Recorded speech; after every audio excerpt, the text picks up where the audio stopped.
Hello guys, welcome to Cosmic Wand. So in this video we will see what if Harry absorbed the Horcrux at age 2 and gained Tom Riddle's genius and magical knowledge. If you enjoy these kinds of stories, don't forget to show us some love by hitting the like button and subscribing to the channel. Your support means the world to us. Now let's start the story. Chapter 1. The mind that woke the night of October 31st, 1981, smelled of burnt wood and something else. Something that made Hagrid's massive hands tremble as he pulled the small body from the wreckage. The boy was alive.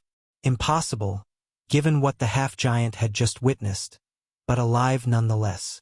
A cut on his forehead bled sluggishly, shaped like a lightning bolt, and the child's eyes were open. Green eyes, Lily's eyes, staring up at the star-scattered sky with an expression Hagrid couldn't quite name. "There now," Hagrid whispered, his voice cracking. "There now, little one. You're safe. You're safe." The boy didn't cry. Hagrid would remember that later, would mention it to Dumbledore, who would file it away as shock. Children who witnessed trauma often went quiet. It meant nothing, but the boy wasn't in shock. Harry James Potter, 15 months old, was listening to someone scream inside his own skull. The Dursleys' house sat at the end of Privet Drive like a monument to aggressive normalcy. The lawn was trimmed to militant precision. The car gleamed in the driveway. The milk bottles on the step were arranged with geometric care. Albus Dumbledore materialized from the shadows at 11:30, his silver beard catching the light of a street lamp he'd just extinguished. He stood for a long moment, studying the house where he would place the most important child in the wizarding world. "Fancy seeing you here, Professor McGonagall." The tabby cat sitting on the garden wall gave him a look of profound irritation before flowing into the shape of a severe-looking woman in emerald robes. "How did you know it was me?" "My dear Professor, I've never seen a cat sit so stiffly. You'd sit stiffly if you'd been sitting on a brick wall all day." She stepped down, brushing invisible dust from her robes. "I've been watching them all day. They're the worst sort of muggles imaginable. The boy, Dudley they call him. I've never seen a child throw so many tantrums. And the way they talk about magic, Albus. If they knew what their nephew. They will know." McGonagall stared at him. "A letter? Albus, these people will never understand. They'll raise him away from it all. Away from the fame, the pressure, the expectations. He'll grow up knowing nothing of what he is until he's ready." Dumbledore's eyes, usually twinkling, had gone distant. "It's the kindest thing I can do for him.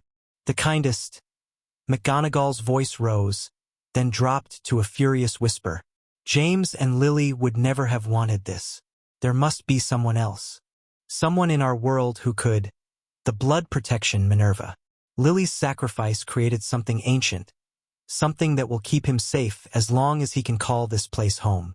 Dumbledore turned to look down the street, where a low rumbling had begun to build.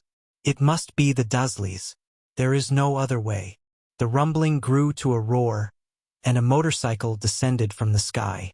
Hagrid climbed off, enormous and gentle, cradling a bundle of blankets like it was made of spun glass. "Professor Dumbledore, sir.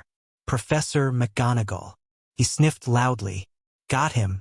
House was near destroyed, but he was alive. Don't know how, but he was. Dumbledore reached out and took the bundle. Inside, a small face looked up at him. Not sleeping, as he'd expected, but awake. Alert. The lightning bolt cut had scabbed already, an angry red mark against pale skin. "Hello, Harry," Dumbledore said softly. The child's green eyes met his, held them, and for just a moment, Albus Dumbledore felt something he hadn't experienced in decades. The uncomfortable sensation of being studied. Then the boy blinked, and the moment passed. "Well," Dumbledore said, tucking the blanket tighter, "let's get you to your new home." He walked up the garden path, placed the bundle on the doorstep, and tucked a letter into the blankets. The three of them stood there for a moment, the greatest wizard of the age, his most trusted professor, and the half-giant groundskeeper, staring down at the boy who lived. "Good luck, Harry Potter," Dumbledore whispered. Then they left, and on the doorstep of number 4, Privet Drive, Harry Potter continued to listen to the screaming in his head, and began to understand what it meant. The fragment of soul that had torn itself from Lord Voldemort in the moment of his destruction did not enter Harry Potter's mind quietly. Came like a storm, like a violation, a foreign consciousness slamming into the soft, unformed architecture of an infant's brain, looking for purchase, looking to survive. But Harry's magic had other ideas. Accidental magic in children manifests most strongly during moments of extreme emotion. Fear, anger, desperate need.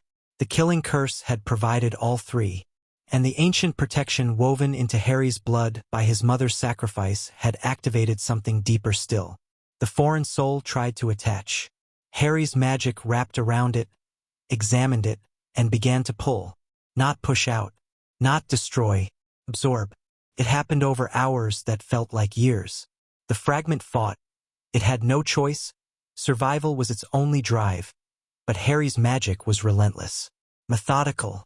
It pulled apart the soul piece strand by strand, broke it down to its components, and integrated what it found. Memories came first, disjointed, fragmented, but vivid.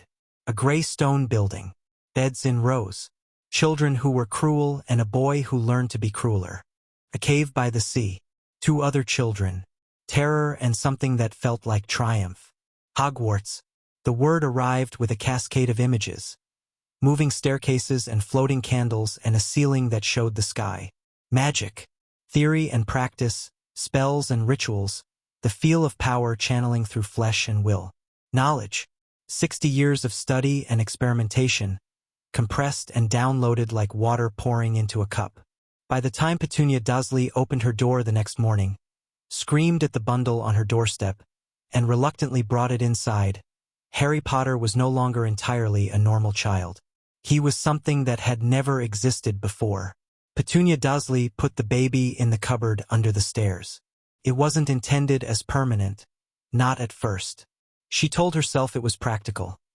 Dudley had the nursery, and they didn't have another room prepared, and she'd move the freak's child somewhere more suitable once she figured out what to do. But days became weeks, became months, and the cupboard remained Harry's home. He didn't cry. That was the first thing that made her uneasy. Dudley screamed for hours, for food, for attention, for no reason at all. But the Potter boy just watched. His green eyes tracked movement with an intensity that made her skin crawl. "There's something wrong with him," she told Vernon one night, when Harry was 3 months old. "Something not natural." "Course there is. He's one of them." Vernon spat the word like a curse. "Bad blood. You said yourself your sister was always strange. Stands to reason her spawn would be worse." Petunia nodded, but she couldn't shake the feeling that Vernon had missed the point. It wasn't just that the boy was magical. She'd known that was coming. It was the way he watched, like he understood things, like he was waiting for something. The first incident happened when Harry was 14 months old. Petunia had left him in his cupboard while she took Dudley shopping. She'd been gone 4 hours, longer than planned, but Dudley had wanted ice cream, and then a toy, and then another toy. When she returned, she found the cupboard door open and Harry sitting in the middle of the living room floor, surrounded by books he'd pulled from the shelf. That wasn't the strange part. The strange part was that he was reading them, not looking at pictures, not chewing on pages. His tiny fingers were tracing words, and his lips were moving silently. And when Petunia got close enough to see which book he held, she realized it was a novel. A novel. Her own paperback romance. 800 pages of small print. "No," she whispered. Harry looked up at her, smiled, and said, in a voice far too clear for his age, "Hello, Aunt Petunia." She told Vernon that night. He didn't believe her at first, so she made Harry demonstrate. Put him in front of the television, told him to read the words on the news ticker. Harry read them flawlessly. Then, because he was 14 months old and hadn't yet learned caution, he commented on the news story itself. "That's economically illiterate," he said, pointing at a segment about inflation. "Raising interest rates now would cause a recession." Vernon's face went purple, then white, then purple again. "We don't speak of this," he said, his voice strangled. Not ever. Not to anyone. Do you understand me, boy? Harry looked at him with those two knowing eyes and nodded. I understand perfectly, Uncle Vernon. Harry learned to hide. It wasn't immediate. At first, the new knowledge was overwhelming. A flood of memories and abilities that didn't fit in his small body. A constant background noise of someone else that threatened to drown out his own thoughts. But as the months passed, he began to sort through it, to separate the useful from the poison. Tom Riddle had been a genius. That was objective fact, stripped of moral judgment. His understanding of magic was profound, his memory nearly perfect, his ability to manipulate and deceive unmatched. All of that was now part of Harry. Tom Riddle had also been broken. Fundamentally, irreparably broken. A child starved of love who had grown into a man incapable of it. A brilliant mind that had concluded, wrongly but understandably, that power was the only thing that mattered because power was the only thing he'd ever had. Harry could feel that brokenness, could trace its edges in the absorbed memories, could understand, with a clarity no child should possess, exactly how Tom had become Voldemort. And he knew, with equal clarity, that he would not follow that path. Because Harry had something Tom never did. One truth that burned bright enough to illuminate even the darkest corners of his borrowed knowledge. His parents had loved him. They had loved him enough to die for him. That was the difference. That was everything. Tom had been abandoned, unloved from his first breath. He had concluded that love was weakness because no one had ever loved him, and he'd built an entire philosophy around that wound. Harry had been loved. Perfectly, unconditionally, sacrificially. And even though his parents were dead, even though he'd been placed with people who despised him, that love remained. He could feel it in his blood, literally. The protection his mother had created was woven into his very cells. So when Harry sorted through Tom's memories, he kept the knowledge and discarded the conclusions. Magic theory, useful. Spell construction, essential. How to read people, how to manipulate, how to deceive. Tools to be used carefully. The belief that power mattered more than connection, that other people were means to ends, that love was a fool's game. Rejected. Completely and permanently rejected. He was Harry Potter. He had his mother's eyes and his father's hair and Tom Riddle's knowledge and absolutely no intention of becoming anyone's Dark Lord. But he was also living in a cupboard under the stairs, surrounded by people who would panic if they knew what he was. So he learned to hide. At 2 years old, Harry deliberately regressed. He stopped speaking in complete sentences. He pretended not to understand words he knew perfectly. He cried when he was hungry, threw mild tantrums when he didn't get his way, and generally acted like the child he should have been. Petunia watched him like a hawk for weeks after the reading incident. She was waiting for more signs of freakishness, more evidence that her sister's son was some kind of monster. Harry gave her nothing. He smiled vacantly, babbled nonsense, and played with blocks like a normal toddler. Eventually, she relaxed, decided that the reading thing must have been a fluke. That the boy was damaged, certainly strange, definitely, but not an active threat. Harry, watching her through carefully dulled eyes, added Aunt Petunia to his mental file of people who saw only what they expected to see. The years passed slowly at Privet Drive.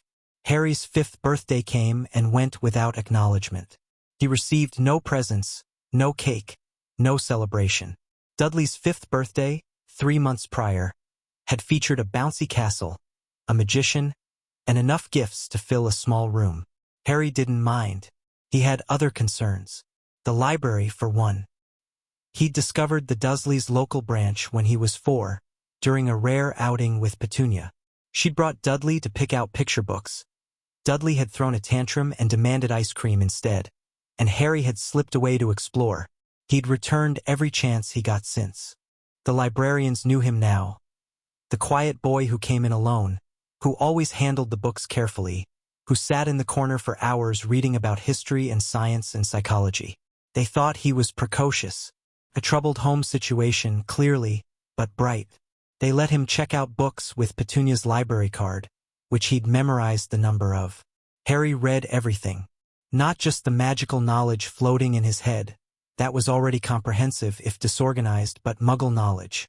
Psychology to understand his own fractured mind. History to compare against Tom's memories and see which matched. Science because Tom had disdained it and Harry suspected that was a weakness. He learned to play chess at 6, teaching himself from a library book and then practicing against a cheap electronic set Dudley had discarded. Within weeks, he could beat the machine at its highest setting. The patterns felt natural. The strategic thinking was second nature. He learned to cook at 5 because Petunia started demanding he contribute to the household. Tom's memories contained nothing useful there. The Dark Lord had never lowered himself to domestic labor, but Harry found he enjoyed it. The precision, the chemistry, the ability to create something nourishing from raw ingredients. He learned to fight at 7, when Dudley's gang started using him as a punching bag during school recess. Not through formal training. No one would teach a scrawny boy in overlarge clothes, but through observation and analysis. He watched how the other boys moved, identified weaknesses, practiced footwork in his cupboard at night. The first time he fought back properly, he broke Dudley's nose. It should have been disaster.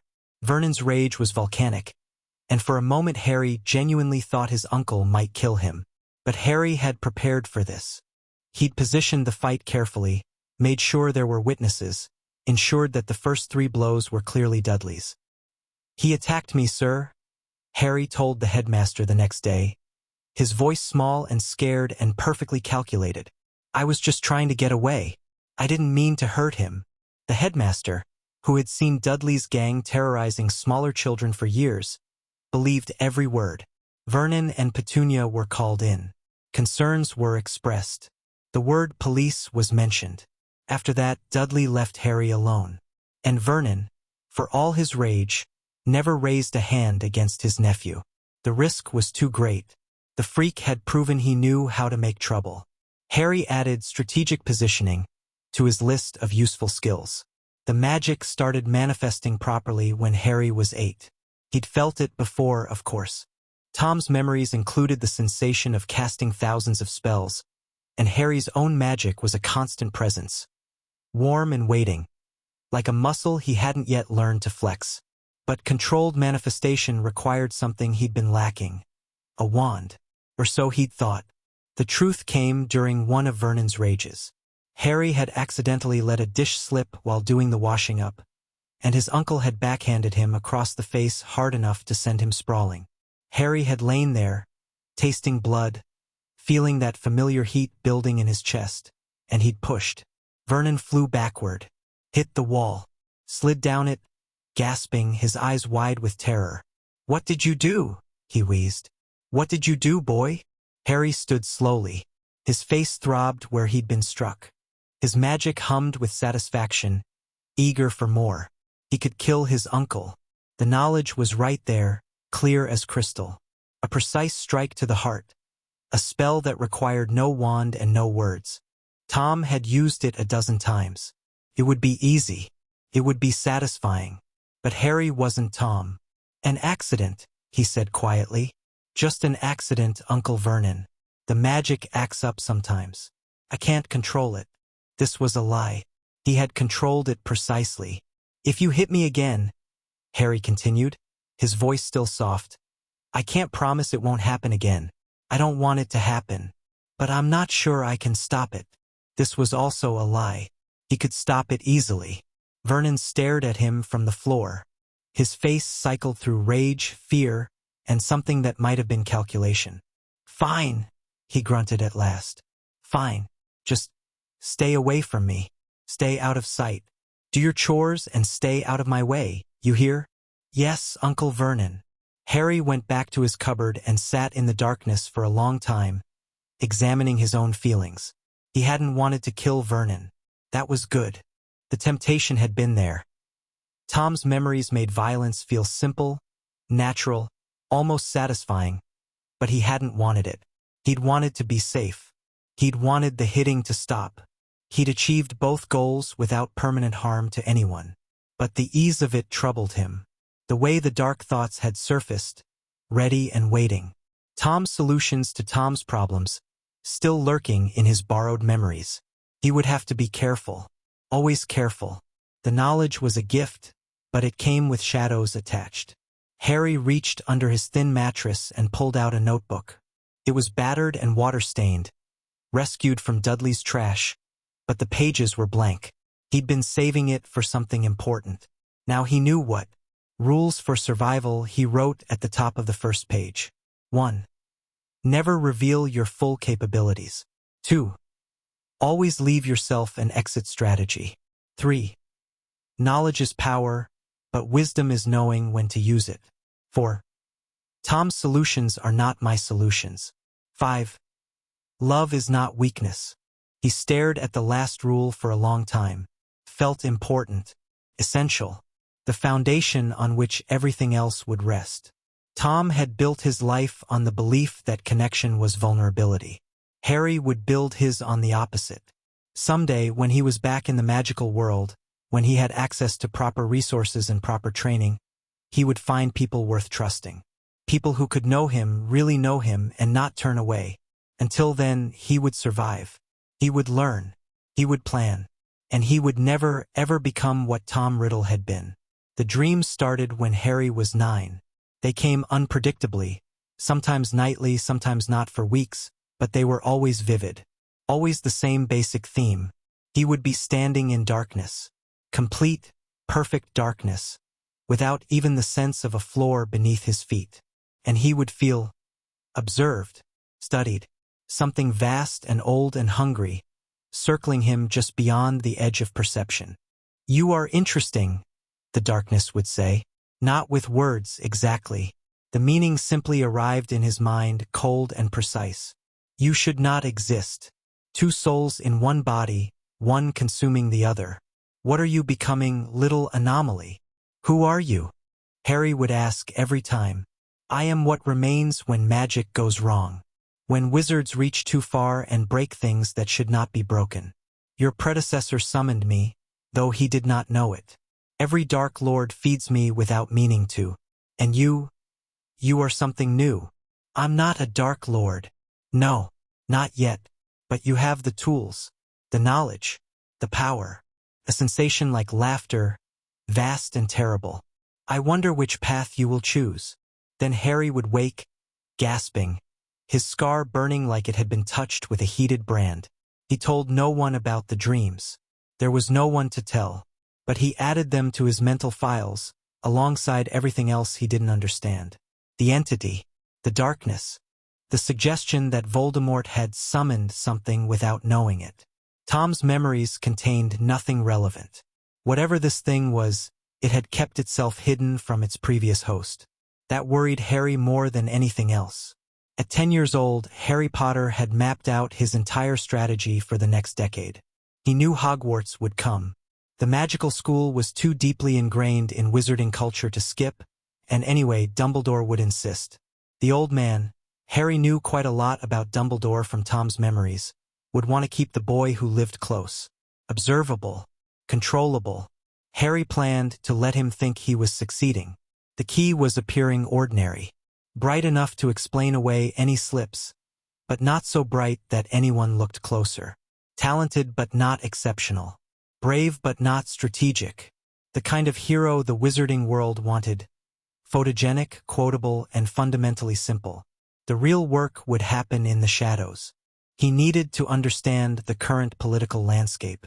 Tom's memories were 60 years out of date at best, and the magical world had gone through significant upheaval since. The war against Voldemort, the aftermath, the current balance of power, all unknowns. He needed to identify potential allies. People who could be trusted with pieces of the truth, if not the whole thing. People who would follow him because they believed in him, not because he manipulated them. Tom had only ever had servants. Harry intended to have friends. He needed to prepare for Voldemort's return. Because Voldemort would return. Harry knew, with the certainty of absorbed memory, that Tom Riddle had taken steps to prevent his own death. The Horcruxes, fragments of soul, torn away through murder, anchoring him to the physical world. Harry didn't know where they all were, but he knew they existed. And he knew, though he tried not to think about it too closely, that one of those fragments had been absorbed into his own mind. that he was, in some terrible sense, one of them. The implications of that were too large to contemplate. So he filed them away for later and focused on what he could control. School, strategy, survival. The Hogwarts letter would come in less than a year. Harry intended to be ready.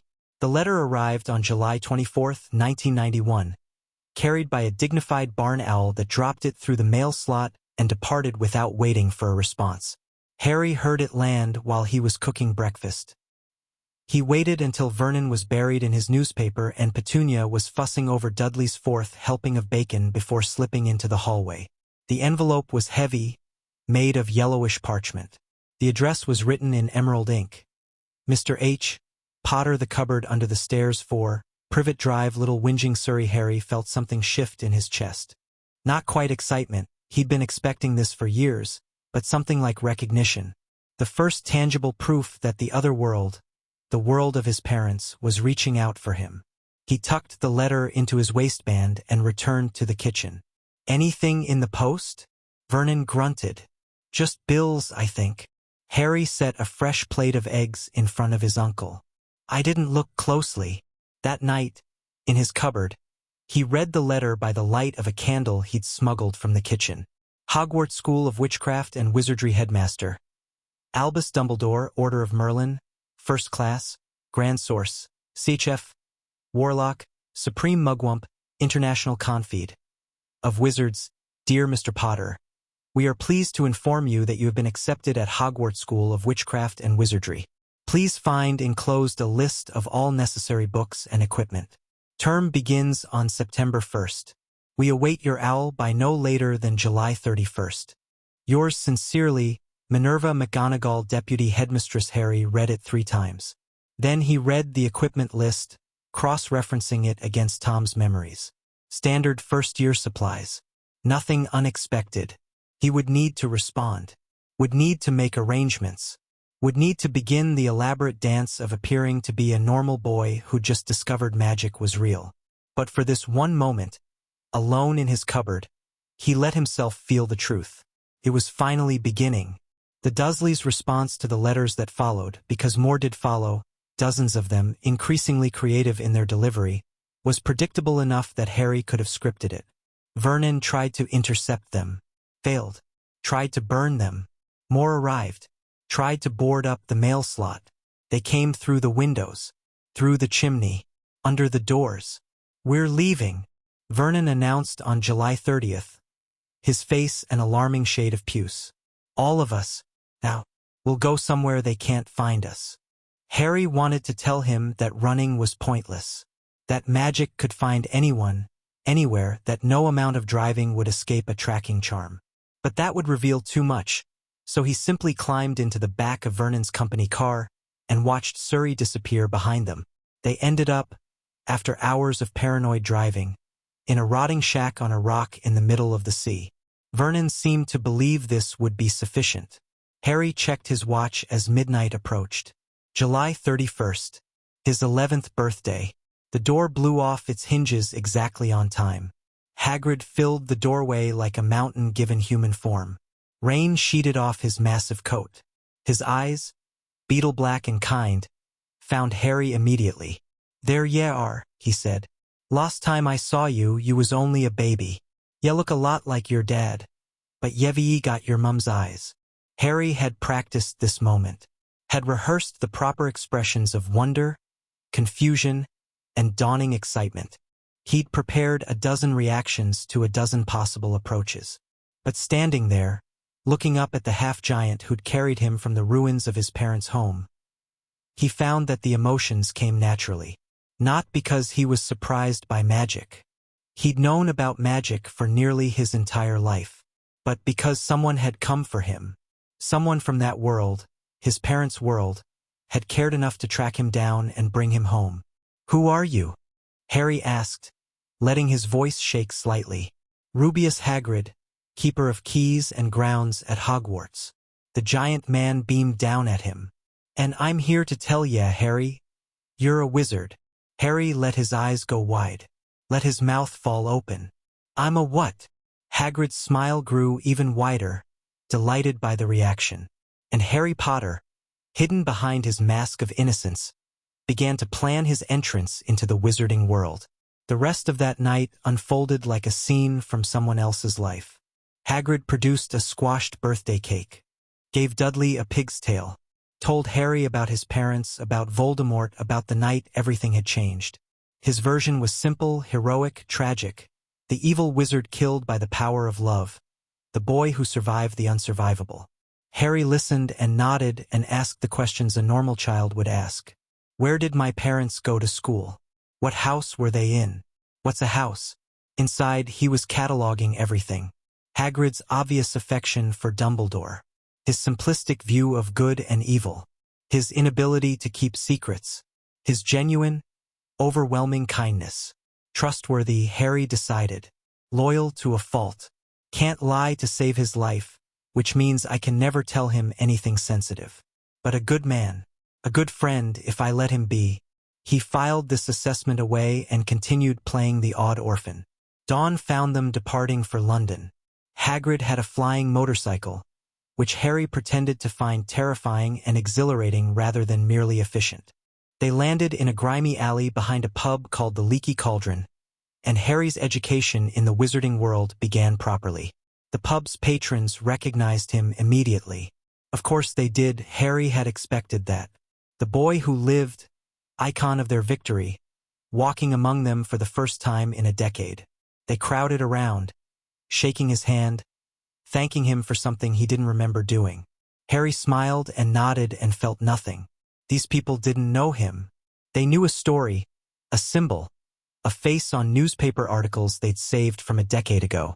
They would have expectations, would want him to be brave and noble and simple, a hero from a children's tale. He would give them exactly that. And when they weren't looking, he would become something else entirely. Diagon Alley was overwhelming in a way Harry hadn't anticipated. Tom's memories contained the place, but memories were flat things. Images and sounds without texture or life. The reality was different. The magic was different, flowing through the air like an invisible current, making Harry's skin prickle with awareness. He'd felt magic before, of course. His own, primarily, and the faint traces of whatever wards Dumbledore had placed on Privet Drive. But this was magic concentrated, magic everywhere, magic so thick he could almost taste it. And the shops, row after row of them, selling things that shouldn't exist but absolutely did. Cauldrons and telescopes and books that hummed with contained power. Broomsticks hovering in windows. An apothecary's display of preserved creatures and dried herbs. Harry let himself stare. It wasn't difficult. The place genuinely was remarkable. And anyway, it fit his cover. A Muggle-raised child should be amazed by all of this. Hagrid guided him through the crowd, first to Gringotts for gold, then to Madame Malkin's for robes. The Goblin Bank was impressive in a clinical sort of way. Harry made mental notes about the security measures, the cart system, the obvious distrust between species. The robe shop was simpler, but it provided his first encounter with someone his own age from this world. Draco Malfoy was exactly as obnoxious as Tom's memories suggested his family would produce. Pale, pointed, arrogant in that peculiar way of children who'd never been denied anything. He talked about Quidditch and houses and blood purity while Harry stood on a stool being measured for robes. I really don't think they should let the other sort in, do you? Draco said, his nose wrinkling. They're just not the same. They've never been brought up to know our ways. Harry considered several responses. Outrage would be expected. Malfoy was essentially insulting Harry's Muggle-born mother. But outrage would also be predictable. And Harry had learned from Tom's memories that the Malfoy family was well-connected, wealthy, and potentially useful. So instead, he said, I don't know much about any of it, honestly. I was raised by Muggles. Draco's expression flickered. Confusion, then interest. Were you? That must have been dreadful. Which family are you from? Potter. The effect was immediate. Draco's eyes went wide, and something shifted in his posture. The unconscious recalibration of someone who just realized they were talking to someone important. Potter? You're Harry Potter. Harry smiled mildly. That's what they tell me. Draco was still staring when Madame Malkin declared Harry's robes finished. Harry nodded politely to the blond boy and left. First contact with the old families. Not a disaster. He filed away Draco's reactions for future analysis and continued through Diagon Alley. The wand shop was inevitable, and Harry had been dreading it. Ollivander's establishment looked unremarkable from outside. A narrow building with peeling gold letters and a single wand on a dusty cushion in the window. But Harry could feel the magic radiating from within. Thousands of wands, each containing a core of magical material, each waiting for a compatible wizard. And somewhere in there was the wand that would choose him. The problem was, Harry already knew which wand it would be. Tom's memories contained the details. Holly, 11 inches, phoenix feather core. The brother wand to Voldemort's own, made from a feather donated by the same phoenix. This was fine for his cover. No one would question the wand choosing the boy who lived. But Ollivander might recognize something wrong. The man was old, brilliant, and utterly devoted to his craft. He knew wands better than anyone alive, and he had a reputation for seeing more than he should. Harry pushed open the door anyway. There was no avoiding this. The shop was narrow and dusty, lined floor to ceiling with thin boxes. Ollivander emerged from the shadows like a spirit, his pale eyes catching what little light filtered through the window. "Ah, Mr. Potter. I wondered when I'd be seeing you." His voice was soft, almost whispery. "It seems only yesterday your mother was in here, buying her first wand. 10¼ inches, swishy, made of willow. Nice wand for charm work." Harry nodded politely. "So I've heard. Your father, on the other hand, favored a mahogany wand. 11 inches. Pliable. A little more power and excellent for transfiguration." "Well, I say your father favored it. It's really the wand that chooses the wizard, of course." Ollivander moved closer, and Harry had to force himself not to step back. The old man's eyes were unnerving, too pale, too focused, too knowing. "And that's where—" Ollivander reached out a pale finger and touched Harry's scar. "I'm sorry to say I sold the wand that did it. 13½ inches. You. Powerful wand, very powerful, and in the wrong hands. Well, if I'd known what that wand was going out into the world to do." He trailed off, shaking his head, then seemed to collect himself. "Well now, Mr. Potter, let's see what finds you." The process that followed was tedious by design. Ollivander handed Harry wand after wand, snatching them back almost immediately. Beechwood and dragon heartstring, maple and phoenix feather, ebony and unicorn hair. None of them felt right, and Harry let his confusion show. The bewildered boy who didn't understand why nothing was working. Finally, inevitably, Ollivander paused. "I wonder," he murmured, more to himself than Harry. "Yes, why not? Unusual combination. Holly and phoenix feather. 11 inches, nice and supple." He handed over the wand. Harry felt the magic surge through him the instant his fingers touched the wood. Warmth spread up his arm, into his chest, through his whole body. Golden sparks erupted from the wand's tip, dancing in the dusty air. "Oh, bravo!" Ollivander cried. "Yes, indeed, oh, very good. Well, well, well. How curious. How very curious." He was staring at Harry now with an intensity that made alarms ring in the back of his mind. "Sorry," Harry said carefully. "But what's curious?" Ollivander took the wand back, examining it closely before beginning to wrap it in brown paper. "I remember every wand I've ever sold, Mr. Potter. Every single wand. It so happens that the phoenix whose tail feather resides in your wand gave another feather, just one other. It is very curious indeed that you should be destined for this wand when its brother, why, its brother gave you that scar." Harry let his face show appropriate shock. "Voldemort's wand?" "Yes, 13½ inches. You. Curious indeed how these things happen. The wand chooses the wizard. Remember, I think we must expect great things from you, Mr. Potter. After all, he who must not be named did great things. Terrible, yes, but great." Harry paid for the wand and turned to leave. But at the door, Ollivander's voice stopped him. "Mr. Potter." Harry turned back. The old wandmaker was watching him with those unsettling pale eyes. His expression was unreadable, but something in his posture had changed, tension where there had been professional interest. "The wand chooses the wizard," Ollivander repeated slowly. "That has always been true, but I have been making wands for a very long time, Mr. Potter. And I have never, not once, felt a wand respond to a child's magic the way yours just did." Harry kept his face carefully blank. "I don't understand." "No? Then perhaps I'm wrong. I'm old after all. My senses aren't what they were." Ollivander's smile didn't reach his eyes. "But I would swear, Mr. Potter, that when your wand chose you, the magic that answered was not entirely a child's magic." The shop fell silent. Harry could hear his own heartbeat, loud in his ears. "I don't know what you mean," he said finally. "I'm just Harry." "Of course you are." Ollivander's smile remained fixed. "Just Harry, who survived the killing curse, who was chosen by the brother wand of the darkest wizard in a century. Just Harry." He turned away, disappearing into the stacks of wands. "Have a good year at Hogwarts, Mr. Potter. I suspect it will be interesting." Harry left the shop with his heart racing and his mind spinning. That had been close.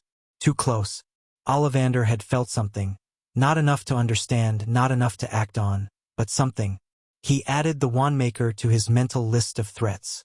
Not enemies, not yet, but people who might see too much if he wasn't careful. The mask would have to be perfect. The rest of August passed in preparation. Harry read his textbooks cover to cover, not to learn, since he already knew everything in them and considerably more, but to identify what a first-year student was expected to know. He practiced looking confused by concepts he'd mastered a decade ago. He rehearsed asking questions he already knew the answers to. He also read between the lines. Hogwarts. A history gave him current information about the school's layout and staff. A history of magic confirmed that the wizarding world's understanding of recent events was superficial at best. The Dark Forces. A guide to self-protection was laughably inadequate, but it showed him what the Ministry considered acceptable defensive knowledge.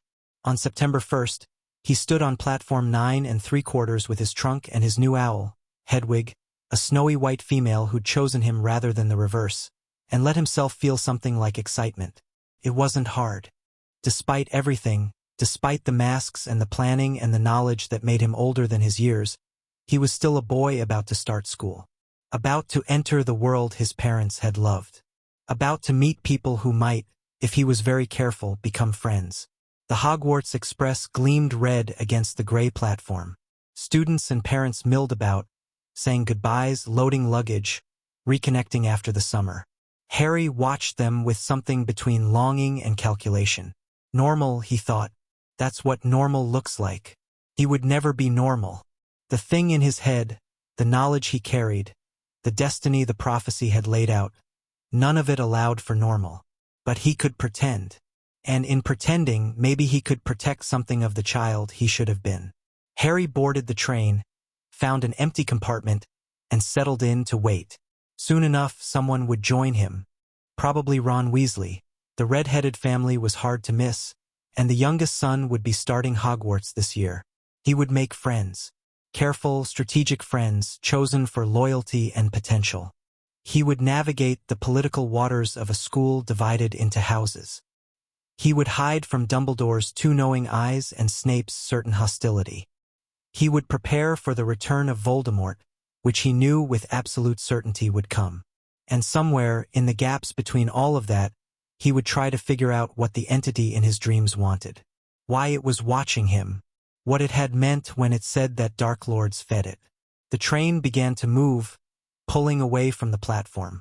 London fell away behind them, replaced by countryside that grew wilder and more beautiful as they traveled north.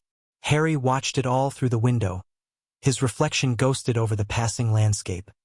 A skinny boy with messy black hair and bright green eyes and a lightning bolt scar. Just Harry.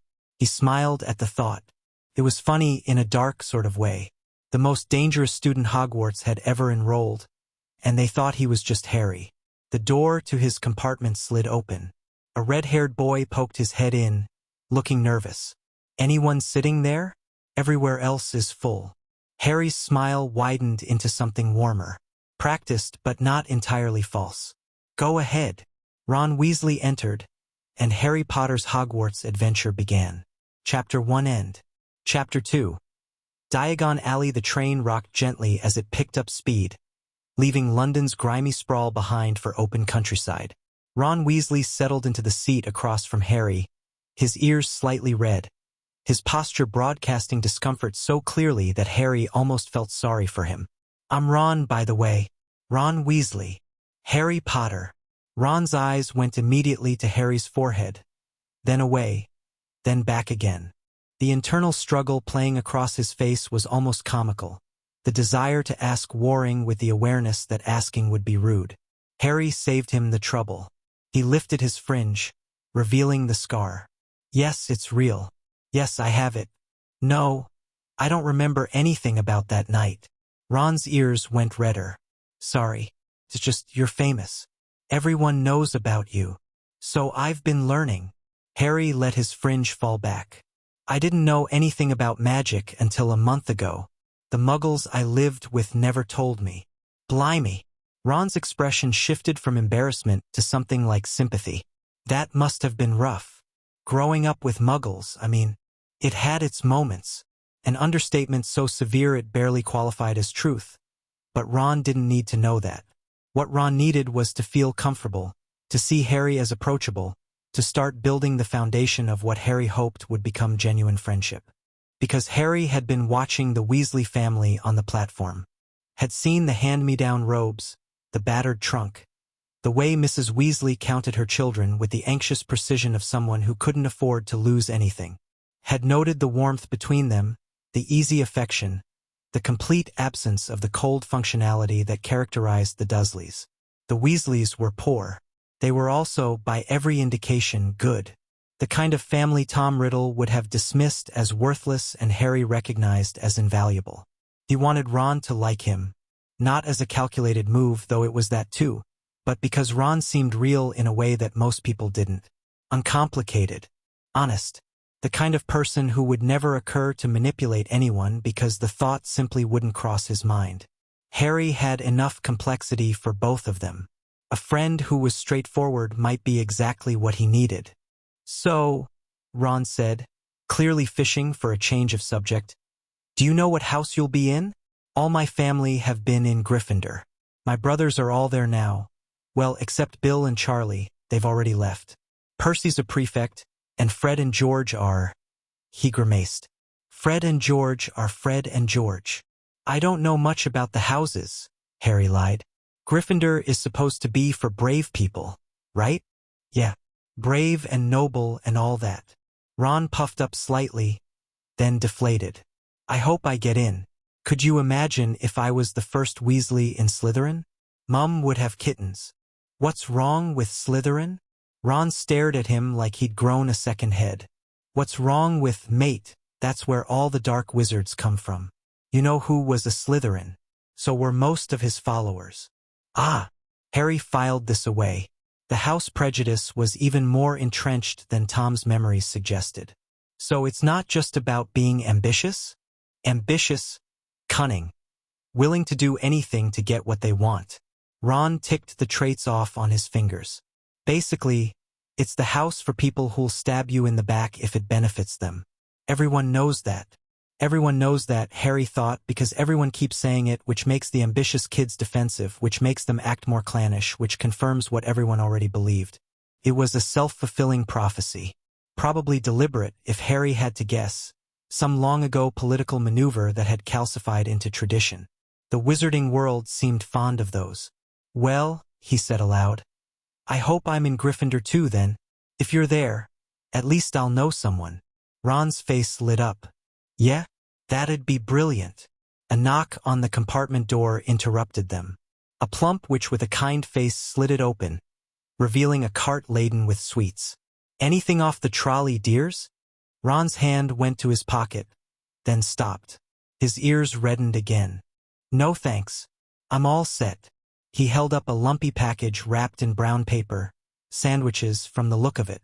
Homemade. Probably made by a mother who couldn't afford trolley sweets but didn't want her son to go hungry. Harry pulled out a handful of gold coins. "We'll take the lot." Ron's jaw dropped. "Harry, you can't." "I've never had wizarding sweets before."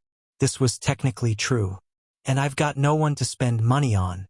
Consider it an investment in my magical education." He bought everything. Pumpkin pasties and cauldron cakes and Bertie Bott's every flavor beans and a truly alarming number of chocolate frogs. Ron protested weakly, but his eyes kept drifting to the pile of sweets with transparent longing. "Go on," Harry said, pushing a cauldron cake toward him. "Tell me what's good." Ron hesitated for exactly 1 second before his hunger won out. "Well, you've got to be careful with Bertie Bott's, they mean every flavor. George swears he got a bogey-flavored one once." They spent the next hour working through the pile. Ron explained the cards and chocolate frogs. Harry collected 4 Dumbledores and traded them all for Ron's extras. They discovered that Harry had an unfortunate tolerance for flavors that made Ron gag, which led to an impromptu contest of who could eat the most disgusting bean without flinching. It was, Harry realized, with something like surprise, fun. Not calculated, not strategic, just fun. 2 boys on a train, eating too much sugar and laughing at stupid jokes. He'd almost forgotten what that felt like. The compartment door slid open again around midday, and a girl with bushy brown hair and an already bossy expression poked her head in. "Has anyone seen a toad?" "A boy named Neville's lost one." "No," Ron said through a mouthful of pumpkin pasty. "Haven't seen any toads." The girl's eyes swept the compartment, cataloging the scattered sweets, Ron's chewing, Harry's carefully neutral expression. Her gaze lingered on Harry's forehead, just long enough for him to know she'd recognized him. "You're Harry Potter," she said. "Not a question. I've read about you, of course. You're in modern magical history and the rise and fall of the dark arts and great wizarding events of the 20th century. "Am I?" Harry kept his voice mild. "I haven't read those yet." "You should. It's important to understand your own history." She stepped fully into the compartment, apparently deciding the toad search could wait. "I'm Hermione Granger, by the way. I've memorized all our textbooks already. I do hope it's enough. No one in my family's magic at all, so it was ever such a surprise when I got my letter. I've tried a few simple spells just for practice and they've all worked for me. Do either of you know what house you'll be in? I've been asking around, and I think Gryffindor sounds best, though Ravenclaw wouldn't be too bad either." She said all of this without pausing for breath. Ron looked slightly stunned, like he'd been hit by a verbal bludgeon. Harry just watched, assessing. Hermione Granger. Muggle-born. Clearly intelligent, clearly insecure about her place in a world she didn't grow up in.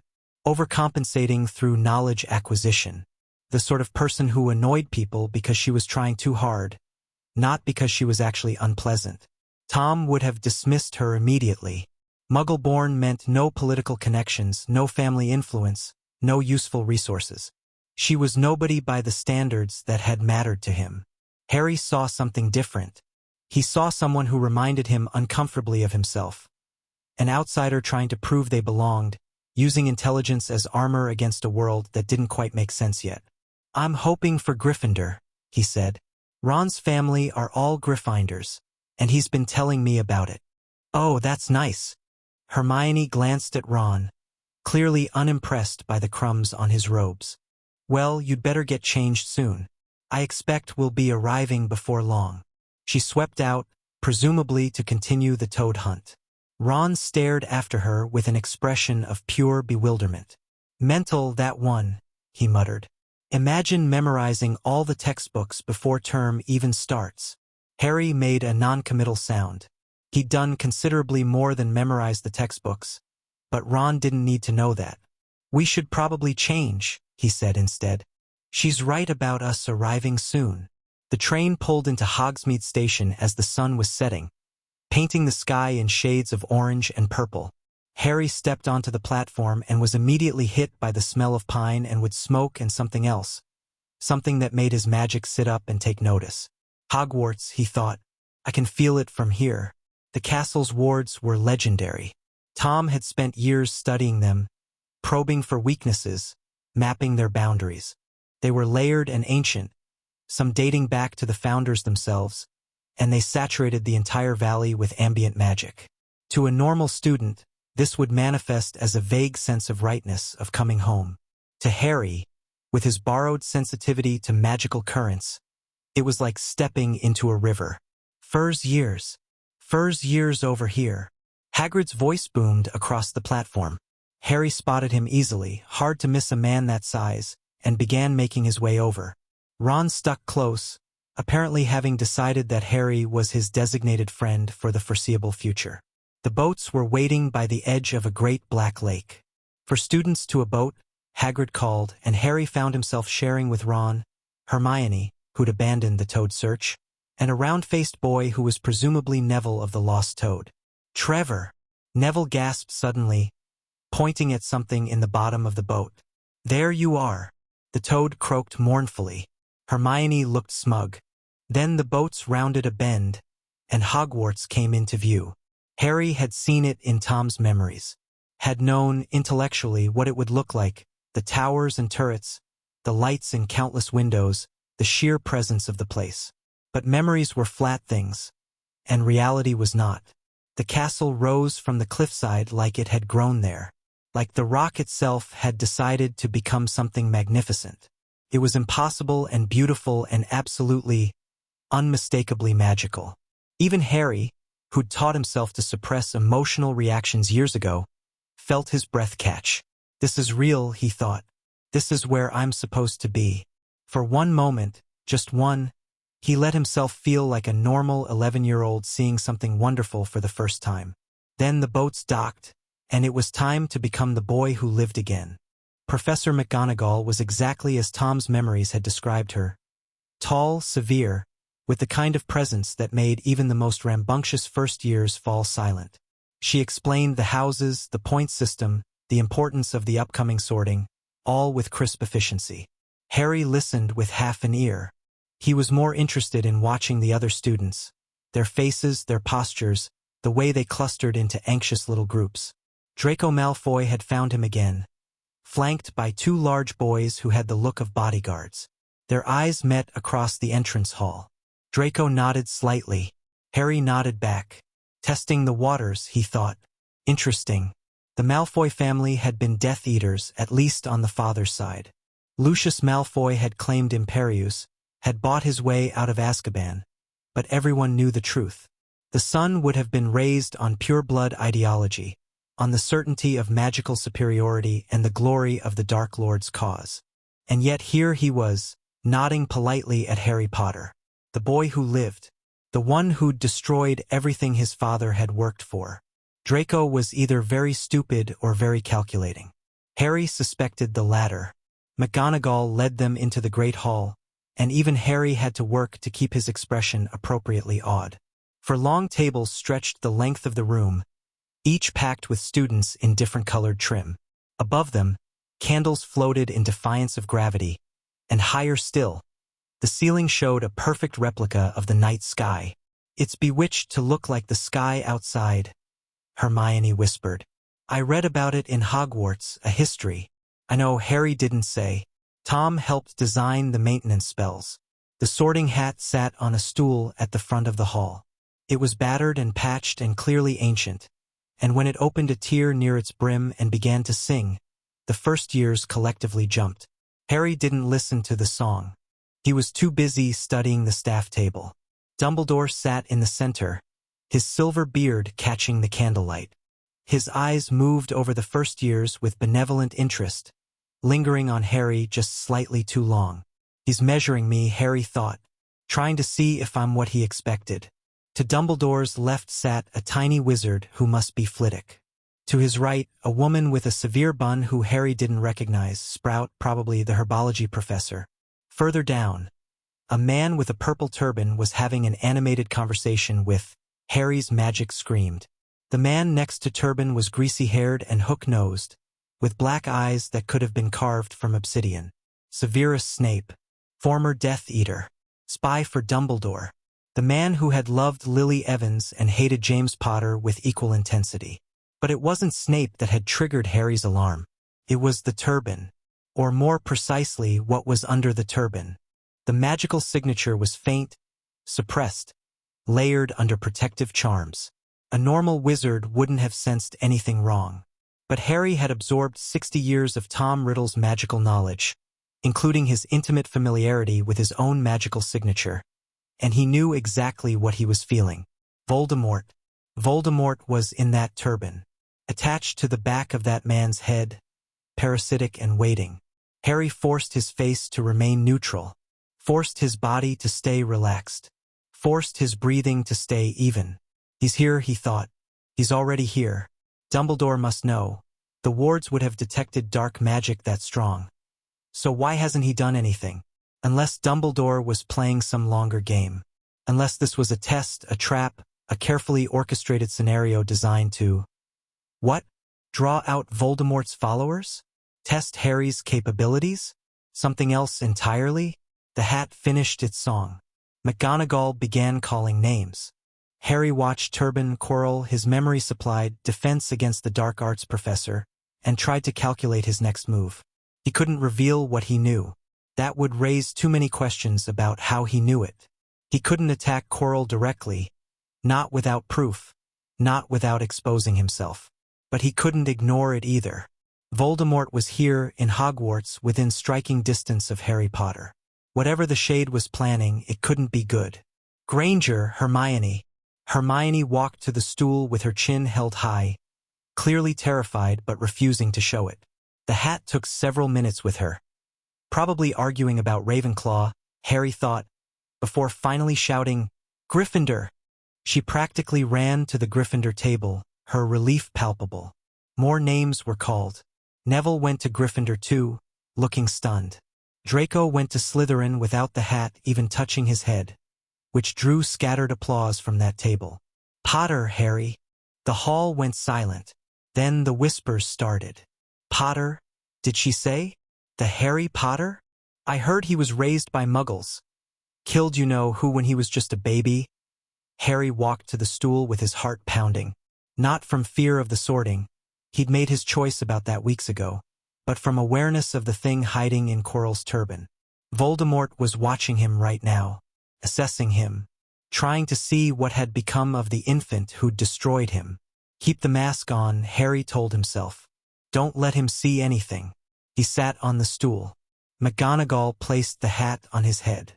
"Oh my," said a voice in his ear. "Oh my. What do we have here?" Harry had been expecting this. He'd prepared his mental defenses, constructed a surface layer of normal-seeming thoughts for the hat to examine. But he hadn't expected the hat to cut through them like tissue paper.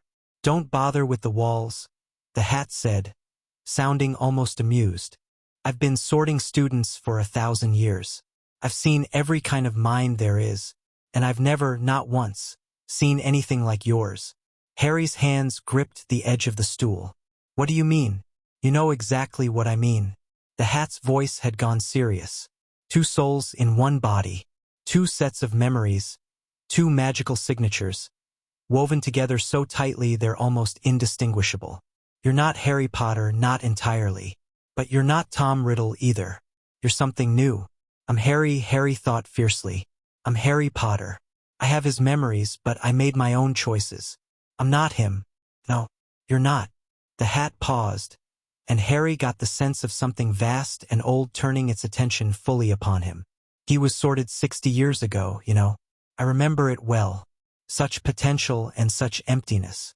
He wanted Slytherin before I even touched his head. He wanted power, recognition, the chance to prove himself superior to everyone who'd ever dismissed him. I know.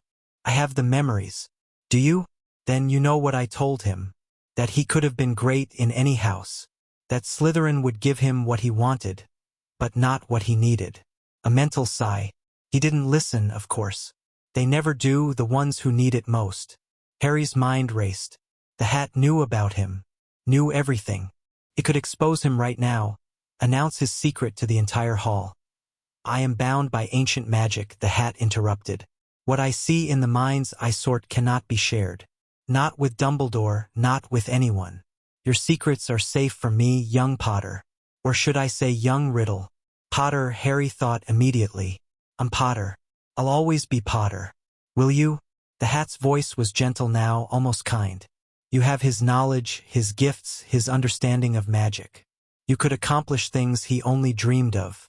But you also have something he never did, the certainty that you were loved. That your parents died protecting you. That you matter to someone. Harry's throat tightened.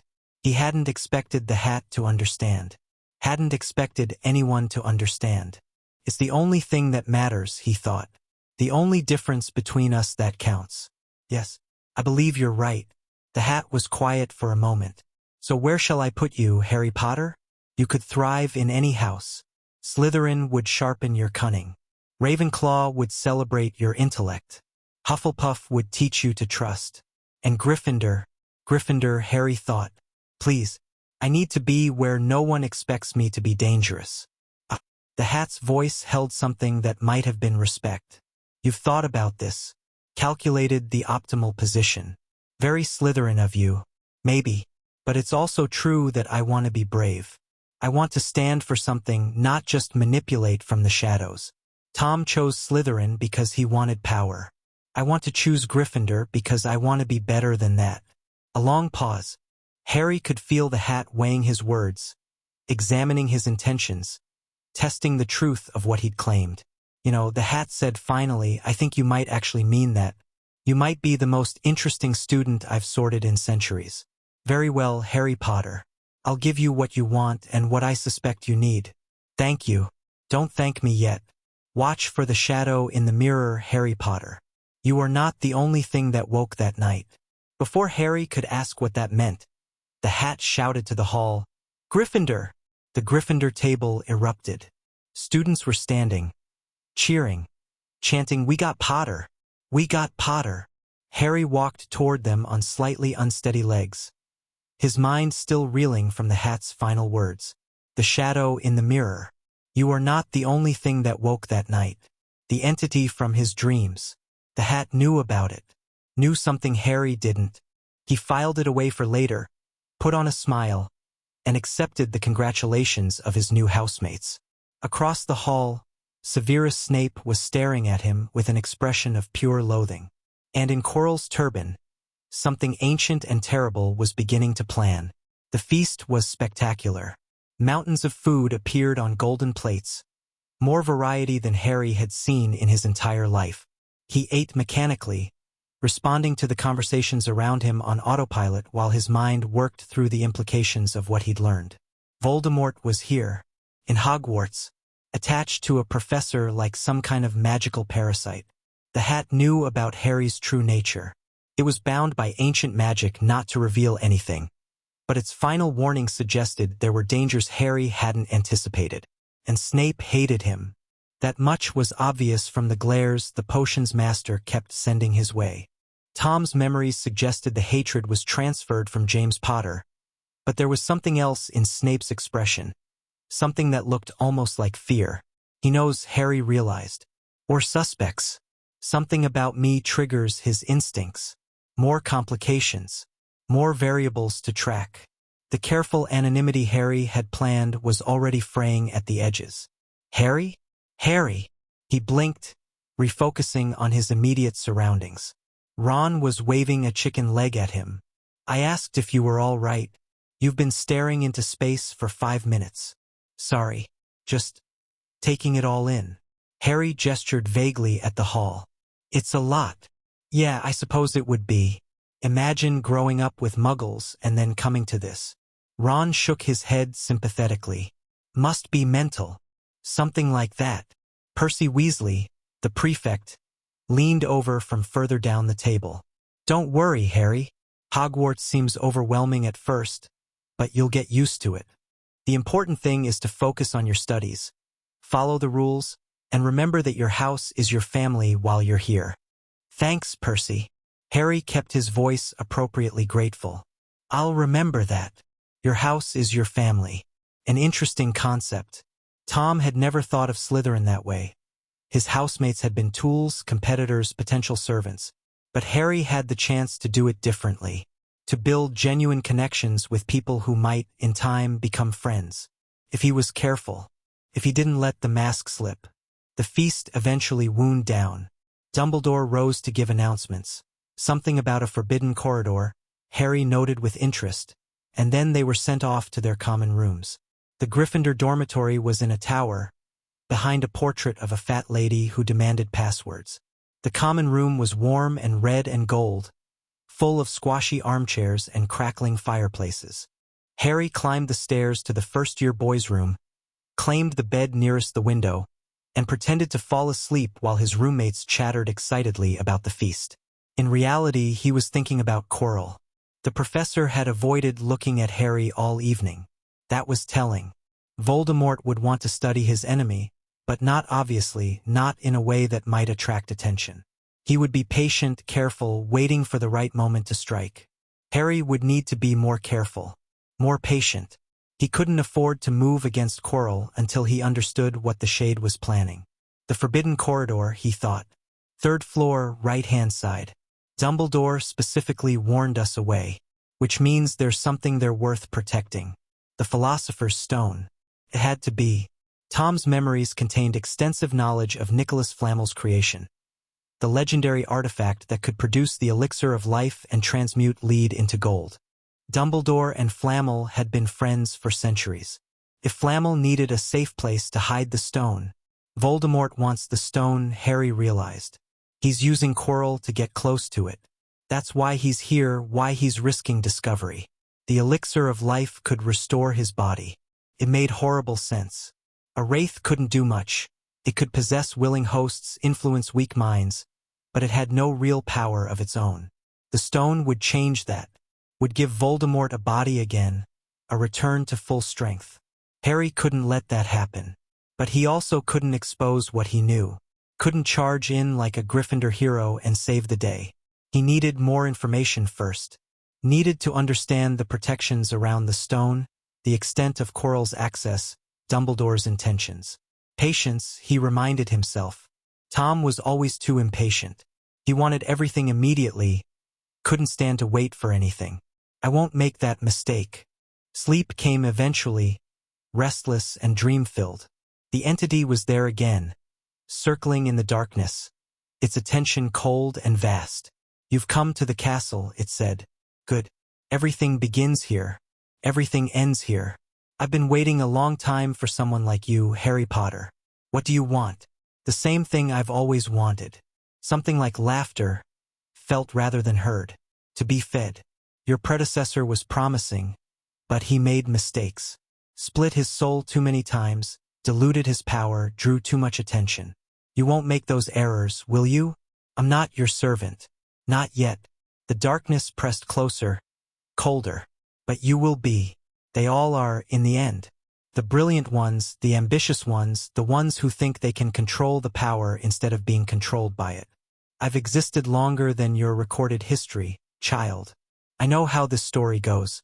Harry woke with his scar burning and his heart pounding. Dawn was breaking over the Scottish Highlands.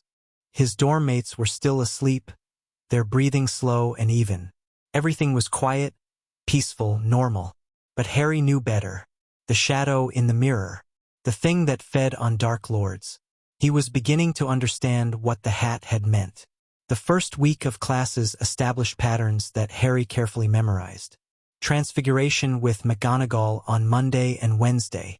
She was strict but fair, and Harry made sure to perform well enough to earn her approval without exceeding expectations. His first successful transformation, a match into a needle, earned Gryffindor 5 points and a rare nod of satisfaction from the professor.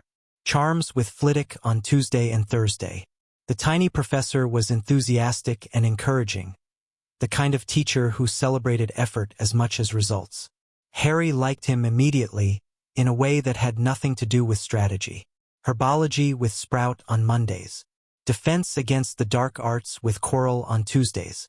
History of magic with Binns. A ghost so boring that even Harry struggled to pay attention, on Wednesdays. And potions with Snape on Friday. Harry had been anticipating this confrontation since the feast. Snape's hostility was obvious, his hatred for James Potter legendary, and Harry had no intention of giving him ammunition. But the reality was worse than he'd expected. The dungeons were cold and damp, lit by torches that cast flickering shadows on walls lined with pickled creatures. Snape swept into the room like a vampire emerging from his coffin, his black robes billowing, his presence immediately dominating the space. "There will be no foolish wand-waving or silly incantations in this class," he said, his voice barely above a whisper but somehow carrying to every corner. "As such, I don't expect many of you to appreciate the subtle science and exact art that is potion-making. However, for those select few who possess the predisposition, I can teach you how to bewitch the mind and ensnare the senses. I can tell you how to bottle fame, brew glory, and even put a stopper in death." His black eyes found Harry in the crowd, fixed on him, didn't look away. "Then again, maybe some of you have come to Hogwarts in possession of abilities so formidable that you feel confident enough to not pay attention." Harry hadn't moved, hadn't looked away. His quill was in his hand, his posture attentive.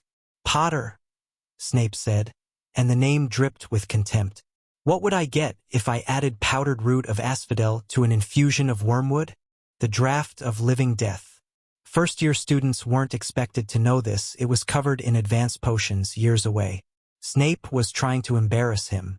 Harry had two choices: play dumb and let Snape have his petty victory, or demonstrate knowledge and invite suspicion. He chose a middle path. "I'm not sure, sir. The sleeping draught, perhaps? Something to do with death, based on the asphodel." Snape's eyes narrowed. The answer was wrong, but not randomly wrong. It showed research, effort, a partial understanding of symbolic ingredients. An incomplete answer, but not as ignorant as I expected. Snape's voice dripped with disappointment. "Asphodel and wormwood make the draught of living death. And where, Potter, would you look if I told you to find me a bezoar?" "The stomach of a goat, sir. It's a stone that can counteract most poisons." This answer was correct. First-year level, just barely. Snape's expression flickered. He'd been expecting failure. "What is the difference between monkshood and wolfsbane?"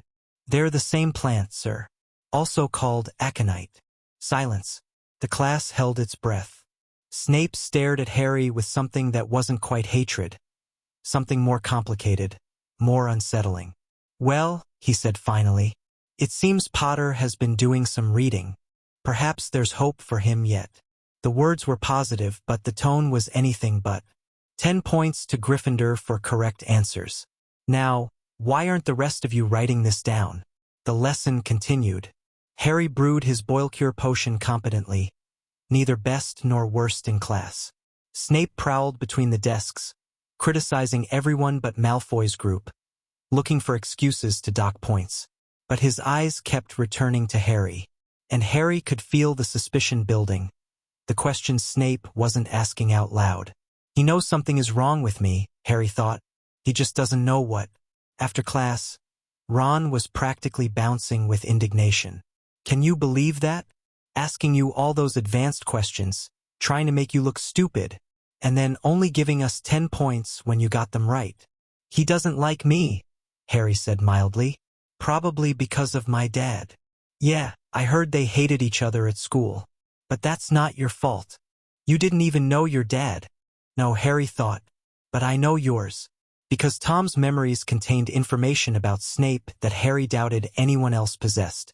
The obsession with Lily Evans. The enmity with James Potter and Sirius Black. The dark path that had led to Death Eater robes and a dark mark branded on flesh.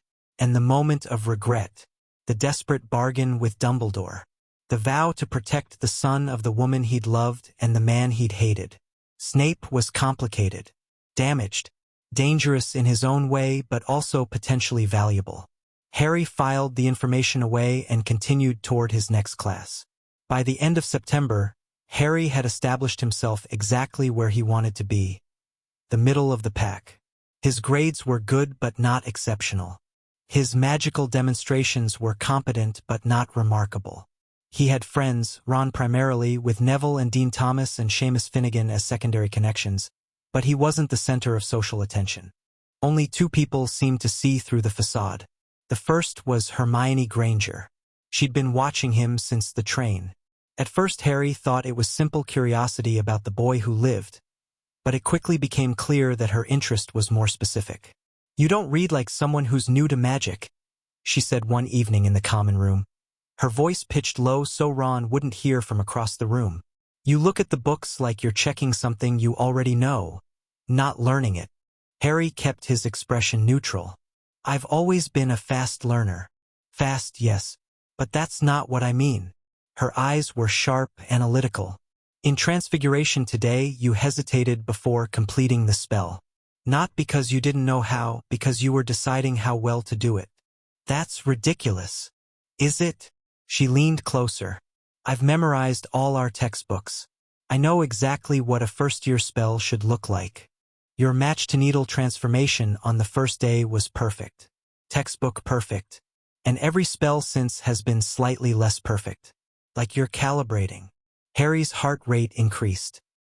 He controlled his face, his breathing, his body language, all the tells he trained himself to suppress. But Hermione's words hit uncomfortably close to home. "You're imagining things." "Maybe." She sat back, but her eyes never left his. "Or maybe you're hiding something. I haven't figured out what yet. But I will." She returned to her homework after that, and Harry was left staring at her with something between alarm and respect. Hermione Granger, Muggle-born, 12 years old, and she'd spotted his act in less than a month. He would need to be more careful around her. Or I could trust her, a small part of him suggested. "She's brilliant. Loyal. I can see that already. If I let her in, even partially." It was tempting. The loneliness of his situation weighed on him more than he liked to admit. Having someone who knew even a little would be a relief. But it was too soon. Too risky.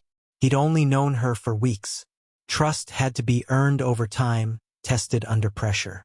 Later, he told himself. Maybe later. The second person who saw through him was, unfortunately, Severus Snape. The confrontation came in October, during a detention Harry hadn't earned. Snape had invented a pretext, disrespectful attitude during a lecture, and assigned him to scrub cauldrons on Saturday evening.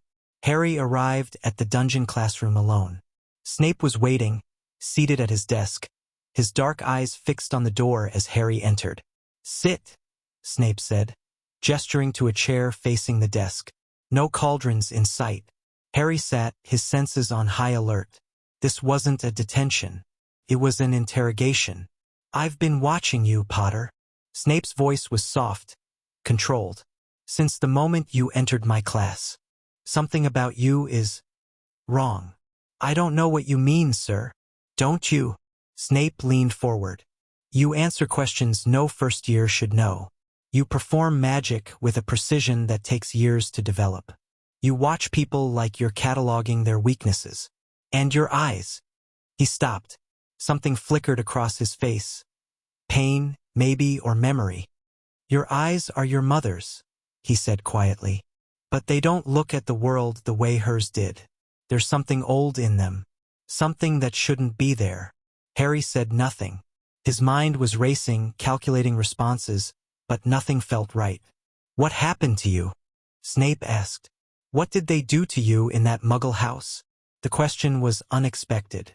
For a moment, Harry almost answered honestly. Almost told this complicated, damaged man about the cupboard and the neglect and the knowledge that had been his only companion for years. But that would reveal too much. Would invite more questions. Would start him down a path he couldn't control.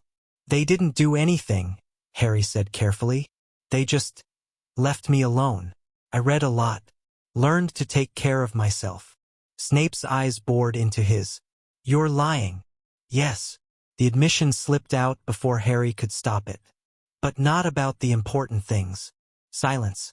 Snape seemed genuinely thrown by the honesty. "What does that mean?" "It means I'm not your enemy, Professor." Harry met his gaze steadily. "I know you and my father hated each other. I know you probably see him when you look at me. But I'm not him. I never even met him. You know nothing about what I see when I look at you." "Maybe not." Harry paused, considering his next words carefully. "But I know that you loved my mother. And I know that whatever else you feel about me, you don't want me dead." The color drained from Snape's face. His hands, resting on the desk, had gone white-knuckled. "How do you know that?" "I'm observant. Not entirely a lie. And I've read about the war. About the people who switched sides. About the things they had to do to survive." Snape stared at him for a long, frozen moment. Then, very slowly, he rose from his desk and turned away. "Get out," he said. His voice was rough. "There are no cauldrons to scrub. Get out of my classroom." Harry stood. "Professor, get out." Harry got out. He walked back to Gryffindor Tower with his heart pounding and his mind racing. That had been dangerous. He'd revealed too much, pushed too hard, let his strategic mask slip in favor of something that felt uncomfortably like honesty. But he'd also accomplished something. Snape wouldn't stop watching him, nothing would change that. But the nature of that watching had shifted. From suspicion to something more complicated. Maybe something that could, eventually, become useful. Or maybe I just made everything worse, Harry thought. I won't know until later. He added Snape to his mental list of variables and continued planning for the inevitable confrontation with Quirrell. Halloween arrived with a feast that put the welcome banquet to shame. Pumpkins the size of garden sheds floated beneath the enchanted ceiling. Bats swooped through the air. The food was spectacular. Roast beef and potatoes and pies in every flavor imaginable. Harry sat with Ron and the other first-years, laughing at appropriate moments, eating with apparent enthusiasm. But his attention was on the staff table, where Quirrell sat picking at his food with the air of someone who wished he were anywhere else. "You're planning something," Harry thought, watching the professor's nervous movements. Tonight, maybe, the distraction of the feast would be perfect cover. Hermione wasn't at dinner. Ron had made her cry earlier, something about having no friends, and Harry had been too focused on other concerns to intervene. He felt a twinge of guilt about that, filed it away for later attention. The doors to the great hall burst open. Quirrell sprinted in, his turban askew, his face white with terror. "Troll!" he screamed. "Troll in the dungeon!" He stopped, swaying on his feet. "Thought you ought to know." Then he collapsed. Pandemonium erupted. Students screamed, surged toward the doors, collided with each other in panic. Dumbledore's amplified voice cut through the chaos. "Silence!" And order was gradually restored. "Prefects will lead their houses back to the dormitories immediately. Teachers will follow me to the dungeons." Harry stood with the other Gryffindors, his mind working furiously. A troll. In the dungeons. On Halloween night, when the entire school was gathered in one place. It was too convenient. Too perfectly timed to be coincidence. Distraction, he realized. Quirrell let the troll in. He's using it to get to whatever's hidden on the 3rd floor. He had seconds to decide. Follow his house to safety as expected. Or slip away and investigate, risking exposure. Hermione, something in him said. She doesn't know about the troll. She's still in the girls' bathroom, crying because Ron was cruel. Harry grabbed Ron's arm. Hermione doesn't know about the troll. Ron's face went pale. Oh, bloody hell. They ran. The corridors were chaos. Students hurrying in every direction. Prefects shouting orders. Teachers rushing toward the dungeons. Harry and Ron moved against the flow, ducking into side passages, navigating by Harry's internal map of the castle. The smell hit them first. A thick, choking stench of unwashed flesh and swamp rot. Harry rounded a corner and stopped dead. The troll was massive. 12 feet tall, gray-skinned. Its small head barely visible above enormous shoulders. It had a club the size of a tree trunk and was using it to demolish the door to the girls' bathroom. The bathroom where Hermione was trapped. "Oh no," Ron whispered. Harry didn't hesitate. He pulled his wand and charged. He could have killed the troll. Tom's memories contained dozens of lethal spells. Ways to stop a heart or sever a spine, or simply unmake the creature at a molecular level. The knowledge was right there, accessible, ready. But Harry wasn't Tom. And anyway, an 11-year-old using dark magic would raise questions he couldn't afford. "Hey!" he shouted, throwing a bolt of light at the troll's back. "Hey, stupid! Over here!" The troll turned. Its tiny eyes found Harry. It grunted. A low, rumbling sound that vibrated in Harry's chest and raised its club. Harry dove as the club smashed into the floor where he'd been standing. Stone shattered. The corridor shook. Ron, do something. Ron was frozen, wand out but useless, terror written across his face. Hermione had emerged from the bathroom, equally frozen, her eyes huge. The troll was turning again, choosing its next target. His gaze landed on Hermione, took a step toward her, club rising. Harry made a decision. He leaped onto the troll's back, scrambling up its rough hide, and jammed his wand into its ear. The troll roared, spinning, trying to throw him off. Harry held on grimly, channeling every ounce of magic he possessed into a single, focused spell. Not dark magic, not lethal, just pressure. A targeted burst of magical force, directed into the creature's skull. The troll's eyes rolled back. Its grip on the club slackened. It swayed once, twice, and crashed to the ground like a felled tree. Harry rolled clear, gasping. His wand arm ached. His heart was hammering. But the troll was down, and Hermione was unhurt. Is it dead? Ron asked shakily. Unconscious. Harry checked the troll's shallow breathing. It'll wake up eventually. Footsteps thundered in the corridor. McGonagall arrived first, her face pale, followed by Snape and Quirrell. All three stopped dead at the sight before them. 2 first-year boys, a terrified girl, and a mountain troll laid out on the floor. What on earth? McGonagall began. It was my fault, Professor. Hermione's voice was small but steady. I went looking for the troll because I thought I could deal with it on my own. I've read all about them. Ron and Harry came to find me, and if they hadn't, I'd probably be dead. Harry blinked. That was not what had happened. Hermione was lying, covering for them. McGonagall's expression shifted from shock to disapproval. Miss Granger, that was extremely foolish. 5 points will be taken from Gryffindor for your serious lack of judgment. Hermione's head dropped.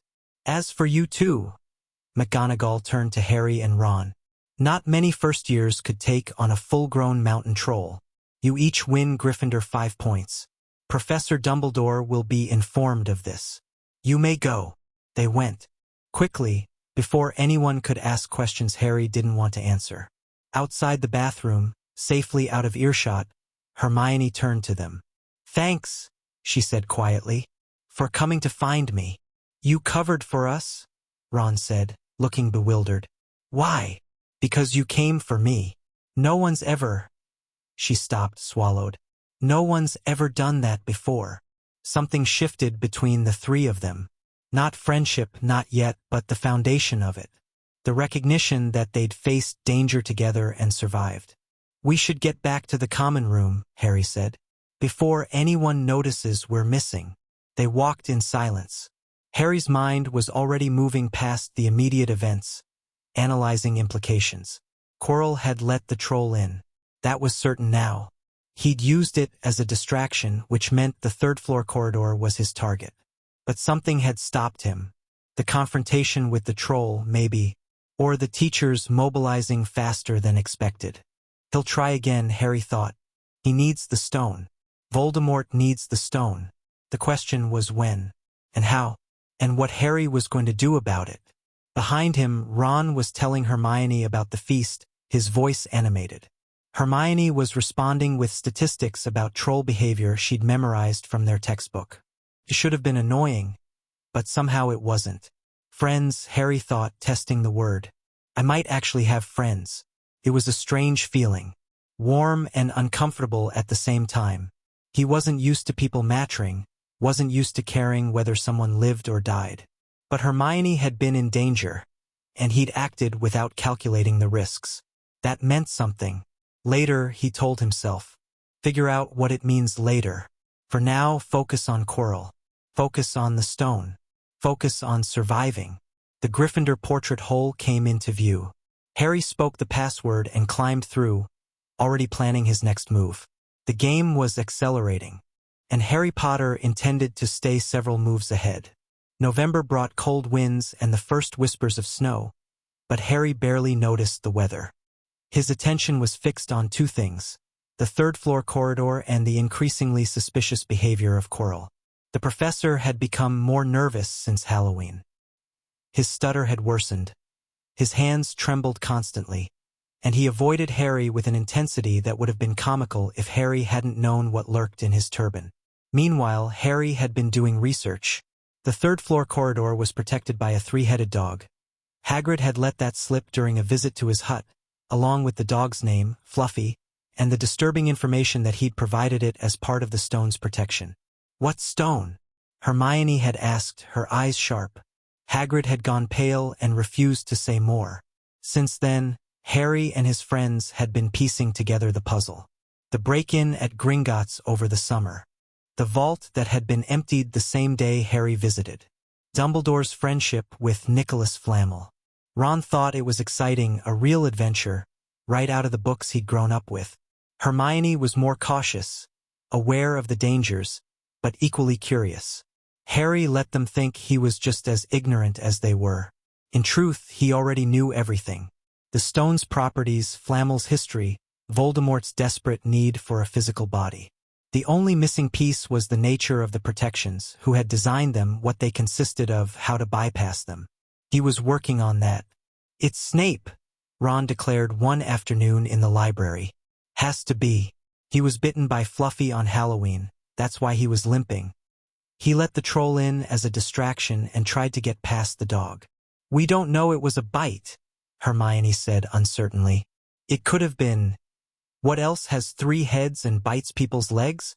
"Come on, Hermione, it's obvious." Harry said nothing. Ron's theory made sense from the outside. Snape was unpleasant, had been a Death Eater, and obviously hated Harry. Easy to cast him as the villain. But Harry knew better. Snape had been trying to protect the stone that night. He'd gone to the third floor not to steal, but to investigate what Quirrell was planning. That's why he'd been bitten. He'd interrupted Quirrell's attempt, which meant Snape suspected Quirrell, which meant Harry wasn't the only one playing this game. The question was whether Snape knew about the possession. If he did, why hadn't he told Dumbledore? If he didn't, how could Harry warn him without revealing his own knowledge? Too many variables. Too many ways it could go wrong. Harry decided to wait and watch.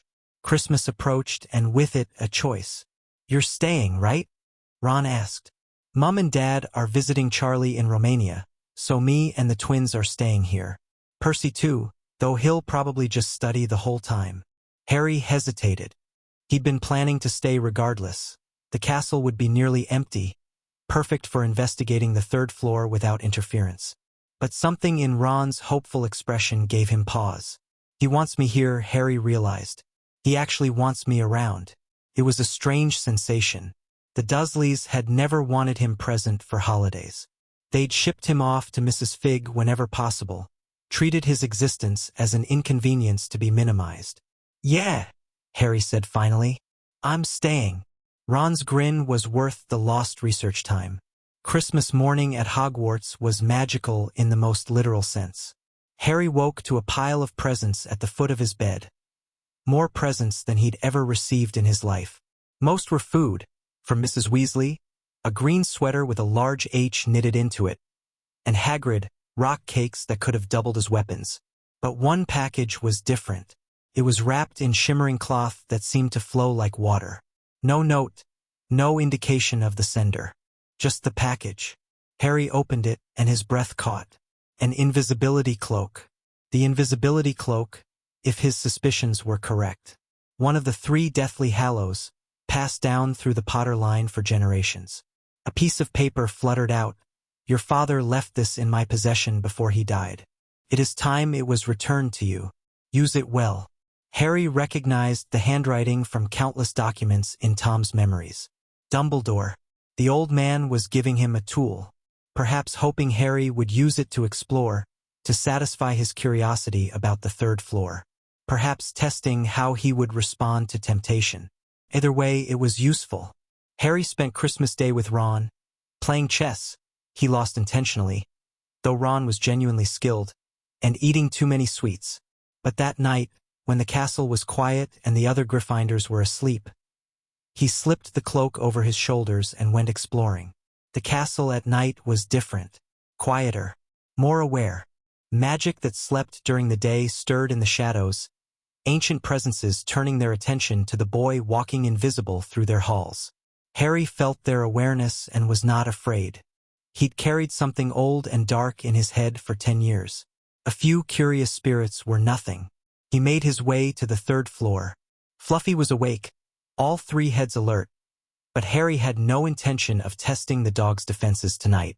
He was here to observe, to map the corridor, to understand the layout. What he found was interesting. The door to Fluffy's chamber was warded, but not strongly. Alohomora would open it. First-year magic, barely a challenge. Beyond that, according to Hagrid's accidental hints, were additional protections.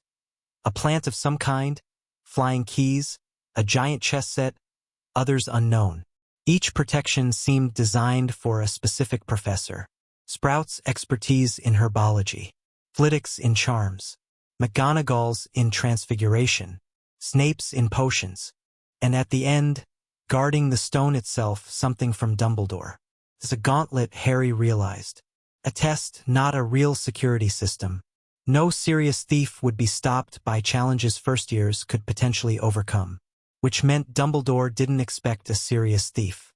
Or he did expect one, and the gauntlet served a different purpose. A test. For someone specific. Perhaps for Harry himself. The thought was disturbing. Dumbledore manipulating events, positioning pieces on a board. It was exactly what Tom's memories had warned him about. The old man played deep games, and people who thought they were making free choices were often dancing to his tune. But I'm not most people, Harry thought, and I see the strings. He returned to Gryffindor Tower with more questions than answers, but also with the beginning of a plan. The winter holidays ended. Students returned. Classes resumed. Harry continued his dual existence. Average student by day, strategist by night. He and Hermione researched Nicholas Flamel until they finally found him in a chocolate frog card, confirming what Harry already knew. They discussed theories about the protections, who might be after the stone, what to do about it. Through it all, Harry watched Quirrell. The professor was deteriorating. His turban had begun to smell. A faint, rotting odor that Harry recognized from Tom's memories of dark rituals. His stutter had worsened to the point where classes were nearly incomprehensible. And his eyes, when they met Harry's by accident, held something desperate. Voldemort is pushing him, Harry understood. Demanding results. The shade is getting impatient. It would happen soon. The attempt on the stone. Harry could feel it building like pressure before a storm. When it came, he would be ready. The confrontation arrived in June, on a night when everything aligned. Dumbledore had left the castle, called away to the ministry on urgent business that Harry strongly suspected was a decoy. Quirrell was nowhere to be seen, and the magical signatures around the 3rd floor corridor had shifted, weakened, as if someone had already begun dismantling the protections. Harry gathered Ron and Hermione after dinner. "It's tonight," he said quietly. "Someone's going for the stone." "Snape," Ron said immediately. "It has to be." "Maybe." Harry didn't correct him. "Either way, we can't let them get it." "We should tell a professor," Hermione said anxiously. "McGonagall or... They won't believe us. Dumbledore's gone, and everyone else will think we're making trouble." They tried. McGonagall had dismissed their concerns with barely concealed impatience. "So we go ourselves," Harry finished. "We stop whoever it is." Ron looked scared but determined. Hermione looked terrified but resolved. Neither of them suggested staying behind. Friends, Harry thought again. I have friends. The thought warmed him more than it should have. The trapdoor beneath Fluffy was already open when they arrived. Harry's flute, borrowed from Hagrid weeks ago for exactly this purpose, put the dog to sleep within minutes, and they dropped into the darkness below. The devil's snare was first. Hermione recognized it, remembered its weaknesses, created the light that freed them. One obstacle down. The key room was next. Flying keys swirled around them, glittering in the torchlight. Harry spotted the one they needed. Old, battered, one wing bent as if it had been caught before, and used his seeker skills to chase it down. 2 obstacles down. The chess game was massive. Life-sized pieces, enchanted to violence. Ron took command, analyzing the board with an intensity Harry had never seen in him before. "We have to be pieces," Ron said. "Harry, you're a bishop. Hermione, you're the castle on the queen's side. I'll be a knight." The game that followed was brutal. Ron sacrificed piece after piece, maneuvering toward checkmate with a brilliance that made Harry reconsider everything he thought he knew about his friend. "I have to be taken," Ron said finally. His face was pale but determined. "When I move, the queen will take me. That leaves you free to checkmate the king." "No," Hermione said. "Ron, there has to be another way." "There isn't." Ron looked at Harry. "End this. Get the stone." He moved. The White Queen struck. Ron crumpled to the floor, and Hermione screamed, but the Black King threw down his crown. Checkmate. Harry ran to Ron's side. The boy was breathing, unconscious but alive. Hermione was crying. "Stay with him," Harry said. "Get him out when he wakes up. Find a professor." "Harry, I have to finish this." He met her eyes. "Please, Hermione, trust me." She nodded, tears still streaming. Harry left them and moved on. The next chamber held a troll, already knocked out, presumably by Quirrell. Then a room with 7 bottles and a logic puzzle easily solved. Then a wall of black flame, and beyond it, Harry stepped through and found exactly what he'd expected. Quirrell stood before a magnificent mirror, the Mirror of Erist, which Harry had discovered during his Christmas exploration. The turban was still in place, but Harry could feel the malevolent presence within it more strongly than ever. "You," Quirrell said, his stutter vanishing. "Dumbledore's golden boy. Professor." Harry kept his voice calm. "Step away from the mirror." "I think not."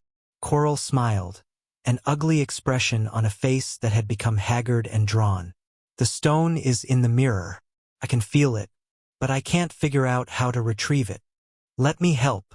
The voice came from everywhere and nowhere. Cold. Familiar. The voice from Harry's nightmares, from Tom's memories, from the thing that had killed his parents. "Let me speak to him," Voldemort said. Face to face. Quirrell's hands went to his turban. He began to unwrap it, layer by layer, revealing what lay beneath. The back of his head was not empty. A face pressed against Quirrell's skull like something trying to emerge from inside. Chalk-white skin, eyes red as blood, slits for nostrils. The face of Lord Voldemort, reduced to a parasite but still undeniably present. "Harry Potter," the face whispered. "We meet again." Harry felt his scar flare with pain but pushed through it. "Tom." The red eyes widened, then narrowed. "You know my name." "I know a lot of things." Harry's wand was in his hand, though he hadn't remembered drawing it. "I know what you are, what you've done, what you're planning." "Do you?" Voldemort's voice was almost amused. "Then you know I cannot be killed, cannot be stopped. I am a mortal boy, and you are nothing but a child who got lucky once. Maybe." Harry stepped closer to the mirror. "Or maybe I'm something you don't understand." The mirror's surface rippled. Harry saw himself reflected there, not as he was but as he could be. Older, powerful, standing atop something that might have been a throne or might have been a pile of bodies. The mirror showed desires, deep desires, and some part of Harry, the part that carried Tom's knowledge and ambition, desired exactly what the image promised. But that wasn't all of him. Harry focused, pushed past the dark reflection, found the truth beneath. He saw his parents, saw them smiling, proud, at peace, saw a version of himself surrounded by friends, Ron and Hermione and others he didn't yet know, living and laughing and happy. He saw the stone, resting in his reflection's pocket. He felt weight in his real pocket. "The stone," Voldemort hissed. "He has the stone." "Seize him." Quirrell lunged. His hands closed around Harry's throat, and pain, agony. Quirrell screamed and recoiled, his hands blistering, blackening, burning. Harry understood instantly. The protection. his mother's sacrifice, woven into his blood. Quirrell, hosting Voldemort's soul, couldn't touch him without destroying himself. "Get the stone!" Voldemort shrieked. "Kill him if you must, but get the stone." Quirrell attacked again, ignoring the damage, his face contorted with agony and determination. His hands burned even as they reached for Harry's throat. Harry didn't run, didn't dodge, didn't reach for a spell. He reached up and pressed his palms against Quirrell's face. The effect was immediate and terrible. Quirrell's skin blackened. His screams echoed off the chamber walls. Voldemort's voice rose in a howl of fury and disbelief, and then Quirrell crumbled. His body collapsed into ash and dust, and from the remains rose something dark and formless. A wraith, a shade, the remnant of what had once been Tom Riddle. It hung in the air for a moment, its presence pressing against Harry's mind with desperate malevolence. "You," the shade whispered. "You are more than you seem. I felt it. The moment I touched your mind, I felt myself." Harry said nothing. His scar was agony. His body was failing. "What are you?" "I'm Harry Potter," Harry managed. "And I'm nothing like you." The shade laughed, or tried to. What emerged was more like a scream. "We'll see," it said. "We'll see, child. This isn't over. This will never be over." Then it fled, passing through the chamber wall like smoke through a crack, leaving Harry alone with the ashes of Quirrell and a stone that burned cold in his pocket. Harry's legs gave out. The world was spinning. He was vaguely aware of voices, footsteps, someone catching him before he hit the ground. Then darkness. He woke in the hospital wing 3 days later. Dumbledore was sitting beside his bed. The old man's expression was gentle, concerned, and deeply thoughtful. "Good afternoon, Harry." Harry tried to speak, found his throat too dry, accepted the glass of water Dumbledore offered. "The stone," he managed. "Destroyed." Dumbledore's eyes held no accusation. "Nicholas and I agreed it was for the best. He and Perenelle have enough elixir stored for a while, and after that, well, they've had a very long time together. They're ready for the next great adventure." "Death." Dumbledore meant death, said with such casual acceptance that Harry almost laughed. "Quirrell, gone. You destroyed him quite thoroughly, Harry. The protection your mother gave you proved comprehensive." There was a question in that last word. Dumbledore wanted to know how Harry had understood what to do, how he'd thought to use the protection as a weapon. Harry decided on partial truth. "I felt him burn when he touched me. I just kept touching him." Remarkable instincts. Dumbledore's gaze was penetrating. "You continue to surprise me, Harry. When I left that night, I believed you would be in no danger. I was wrong, and I apologize. You knew I'd go after the stone. I suspected." The cloak was, perhaps, an unfair temptation. A slight smile. "Though I confess I didn't expect you to reach the final chamber. The protections were designed for someone older, more experienced. Ron and Hermione helped. Yes, Mr. Weasley's chess skills and Miss Granger's logic are quite impressive." Dumbledore paused. "As is your ability to inspire loyalty in your friends." There was something else in his voice now, something probing. "Sir," Harry said carefully, "what happened to Voldemort?" "The shade fled. Back to whatever dark corner he's been hiding in since that night 10 years ago." Dumbledore's expression darkened. "He's weak, Harry, but he won't remain so forever. Someday he'll find another body, another way to return. And when he does, I'll be ready." The words came out with more conviction than Harry had intended. Dumbledore studied him for a long moment. "Yes," the old man said finally. "I believe you will." The end-of-year feast was a triumph. Gryffindor won the House Cup, thanks to last-minute points Dumbledore awarded for the third-floor adventure. Ron and Hermione were heroes. Even Neville got recognition for trying to stop them from leaving that night. It takes a great deal of bravery to stand up to your enemies, but just as much to stand up to your friends. Harry sat among his housemates, accepting congratulations, smiling at the right moments. The mask was firmly in place, but beneath it his mind was churning. Voldemort had felt something. In those final moments, The shade had sensed that Harry was more than he appeared. Had felt the echo of its own soul, perhaps, or the knowledge that shouldn't exist in an 11-year-old's mind. This isn't over, it had said. This will never be over. The shade was right. The stone was just the beginning. There were Horcruxes to find and destroy, a Dark Lord to permanently defeat, an entire corrupt wizarding society to navigate.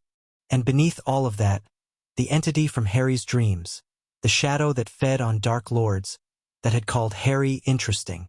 It was too much for one person, even for someone with Tom Riddle's knowledge and Harry Potter's determination. He would need allies, real ones, not just pieces on a board. People who knew the truth about him, or at least enough of it to help. Ron, Hermione, maybe eventually others. Harry looked at his friends still strange to think, and felt something that might have been hope. He wasn't alone anymore. He didn't have to be. The train ride home was quiet. Harry sat with Ron and Hermione, watching the countryside slide past, already planning for next year. "You'll write this summer?" Ron asked anxiously. "Mum wants to invite you to stay. Get you out of that muggle house for a while." "I'd like that." And Harry found he meant it. Hermione was watching him with that sharp, analytical expression he'd come to recognize. "You're different," she said quietly. "From the first day, I knew something was. I still don't understand what." "Someday," Harry said. "Someday I'll explain. Promise." He met her eyes. "Promise." The train pulled into King's Cross. Harry gathered his things, said goodbye to his friends, and walked through the barrier to find the Dursleys waiting with expressions of barely concealed disgust. One summer, he thought. Then back to Hogwarts. Back to planning. Back to the game. He climbed into the Dursleys' car without complaint. He had work to do. Chapter 2 end. Chapter 3. The diaries whisper the summer at Privet Drive was precisely as miserable as Harry had anticipated. Vernon had installed new locks on Harry's door. 3 of them, heavy-duty, purchased from a security specialist in London. The window had bars now, welded in place by a man who'd asked no questions and accepted cash. Harry's trunk and wand were locked in the cupboard under the stairs, inaccessible, supposedly rendering him harmless. The Dursleys had no idea how wrong they were. Harry lay on his thin mattress in the smallest bedroom, staring at the ceiling, and practiced wandless magic in perfect silence. Small things. Levitating dust motes, warming the air around his hands, unlocking and relocking the door just to prove he could. Tom's memories contained extensive knowledge of wandless casting, and Harry had been developing the skill since childhood. The wand was a focus, a refinement tool, but it wasn't strictly necessary for someone with enough control. Still, he missed it. The holly wand felt like an extension of his own magic in a way that wandless casting didn't quite match. Hedwig was gone, released before the Dursleys could cage her, with instructions to find Ron and Hermione and let them know Harry was alive. She'd return when she could, slipping through the bars at night to deliver letters and accept treats before disappearing again. The letters from his friends were his lifeline. Ron wrote about his summer, Egypt of all places, because his father had won a ministry prize. The letters were full of curse breakers and mummies and descriptions of ancient tombs that made Harry's researcher instincts itch with jealousy. Hermione wrote about her holiday in France, but her letters were different. Between the lines about beaches and museums, Harry could read her real questions. "You promised to explain. When? What are you hiding? I know there's more." He wasn't ready to answer. Not yet. Not through letters that could be intercepted. But soon. He'd promised, and Harry Potter kept his promises. The house elf arrived on Harry's birthday. Harry was lying in bed, having just finished a meager dinner of cold soup and stale bread, when a crack split the air and something small and bat-eared appeared at the foot of his mattress. "Harry Potter!" the creature squeaked. "Such an honor it is." Harry sat up slowly, his mind racing. House elves, bound servants of wizarding families, magically compelled to obey their masters. Tom had owned several, had treated them with casual cruelty that made Harry's stomach turn even in memory. This one was wearing a filthy pillowcase and had eyes the size of tennis balls. It was wringing its hands with obvious anxiety. Who are you? Harry kept his voice low. The Dursleys were downstairs, and the last thing he needed was Vernon investigating strange noises. Dobby, sir. Just Dobby. Dobby the house elf. The creature bounced on its heels. Dobby has come to warn Harry Potter. Harry Potter must not go back to Hogwarts. Harry's eyes narrowed. Why not? There is a plot, Harry Potter. A plot to make most terrible things happen at Hogwarts School of Witchcraft and Wizardry this year. Dobby's voice dropped to a whisper. Harry Potter must stay where it is safe. Safe. Harry glanced at the bars on his window, the locks on his door. You think I'm safe here? Better here than at Hogwarts, sir. If Harry Potter goes back to school, he will be in mortal danger. Harry considered the elf carefully. House elves couldn't lie to their masters, but they could mislead, omit, and manipulate within the bounds of their orders. This one seemed genuine, terrified even, but that didn't mean it was telling the whole truth. Who sent you, Dobby? The elf's eyes went wide with panic. Dobby cannot say, sir. Dobby would have to iron his hands if Dobby told Harry Potter who his family is. His family. So Dobby belonged to someone. Someone who either wanted Harry kept safe or wanted him kept away from Hogwarts. The distinction mattered. This plot, Harry said slowly. Who's behind it? What are they planning? Dobby cannot say. The elf was practically vibrating with distress. Dobby only knows it is terrible, sir. History will repeat itself. The Chamber of Secrets will be opened again. Harry's blood went cold. The Chamber of Secrets. Tom Riddle's greatest achievement at Hogwarts. A hidden chamber containing a monster, used to terrorize Muggleborns 50 years ago. Tom had framed another student for the attacks, had nearly gotten away with murder, had learned to kill with impunity. If the chamber was being opened again, that meant someone had access to it. Someone who knew Tom's secrets. Someone who could control the monster within. Dobby, Harry said carefully. How do you know about the chamber? The elf froze. His huge eyes darted to the door, then back to Harry. Dobby has said too much, it whispered. Dobby must go. But Harry Potter must promise not to return to Hogwarts. Promise, Dobby. I can't do that. Then Harry Potter leaves Dobby no choice. Before Harry could react, the elf vanished with a crack. A moment later, there was a crash from downstairs. Something breaking, someone shouting, and Harry knew with horrible certainty that Dobby had just done something catastrophic. He was right. The Ministry Owl arrived within minutes, carrying a formal warning about underage magic. Vernon's face turned purple. Aunt Petunia shrieked about freaks and abnormalities, and Harry found himself locked in his room with a cat flap installed in the door for meal delivery. His situation somehow worse than before, but his mind wasn't on his imprisonment. It was on what Dobby had revealed. The Chamber of Secrets. Someone was planning to open it, and Harry had a very good idea who. Ron arrived 3 days later in a flying car. The rescue was chaotic, loud, and exactly the sort of thing Harry would have expected from the Weasley twins. Fred and George hung out the windows, grinning maniacally, while Ron worked at the bars with a hook and rope. Stand back, Ron called, and the car accelerated. The bars ripped free with a screech of tortured metal. Harry threw his trunk through the window, grabbed Hedwig's cage, and scrambled into the back seat just as Vernon burst through the bedroom door.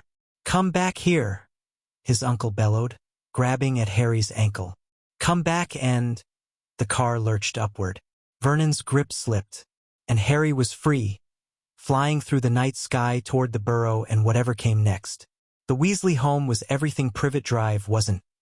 Warm, chaotic, filled with love. Mrs. Weasley fussed over Harry's thin frame, piling his plate with food at every opportunity. Mr. Weasley peppered him with questions about muggles. How did airplanes stay up? What exactly was the function of a rubber duck? With an enthusiasm that was oddly endearing. The twins treated Harry like a co-conspirator, Ron like a brother. For 2 weeks, Harry let himself relax. Let himself be a normal boy in a normal, magical household, playing Quidditch in the orchard and deganoming the garden and staying up late to talk with Ron about everything and nothing. But the chamber never left his mind. He researched at night when the house was quiet. The Weasleys had a small library, nothing compared to Hogwarts, but adequate for basic history. Harry found references to the chamber's first opening 50 years ago. A girl had died. The attacks had stopped when a student named Rubeus Hagrid was expelled. Harry knew the truth, of course. Hagrid was innocent. Tom had framed him, had killed Myrtle Warren with the basilisk and blamed it on Hagrid's pet Acromantula. But the official record still painted Hagrid as the culprit. If the chamber was opening again, the school would be in genuine danger. A basilisk was no joke. Its gaze killed instantly, its venom was lethal, and it could live for centuries in hibernation. Whatever was controlling it had to be stopped. The question was how. Tom had opened the chamber through blood. His connection to Salazar Slytherin, inherited through his mother's line. Harry had that same connection now, absorbed along with everything else. He could open the chamber himself, could speak to the basilisk in Parseltongue, could potentially command it. But that would raise questions he couldn't afford. The boy who lived, revealed as a Parselmouth? The political implications alone were nightmarish. Wait, Harry told himself. Gather information first. Figure out who's behind this before you act. It was the smart play, the Tom Riddle play. Harry wasn't sure if that was a good thing or not. Diagon Alley came at the end of August, and with it, several revelations. The first was Gilderoy Lockhart. Harry recognized the man immediately from the posters plastered across every bookshop window. Blonde, blindingly white smile, the sort of handsomeness that seemed calculated rather than natural.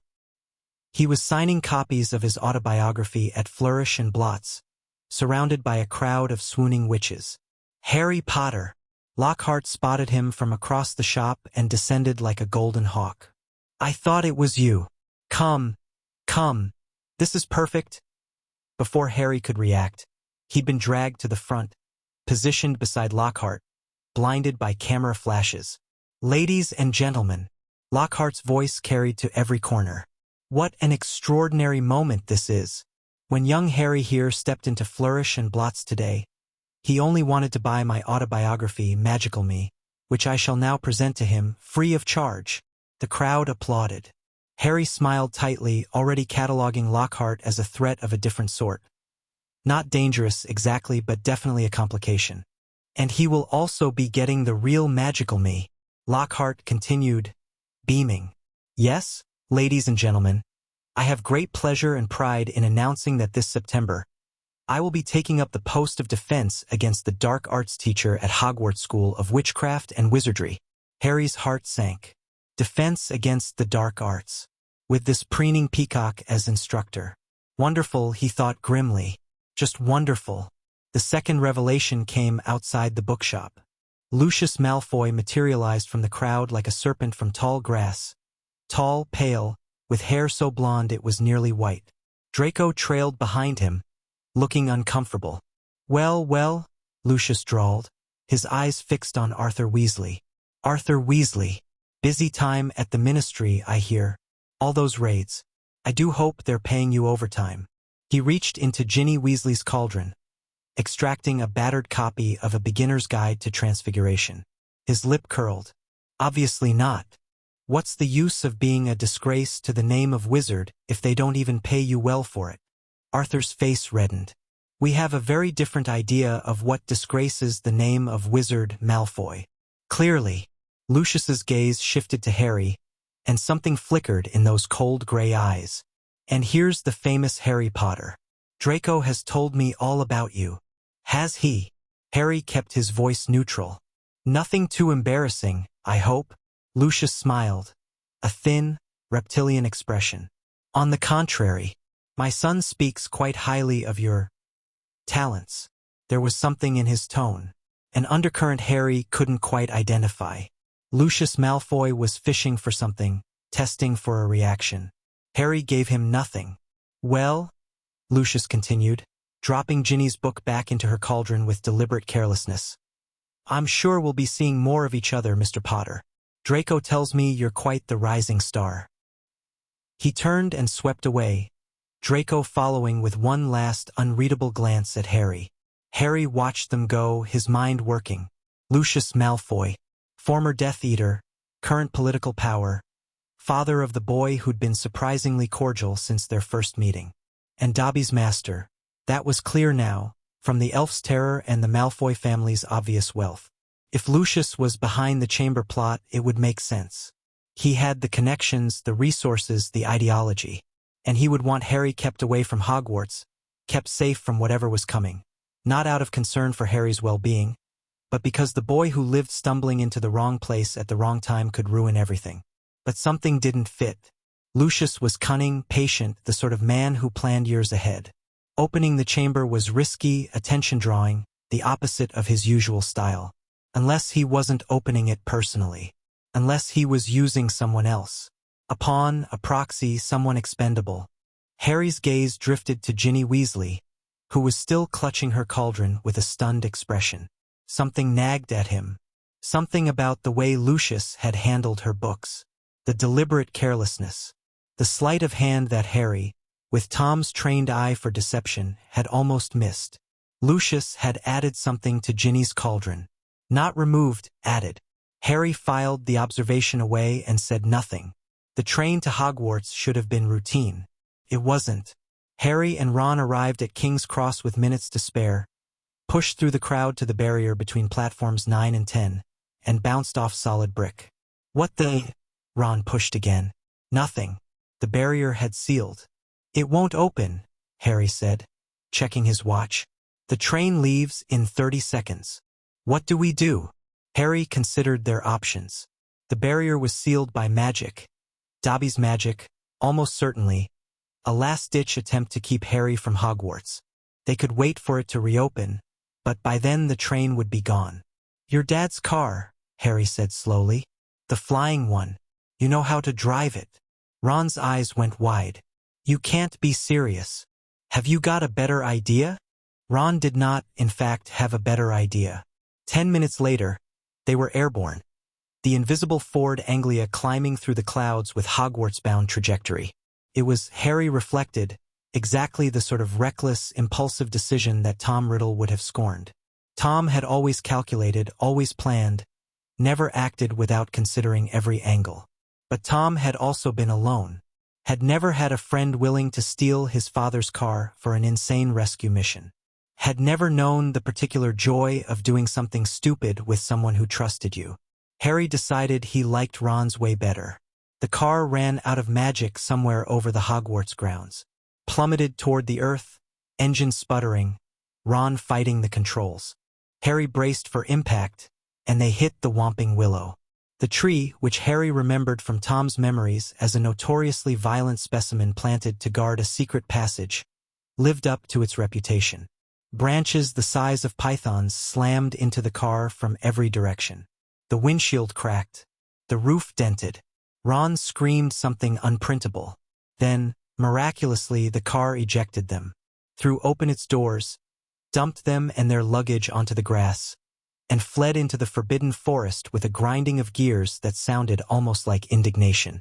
Harry lay on his back, staring at the star-filled sky, and started to laugh.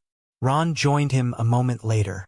They lay there together, bruised and battered and absolutely hysterical, until a familiar voice cut through the night. Well, well, well, what do we have here? Severus Snape loomed over them, his expression suggesting that Christmas had come early, and the present was Harry Potter's expulsion. They weren't expelled.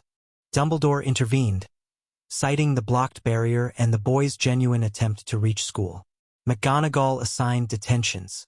Snape glowered with barely contained fury, but Harry barely registered any of it, because something else had captured his attention. During their march to the headmaster's office, they'd passed Ginny Weasley in the entrance hall. She was pale, clutching a small black book to her chest, and she'd flinched when Harry looked at her. A book, black, old, exactly the sort of thing Lucius Malfoy might have slipped into a child's cauldron. Harry's blood ran cold. He knew that book. Not its specific identity, but its type. Tom's memories contained detailed knowledge of his own Horcrux experiments. The theory, the ritual, the feeling of tearing one's soul apart and binding it to an object. And one of those objects had been a diary. Tom Marvolo Riddle's diary. created when he was 16, after the first opening of the chamber. Imbued with a fragment of his soul, designed to be more than just an anchor, to be a gateway. A way for the preserved memory of young Tom to interact with the world, to influence, to control. Lucius had given Ginny Weasley a Horcrux. Harry's hands clenched at his sides. Rage bubbled up, hot and terrible. Rage at Lucius for his casual cruelty. Rage at Tom for creating such a thing. Rage at himself for not acting sooner, for not snatching the book from Ginny's cauldron when he'd had the chance. Calm, he told himself. Think. The diary was dangerous, but it was also an opportunity. If Harry could get his hands on it, he could destroy it, eliminate one of Voldemort's anchors to the living world. One fewer obstacle in the eventual confrontation. But he had to be careful. The diary was subtle, seductive. It would charm its victim, draw them in, make them trust it. Ginny was already showing signs. The paleness, the anxiety, the way she'd clutched the book like a lifeline. He would have to watch, wait, find the right moment to intervene, and hope he wasn't already too late. September bled into October, and the signs of something wrong multiplied. Ginny grew paler each week. She stopped eating properly, stopped sleeping through the night. The twins reported hearing her walking the corridors at odd hours, stopped talking to her brothers with her usual spirit. Harry watched from a distance, gathering information, planning his approach. He couldn't simply confront her. Hey, is an evil diary possessing you? Wasn't exactly subtle. And if the diary detected interference, it might accelerate whatever it was planning. Meanwhile, the school year proceeded with its usual chaos. Lockhart was every bit as terrible as Harry had anticipated. His classes consisted primarily of reenactments of his own supposed adventures, with students playing the roles of various monsters he claimed to have defeated. Harry endured it with gritted teeth, reminding himself that the Dada position was cursed and Lockhart wouldn't last the year. Quidditch practice resumed, with Oliver Wood driving the team even harder than before. Harry's flying skills were excellent. Tom had been a capable flyer, and Harry had inherited his instincts, but he kept his performance deliberately inconsistent. Too much success invited attention. His friendships deepened. Ron was a constant presence, loyal and uncomplicated. Hermione remained sharp-eyed and suspicious, but she'd stopped pushing for answers he wasn't ready to give. And surprisingly, Neville Longbottom had begun joining their study sessions, his anxiety slowly giving way to quiet determination. For friends, Harry thought sometimes, more than Tom ever had. It was a strange comfort. The first attack came on Halloween. Harry should have expected it. Halloween seemed cosmically determined to be significant in his life. His parents' death, the troll last year, and now this. He was returning from nearly headless Nick's death day party with Ron and Hermione when they found Mrs. Norris. The cat hung from a torch bracket, stiff and unmoving. Her eyes were wide and glassy. On the wall behind her, written in what looked like blood, were words that made Harry's stomach drop. The Chamber of Secrets has been opened. Enemies of the air, beware. What's going on here? Filch pushed through the gathering crowd and saw his cat. His face went white, then purple. My cat. What's happened to my cat? His eyes found Harry. You! He screamed. You did this. You've killed my cat. I didn't. Argus. Dumbledore's voice cut through the chaos. The headmaster had arrived, flanked by McGonagall and Snape. His expression was grave as he examined Mrs. Norris. She is not dead. She has been petrified. Petrified? Filch sagged with relief, then stiffened again. But who? How? Dumbledore's gaze swept the corridor, lingering on the bloody writing. That, he said quietly, is what we must discover. The school erupted into panic. The Chamber of Secrets was legend. Most students had heard the story, knew about the monster supposedly hidden somewhere in the castle.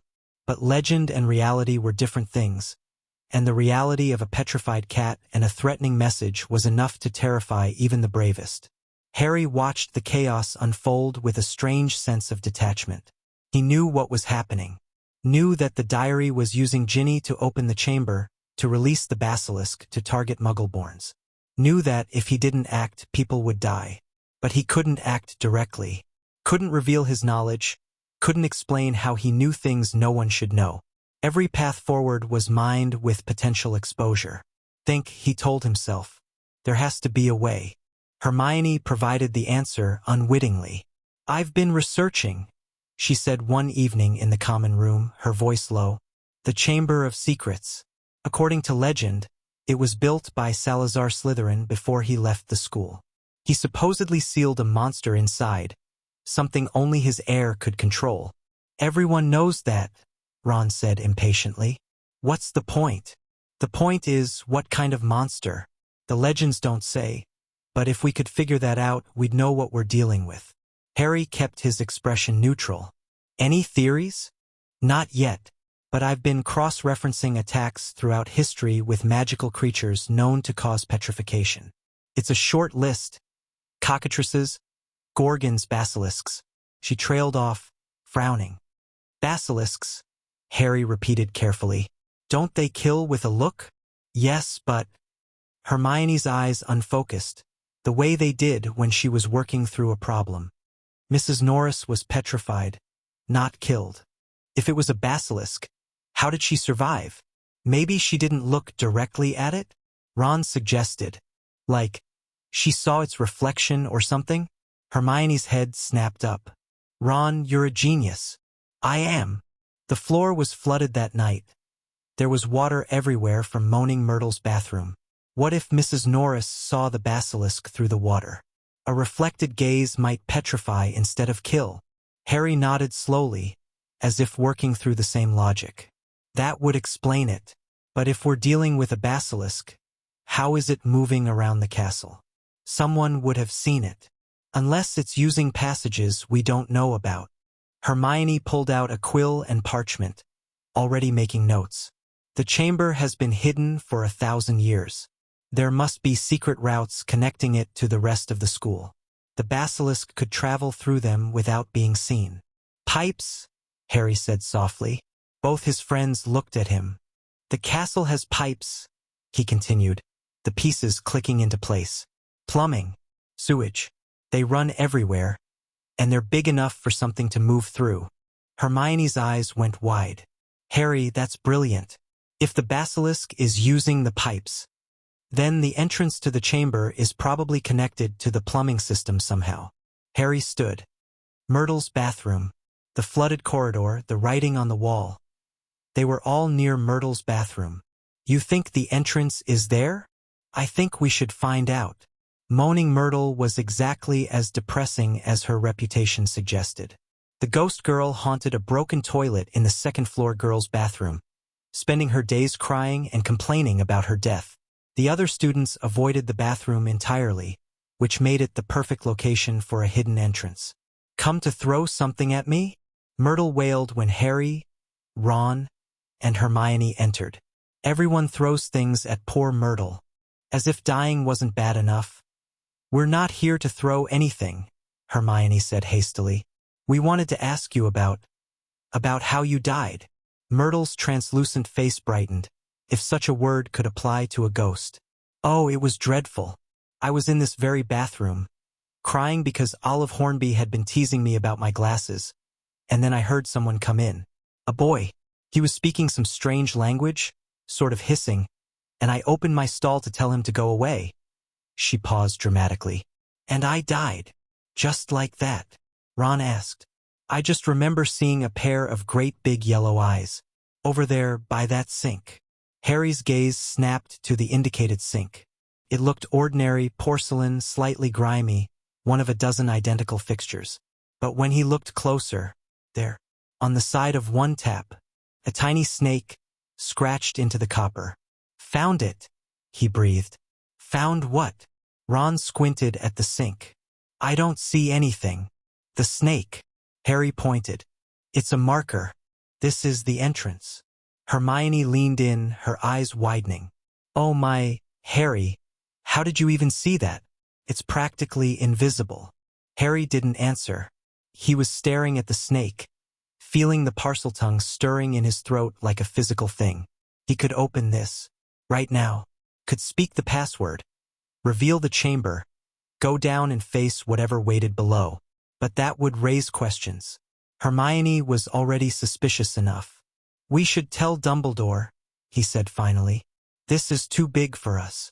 Ron looked relieved. Hermione looked thoughtful. Neither argued.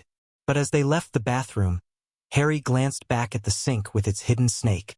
Soon, he thought, when I'm ready. November brought more attacks. Colin Creevey was found petrified near the hospital wing. His camera raised as if to take a photograph. The film inside had been melted, but the indirect view through the lens had saved his life. Nearly headless Nick was next, along with Justin Finch-Fletchley, who'd been standing behind the ghost when the basilisk struck. Indirect gaze again, through nearly headless Nick's translucent form. The school descended into full panic. Students traveled in groups. Teachers escorted classes between locations. Dumbledore's reassurances did nothing to calm the fear. And through it all, Ginny Weasley grew worse. She barely spoke now. Her eyes had developed a strange, unfocused quality, as if she was seeing things no one else could see. Her brothers were worried. Even Percy had noticed something was wrong. But no one connected her behavior to the attacks. No one except Harry. He watched her from across the common room, across the great hall, across the corridors. She was disappearing for long stretches, returning pale and shaking, unable to account for her time. The diary was taking more control, using her body to open the chamber, to direct the basilisk. And with each use, it was draining more of her life force, preparing for something terrible. Harry needed to act. But every approach he considered had problems. Confront Ginny directly? She might not even remember what the diary was making her do. And the diary itself might sense the threat, might accelerate its plans. Tell Dumbledore? The headmaster would want to know how Harry knew so much, would ask questions Harry couldn't answer. Steal the diary? Possible, but risky. Ginny seemed to keep it close at all times, and the diary would certainly be protected against casual theft. Think harder, Harry told himself. There has to be a way. The answer came from an unexpected source.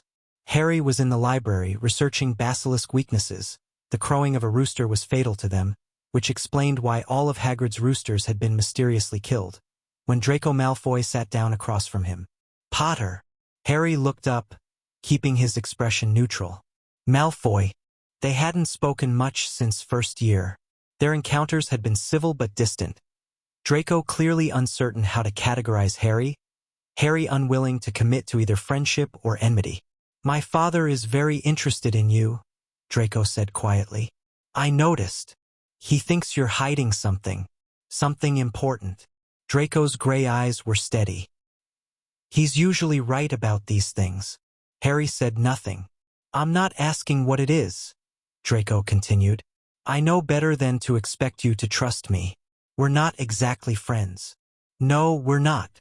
But I wanted you to know something. Father gave that Weasley girl a diary over the summer. Old, black, looked like rubbish. He slipped it into her cauldron at the bookshop. Harry went very still. Why are you telling me this? Because... Draco hesitated, and for a moment he looked less like his father's son and more like a 12-year-old boy grappling with something too big for him. Because I don't think he knew what it was. Not really. He thought it was just some dark artifact, something that would cause trouble and embarrass the Weasleys. But the way he's been acting since the attacks started. He's scared, Harry finished. Terrified. I've never seen him like this. He keeps muttering about the Dark Lord's diary and things beyond his control. Draco's voice dropped even lower. I think he gave away something that belonged to you-know-who. And now he doesn't know how to get it back. Harry's mind raced. Draco was confirming everything he'd suspected, and offering something more. An alliance, tentative and unofficial, born from Draco's own fear of what his father had unleashed. Why should I believe you? Harry asked carefully.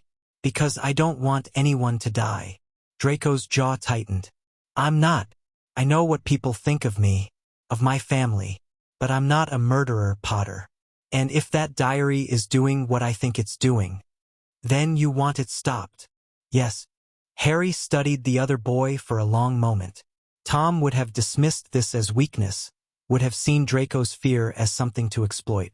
But Harry wasn't Tom. "All right," he said finally. "I believe you. But I need something in return." "What?" "Information.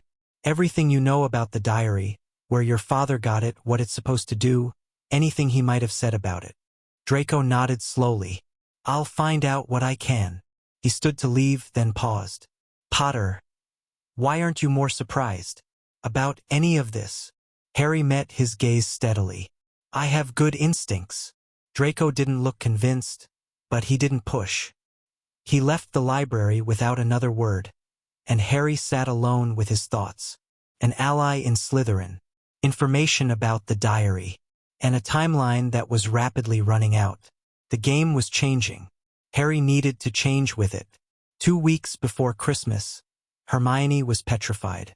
Harry found out in the hospital wing, standing over her frozen form, staring at the crumpled paper clutched in her hand. She'd figured it out.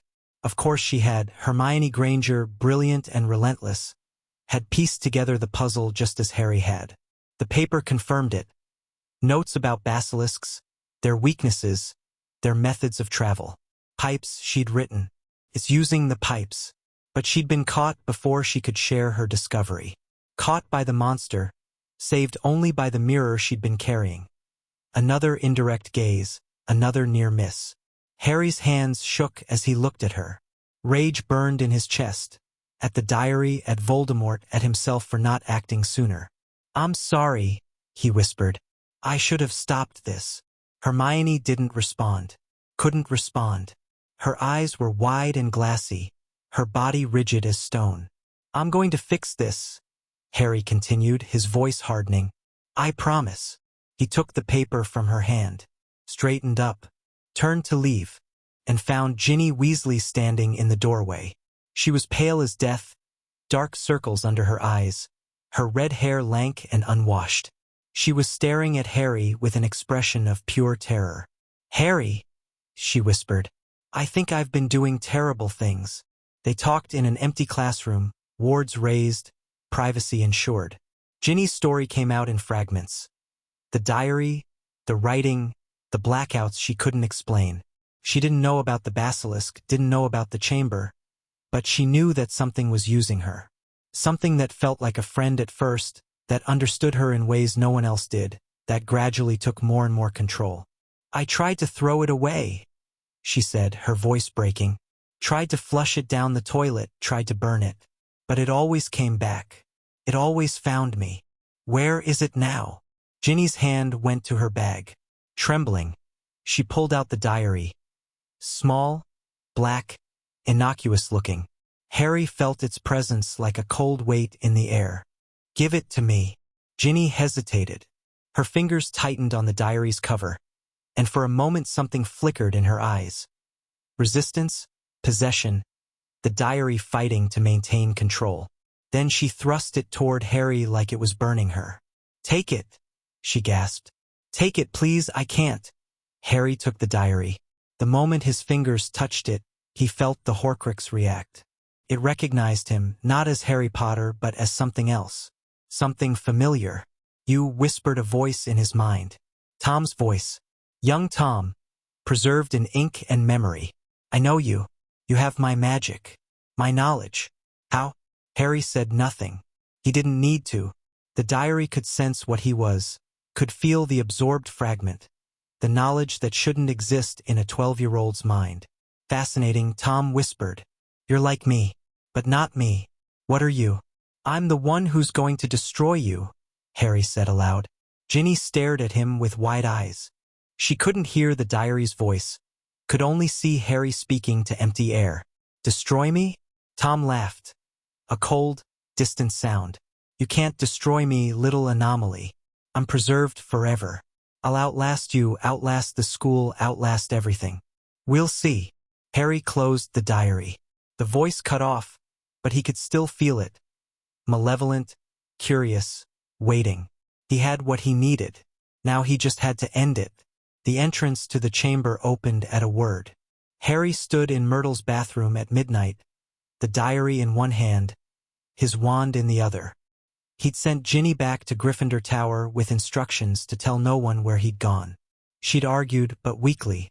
The diary's influence had left her exhausted, barely able to stand. "Open!" Harry hissed in Parseltongue.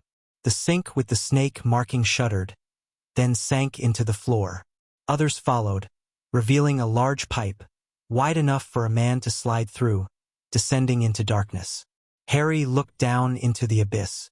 "This is insane," a rational part of him observed. Going alone, without backup, to face a basilisk. But he couldn't bring anyone else. Couldn't explain how he knew the password, how he could speak Parseltongue, how he understood things no 12-year-old should understand. This was his burden, his responsibility. He jumped. The slide down was long and slimy and absolutely disgusting. Harry emerged in a tunnel, the walls thick with mold, the floor covered with what he sincerely hoped were only rat bones. He walked for what felt like hours, wand lit, senses alert. The diary pulsed in his pocket, its presence a constant cold whisper at the edge of his mind. Finally, he reached the end. A massive door blocked the passage, carved with serpents that seemed to move in the wandlight. Harry spoke the password, and it swung open. The Chamber of Secrets was vast. Stone pillars carved with more serpents stretched toward a ceiling lost in shadow. A walkway led toward the far end, where a massive stone face dominated the wall. Salazar Slytherin's face, Harry knew, though the founder had been dead for centuries. And lying at the base of the statue, pale and motionless, was Ginny Weasley. Harry broke into a run. She was alive, but barely. Her breathing was shallow, her skin ice-cold, her life force visibly draining into the diary that lay beside her. Harry snatched up the diary, and Tom Riddle materialized before him. Not a ghost, not a memory, something in between. A 16-year-old boy, dark-haired and handsome, with eyes that glittered like polished stone. "We meet at last," Tom said. "Properly, I mean, face to face." Harry said nothing. He was cataloging Tom's appearance, his posture, his position relative to Ginny. The shade was drawing power from her, using her life to become more solid, more real. "I know what you are," Tom continued, "or rather what you contain. When I touched your mind through the diary, I felt myself, my knowledge, my magic.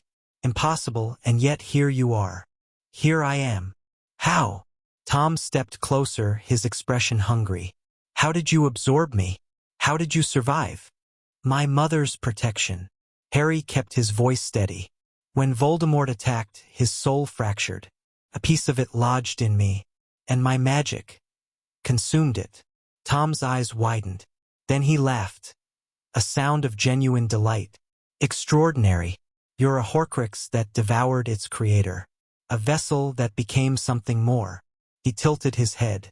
"We're the same, you and I, two halves of the same soul, separated by time and circumstance.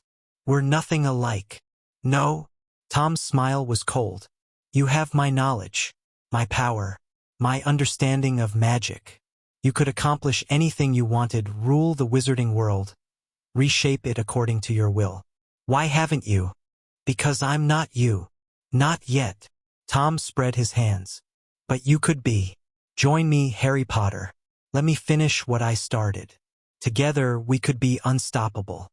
Harry looked at the shade of Tom Riddle, young, brilliant, utterly convinced of his own superiority. This was what Voldemort had been before the murders, before the Horcruxes, before the madness. A boy who'd been denied love and decided that love was worthless. "You know what I think?" Harry said quietly. "I think you're afraid." Tom's smile flickered. "Afraid? Of what?" "Of being alone. Of being forgotten. Of dying without anyone caring."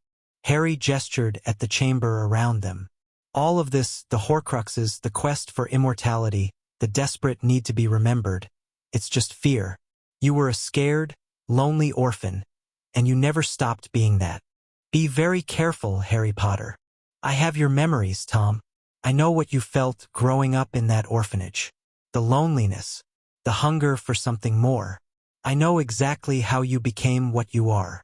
Harry stepped forward, and Tom's shade flickered, uncertainty cracking the confident facade.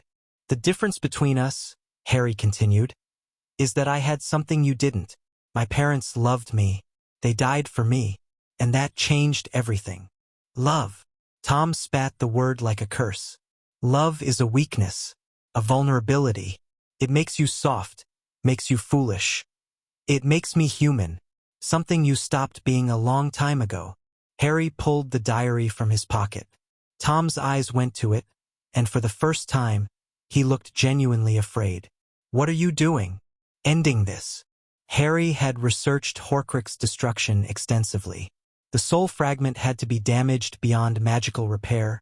Fiendfire, basilisk venom, certain killing curses. He didn't have fiendfire. He wasn't willing to use a killing curse.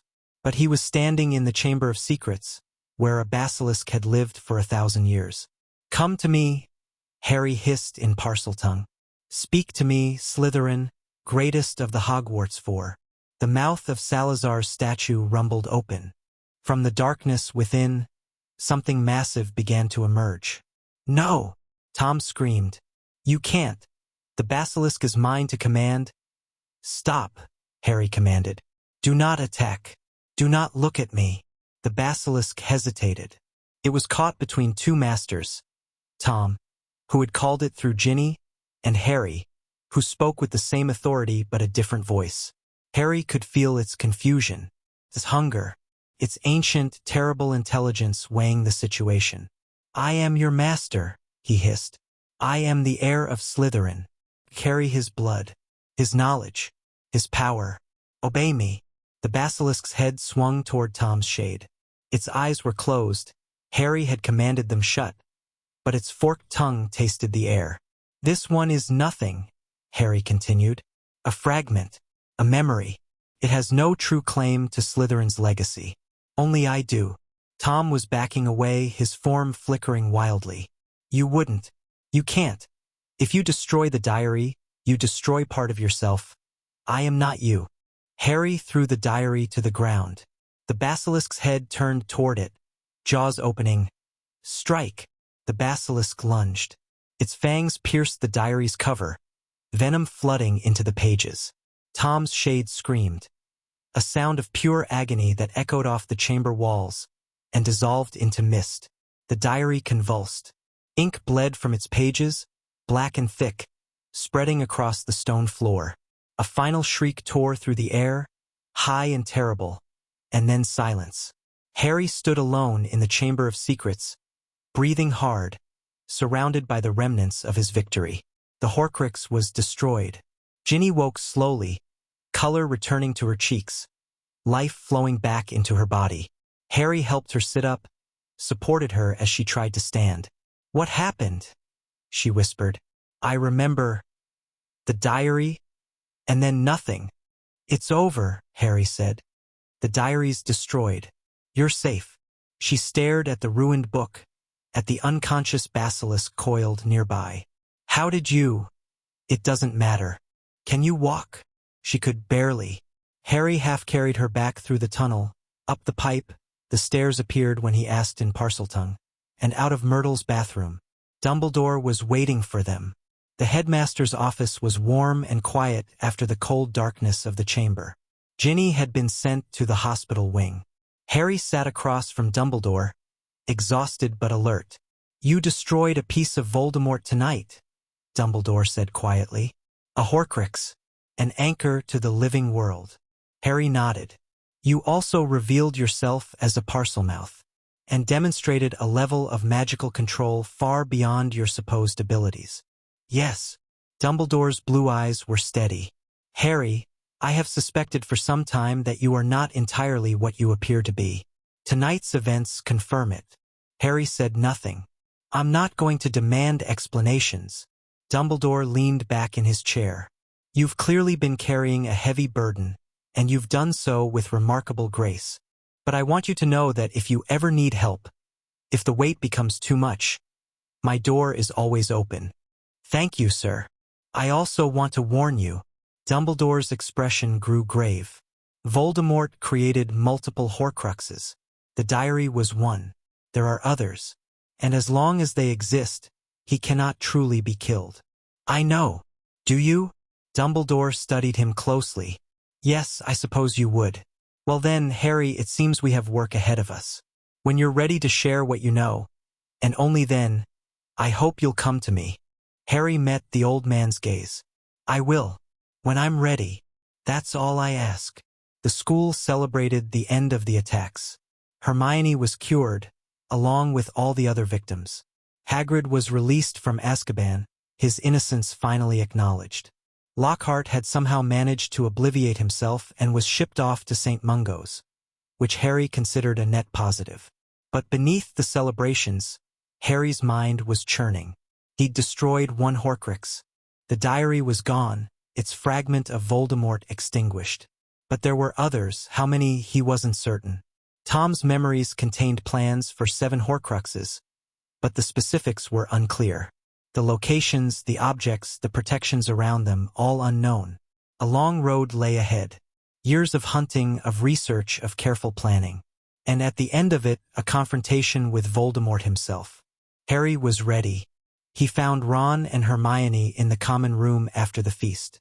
They were laughing about something normal, happy, alive. His friends.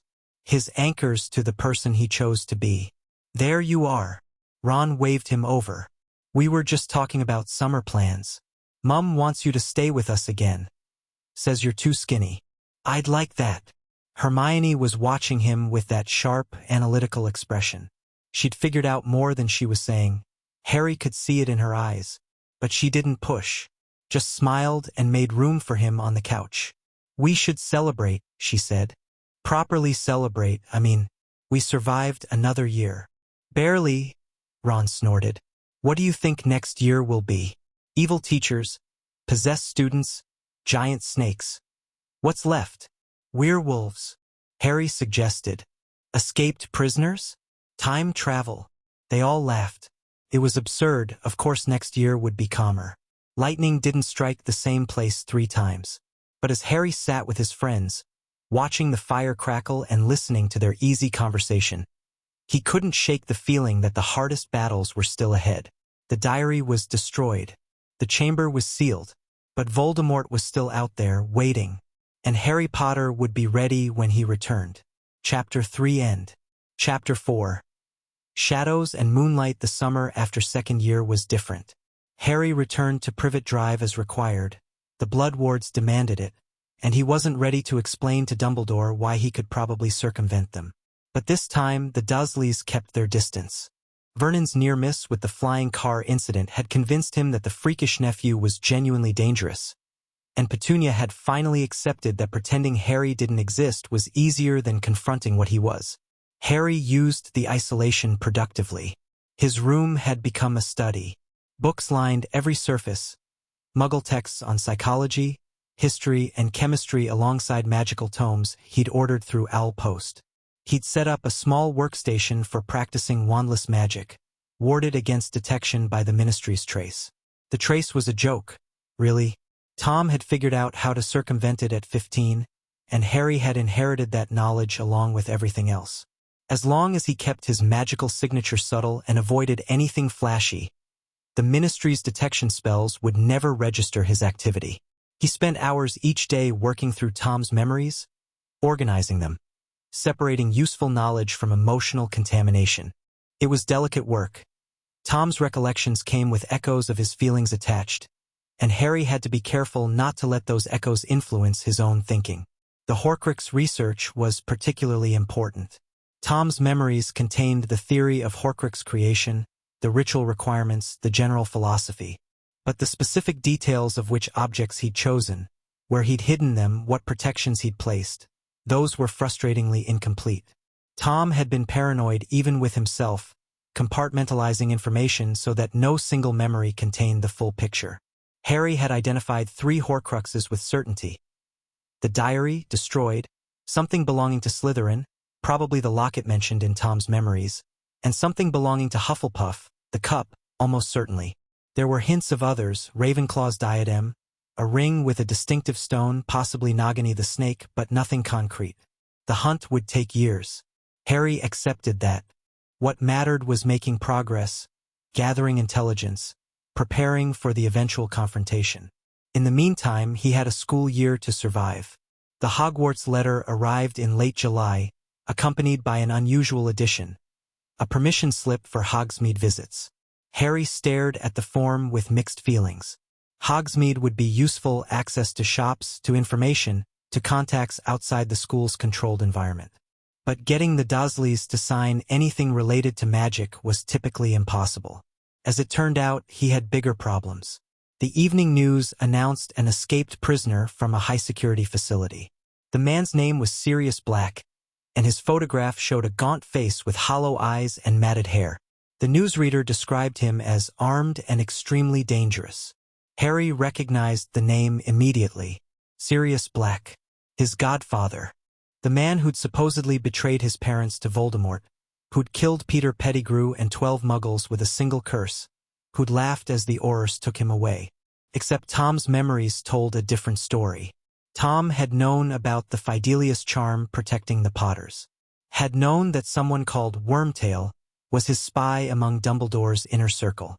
And Wormtail, according to Death Eater gossip that had filtered into Tom's awareness, was Peter Pettigrew, not Sirius Black. Harry's mind raced through the implications. If Pettigrew was the real traitor, then Black was innocent, had spent 12 years in Azkaban for a crime he didn't commit. And now he'd escaped, presumably to… what? Clear his name? Seek revenge? Find Harry? The situation was dangerous but potentially advantageous. If Harry could contact Black, could learn what actually happened that night, could perhaps even prove his innocence.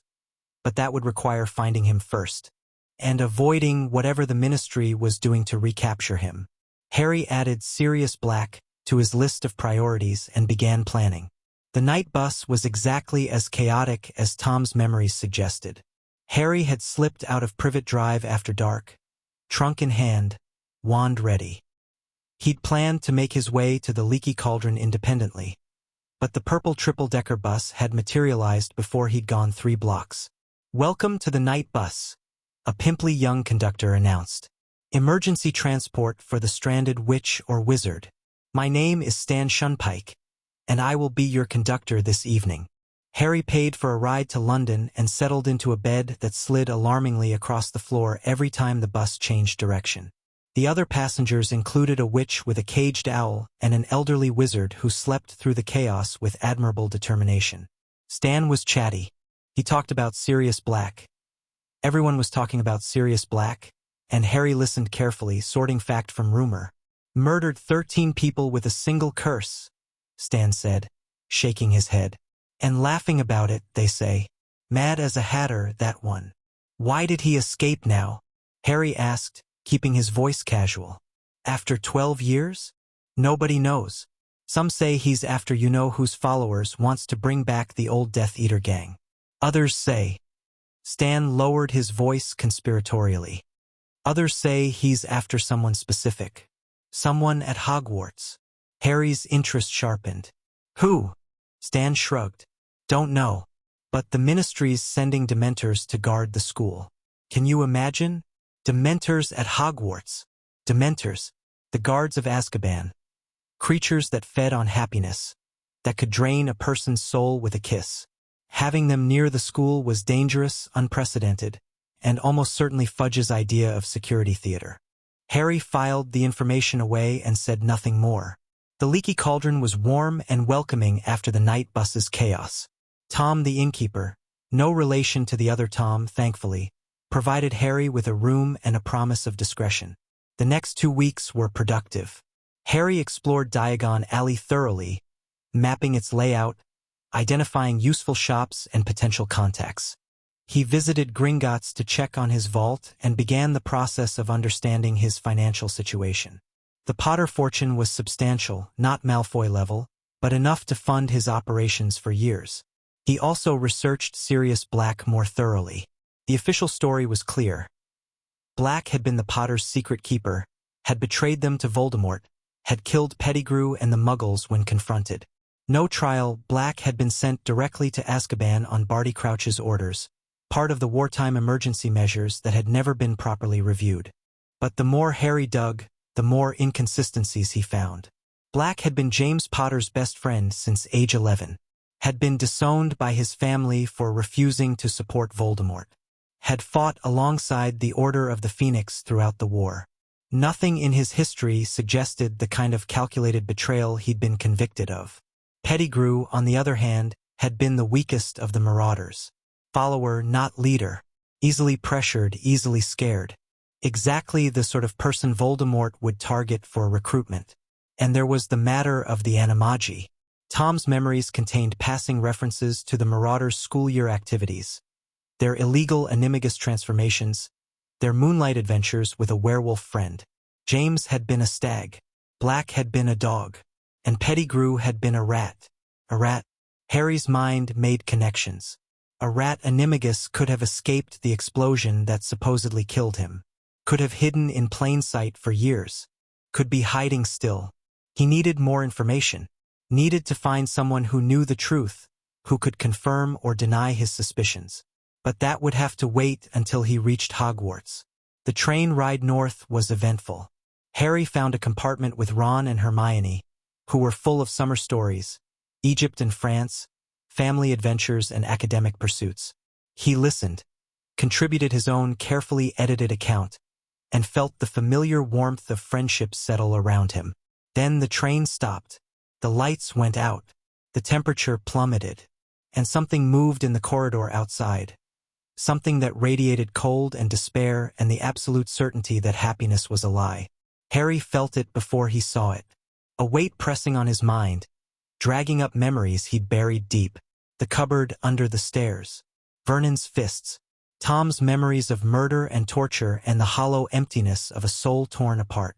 The compartment door slid open, and the Dementor entered. It was worse than the descriptions.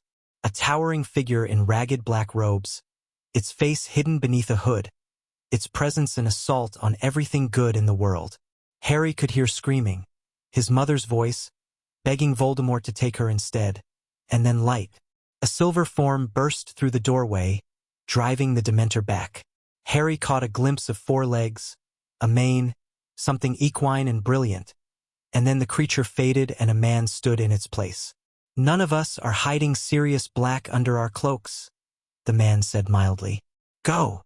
The Dementor withdrew. The cold lifted. Harry found himself on the floor of the compartment, his friends hovering over him with worried expressions. "Harry? Harry, are you all right?" He managed to sit up.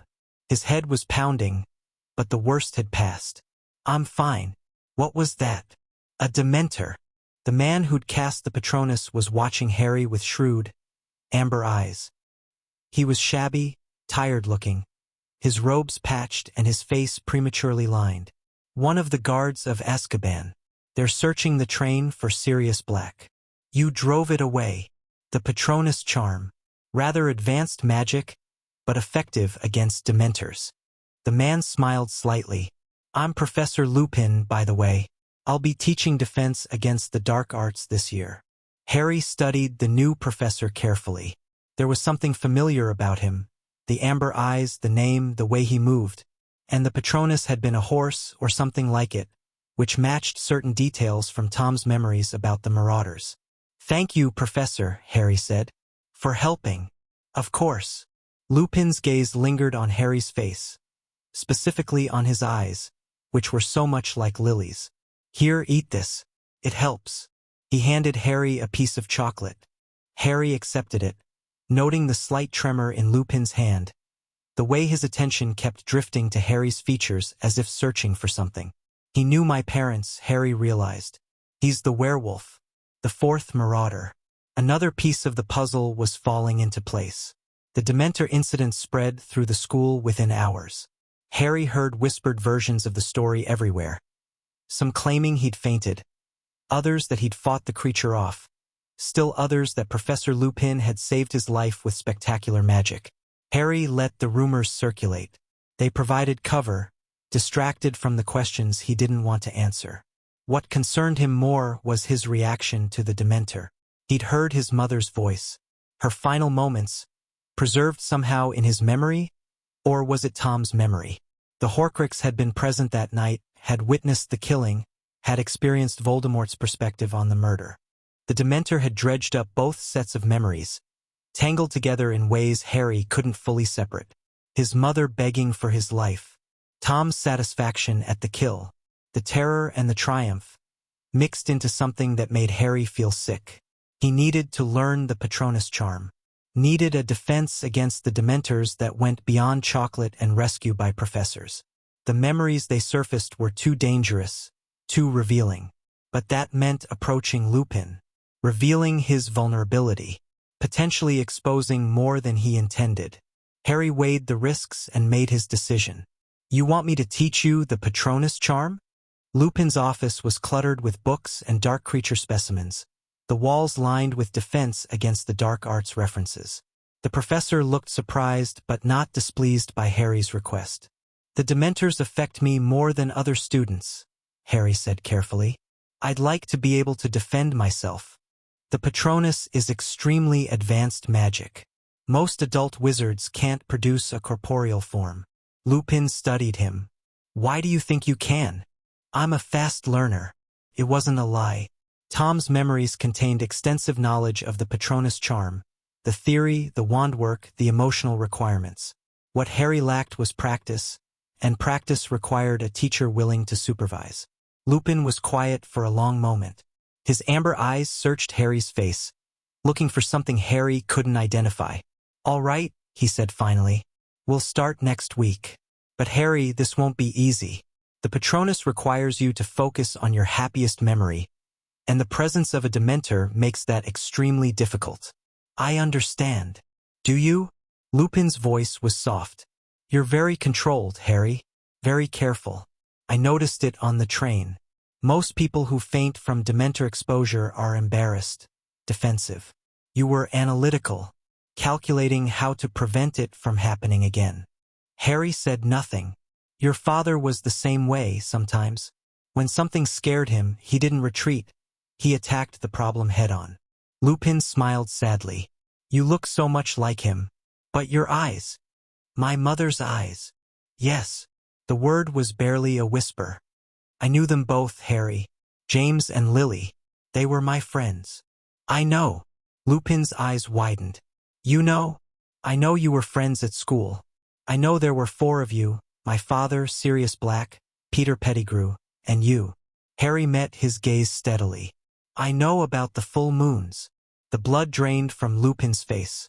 How? I'm observant, and I've done research. Harry paused. I'm not afraid of you, Professor. I know what you are, and I don't care. I just want to learn to defend myself. Lupin stared at him for a long, frozen moment. Then, slowly, he began to laugh. A broken sound, half sob and half relief. You're remarkable, he said. Truly remarkable. James would be so proud. Will you teach me? Yes. Lupin wiped his eyes. Yes, Harry. I'll teach you everything I know. The Patronus lessons became Harry's secret anchor to sanity.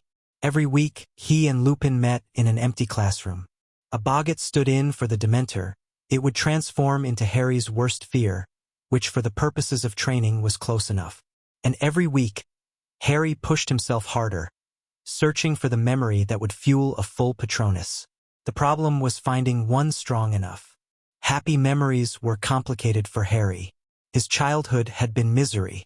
His time at Hogwarts was better, but even the good moments were shadowed by awareness of what he was, what he carried, what was coming. He tried various memories. His first flight on a broomstick, Christmas at the Burrow, the moment he'd realized Ron and Hermione were truly his friends. Each produced a silver mist, a vague shape that held the boggart Dementor at bay but never fully materialized. You're holding back, Lupin observed after one particularly frustrating session.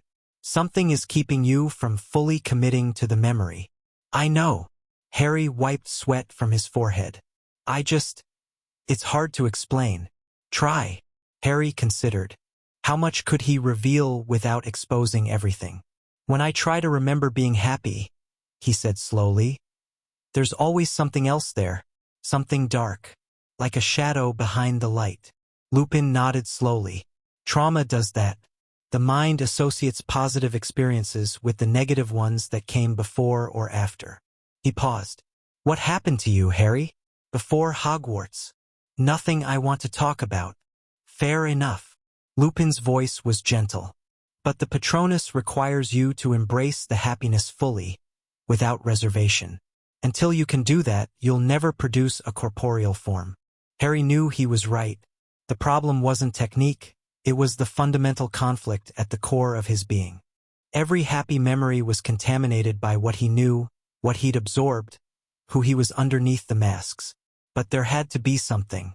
Some moment of pure, uncomplicated joy that could fuel the spell. He thought about his mother. Not Tom's memory of killing her. His own knowledge, absorbed along with everything else. The certainty that she had loved him, had died for him, had given everything to keep him safe. That love was real. Uncomplicated. The foundation of everything Harry had built his identity on. He raised his wand. Expecto Patronum. Silver light erupted from the wand tip, so bright Lupin had to shield his eyes. Coalesced, took shape, became something magnificent and impossible. A stag. Massive and proud, its antlers branching like tree limbs, its presence radiating warmth and protection. Prongs, Lupin breathed. That's, Harry, that's your father's form. Harry stared at the Patronus. His father's animagus had been a stag. His mother's love had protected him. And now, channeling that love, he'd produced a guardian that combined them both. Thank you, he said quietly. Though he wasn't sure who he was thanking, the stag turned to look at him. Its eyes held no judgment, no expectation, only acceptance. Then it faded, and Harry was left with the afterimage burned into his vision and a warmth in his chest that hadn't been there before. The year's other complications were mounting. Sirius Black had been spotted near Hogwarts. The Dementors were multiplying, their presence turning the grounds into a depression-inducing nightmare. And Draco Malfoy had been attacked by a hippogriff in care of magical creatures, setting off a chain of events that threatened Hagrid's career and the creature's life. Harry navigated it all carefully, maintaining his cover while gathering information. The Black sightings were particularly interesting. The escaped convict seemed to be circling the school, approaching but never entering. Watching, waiting for something. Waiting for me, Harry suspected, or waiting for Pettigrew, because Harry had done more research, had confirmed his suspicions. The Weasley family had owned a rat named Scabbers for 12 years, exactly the period of Black's imprisonment.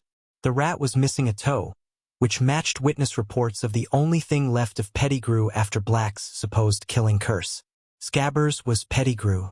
Harry was certain of it now. The question was what to do with the knowledge. He could expose the rat, prove Black's innocence, bring a traitor to justice.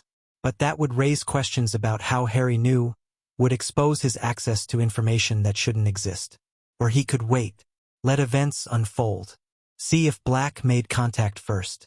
Harry chose to wait, but he also began carrying a certain map he'd acquired from the Weasley twins, a map that showed every person in Hogwarts, including those in animal form.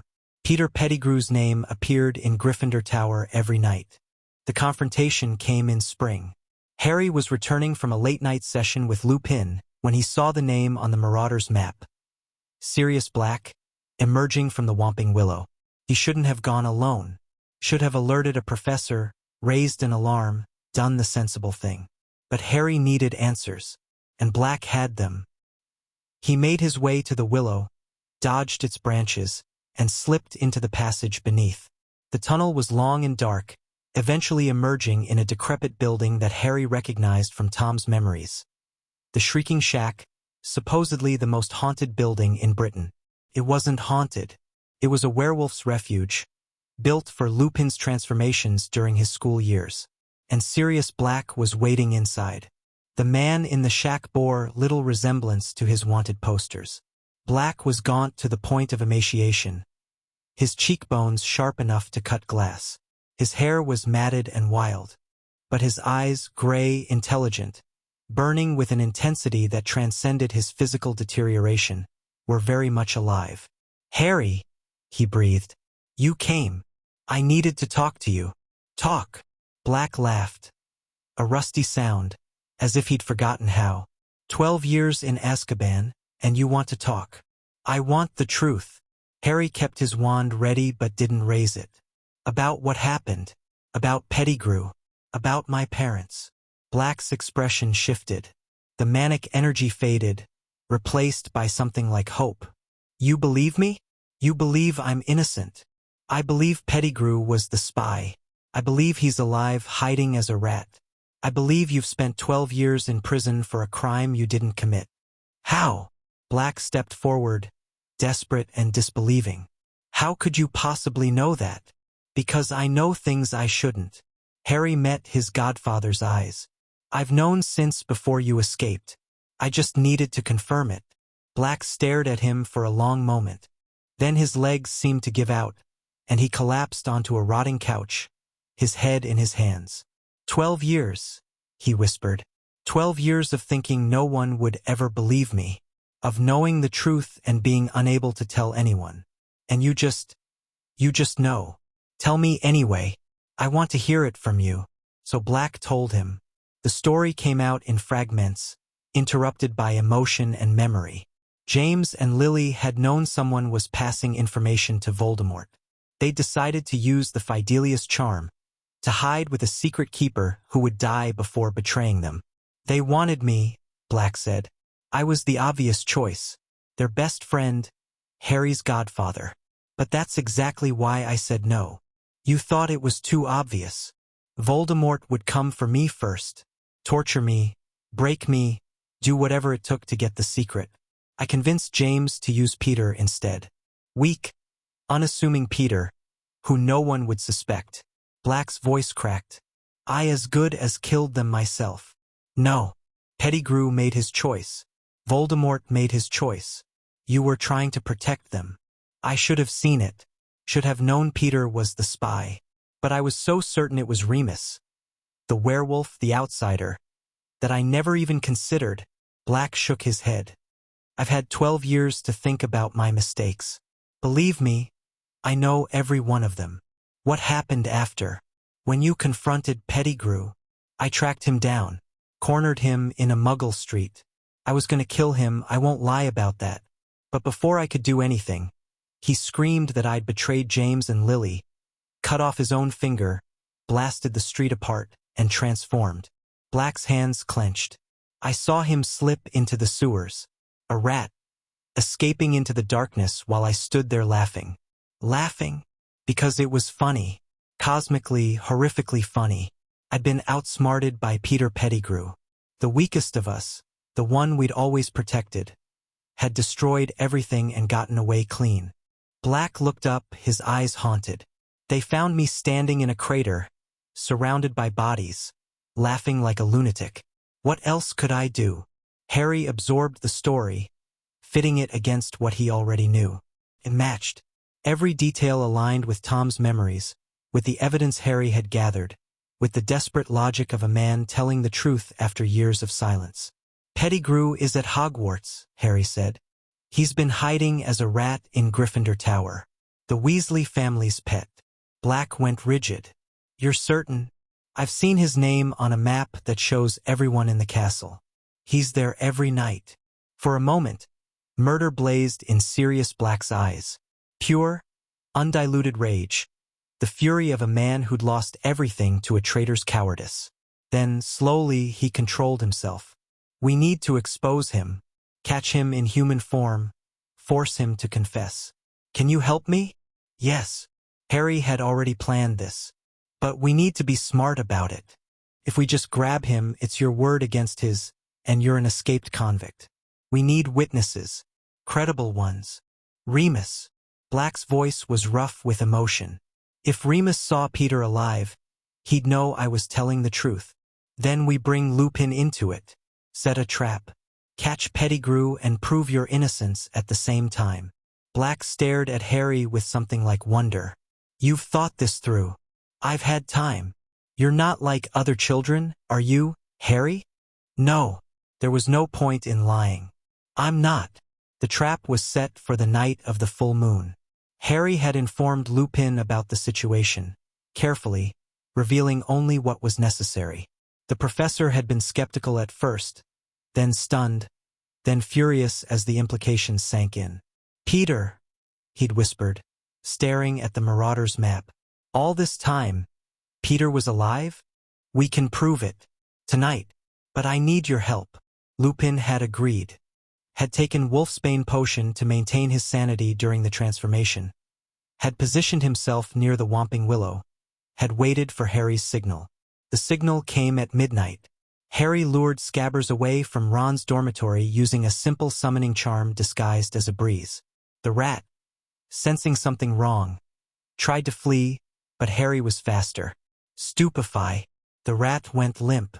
Harry carried it out of Gryffindor Tower, through the castle, and out to the Whomping Willow. Sirius and Lupin were waiting in the Shrieking Shack. When Harry arrived with the unconscious rat, both men went pale. It's him, Sirius breathed.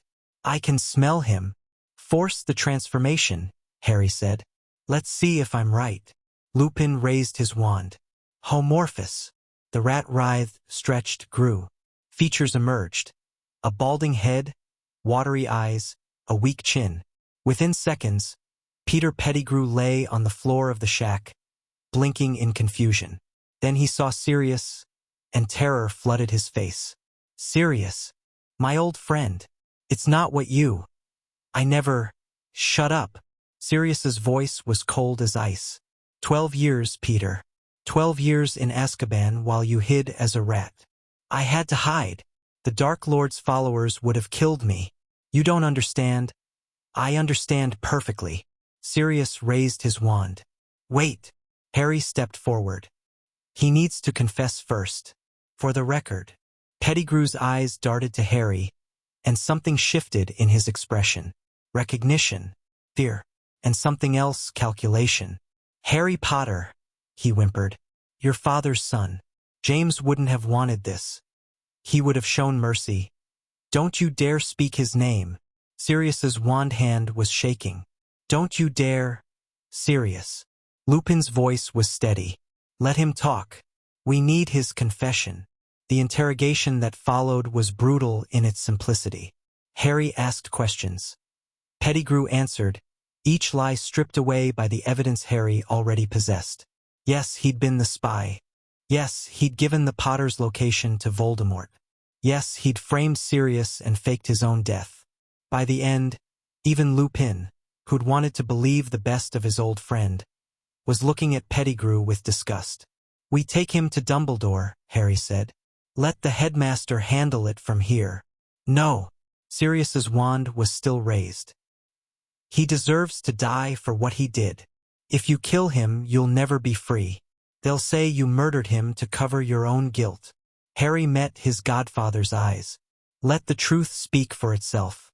Let Pettigrew rot in Azkaban while you walk free. The struggle on Sirius's face was painful to watch. 12 years of suffering, of rage, of desperate hunger for revenge. All of it demanding satisfaction.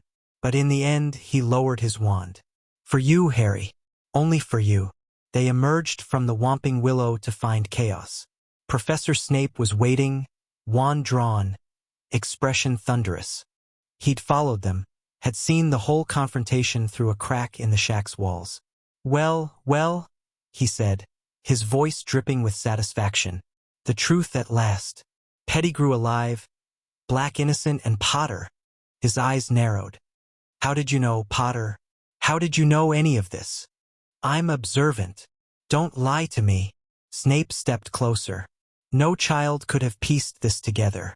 No ordinary child. Severus. Lupin's voice was warning. This isn't the time. Isn't it? The boy knows things he shouldn't know.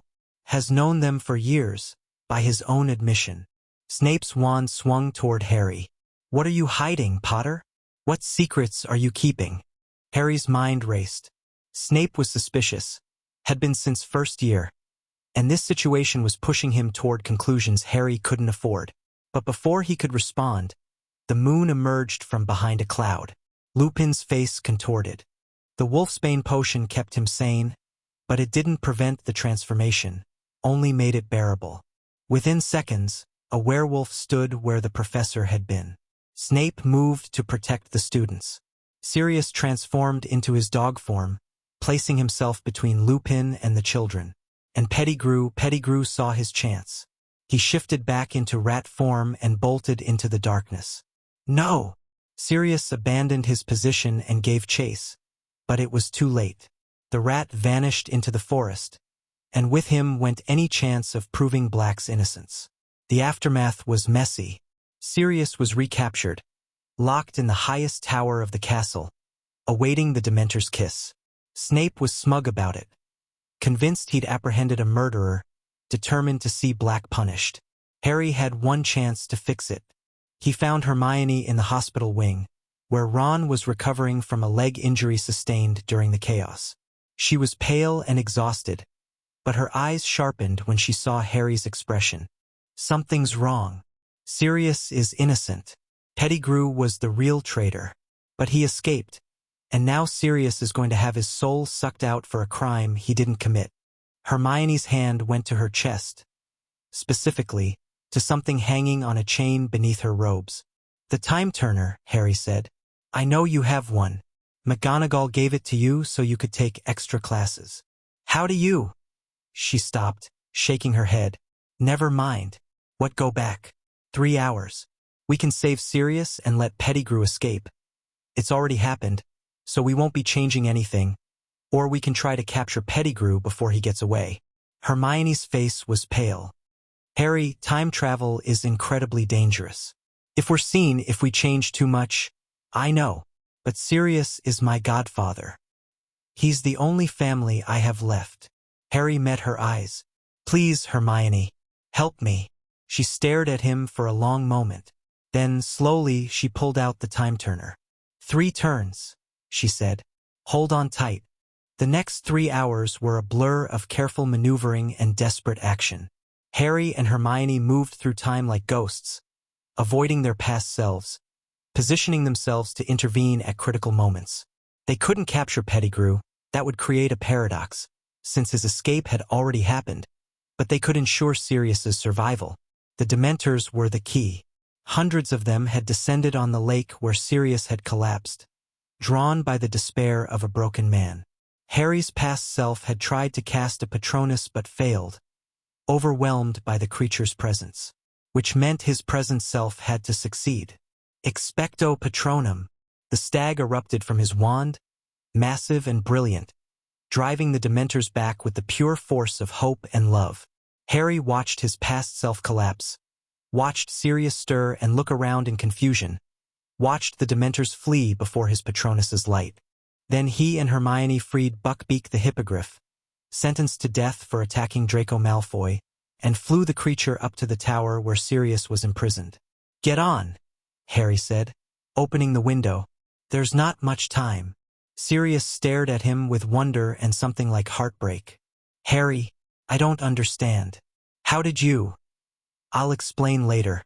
For now, just go. Stay hidden, stay safe. When things are calmer, I'll find a way to prove your innocence. I can't leave you. I just found you. And you'll find me again. Harry gripped his godfather's arm. I promise. But if you stay here, you'll lose your soul. And I can't watch that happen. Sirius's eyes glistened. He pulled Harry into a rough embrace. The first time anyone had held Harry like that, like family, and then he was gone, vanishing into the night on Buckbeak's back. Harry watched him go and felt something shift in his chest. Not quite happiness, but something like hope. He had family now. Real family. And he would do whatever it took to protect them. The school year ended in chaos. Fudge was furious about Black's escape. Snape was convinced Harry was involved but couldn't prove it. Dumbledore looked at Harry with that knowing twinkle and said nothing at all. Lupin resigned, his werewolf nature exposed by Snape's accidental revelation. Harry said goodbye to him at the train station, promised to write, thanked him for everything. You're not like other students, Lupin said quietly. I've known that since the first Patronus lesson. But whatever secrets you're keeping, Harry, I trust that you have good reasons. I do. Then that's enough for me. Lupin smiled sadly. Your parents would be proud of you. Never doubt that. He walked away, and Harry was left alone with his thoughts. One school year and so much had changed. Sirius was free if fugitive. Pettigrew had escaped, but his survival was now known. Lupin was an ally, Snape a more dangerous enemy, Dumbledore an increasingly complicated figure. And Harry himself was evolving. The mask was still in place, the cover still intact. But beneath it, Harry Potter was becoming something more than even Tom Riddle had imagined. Something new, something unprecedented, something that might, just possibly, be enough to defeat the darkness when it finally rose again. Chapter 4 End. Chapter 5. The Goblet's Choice, the Quidditch World Cup, was a masterpiece of magical engineering and a security nightmare waiting to happen. Harry stood in the top box of the stadium, surrounded by ministry officials and foreign dignitaries, watching Ireland and Bulgaria clash in the skies above. The crowd roared with every goal, every save, every spectacular dive. It was, by any objective measure, one of the greatest sporting events in wizarding history. Harry barely noticed the game. His attention was on the crowd below, specifically, on the clusters of wizards whose body language screamed, "Former Death Eater," to anyone who knew what to look for. Lucius Malfoy sat 3 rows down, his platinum hair gleaming in the magically enhanced sunlight. Near the refreshment stands, a group of men with the hard eyes of survivors huddled together, speaking in low voices. Something was wrong. Harry could feel it in the air, a tension that had nothing to do with the match. "Brilliant, isn't he?" Ron's voice cut through his thoughts. Best seeker in the world, they say." Harry refocused on the game. Victor Crumb was indeed spectacular, all controlled power and impossible reflexes. But his team was overmatched, and when he caught the snitch to end the game, it was an act of mercy rather than victory. Ireland won 170-160. The stadium erupted. And then the screaming started. The attack came at midnight. Harry woke to chaos. Tents burning, people fleeing. A group of masked figures marching through the campsite with wands raised. They were levitating bodies above them, spinning them through the air like grotesque puppets. Muggles, the campsite managers and their families, tortured for sport. "Death Eaters," Mr. Weasley gasped, his face pale in the firelight. "Get to the woods, all of you. Stay together. I have to help the ministry." He vanished into the chaos. Harry grabbed Ron and Hermione, pulled Ginny along, and ran for the tree line. The forest was packed with terrified refugees.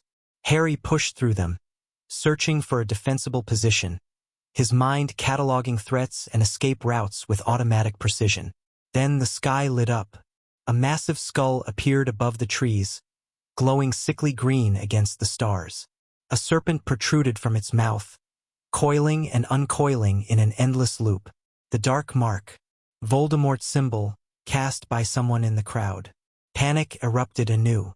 People screamed, scattered, trampled each other in their desperation to flee.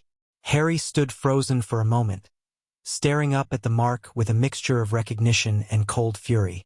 They're announcing themselves, he thought, telling the world that the old guard is still active, that the Dark Lord's followers haven't forgotten. A noise behind him. Harry spun, wand raised, and found a house elf standing in the underbrush, holding a wand that didn't belong to it. "Winky!" Hermione's voice was confused. "What are you doing here?" The elf squeaked in terror and vanished. Seconds later, ministry officials crashed through the trees, stunning spells flying. The night dissolved into confusion and accusations, but Harry's mind was elsewhere. The dark mark, the Death Eaters, the escalating boldness of Voldemort's followers. It all pointed to something building. Something bigger than random terrorism. The Dark Lord was making moves, and Harry needed to be ready. The Hogwarts Express carried them north under gray skies and persistent rain. Harry sat with Ron and Hermione, half listening to their speculation about the World Cup attack. His attention kept drifting to the Marauders' map, checking names, tracking movements. A habit now born from years of vigilance. "You're worried," Hermione observed quietly. "The Death Eaters are getting bolder. The Ministry is incompetent. And somewhere out there, Voldemort is planning his return." Harry met her eyes. "Yes, I'm worried. You keep saying when he returns, not if." She studied him. "You know something. I know that Voldemort took steps to prevent his own death. Steps that worked. Harry chose his words carefully. As long as those anchors exist, he can't truly be killed. And he won't stop trying to come back. The Horcruxes. Hermione's voice was barely a whisper. You mentioned them last year after the chamber. But you never explained. Not here. Harry glanced at Ron, who was absorbed in a Quidditch magazine. Later, when we have privacy and time. Hermione nodded slowly. She'd been patient, remarkably patient, given her nature, but Harry could see the questions building behind her eyes. Soon he would have to give her real answers. He wasn't sure he was ready for that. The welcoming feast brought unexpected news. Dumbledore stood at the head table, his expression grave and excited in equal measure. This year, he announced, Hogwarts will host a legendary event. An event that has not been held for over a century. An event that will bring together young witches and wizards from across Europe in a test of magical prowess and courage. He paused for effect. The great hall held its breath. The Triwizard Tournament. The explosion of excited whispers drowned out Dumbledore's next words. Harry caught fragments. Beauxbatons and Durmstrang. Eternal glory. Age restriction. But his mind was racing ahead.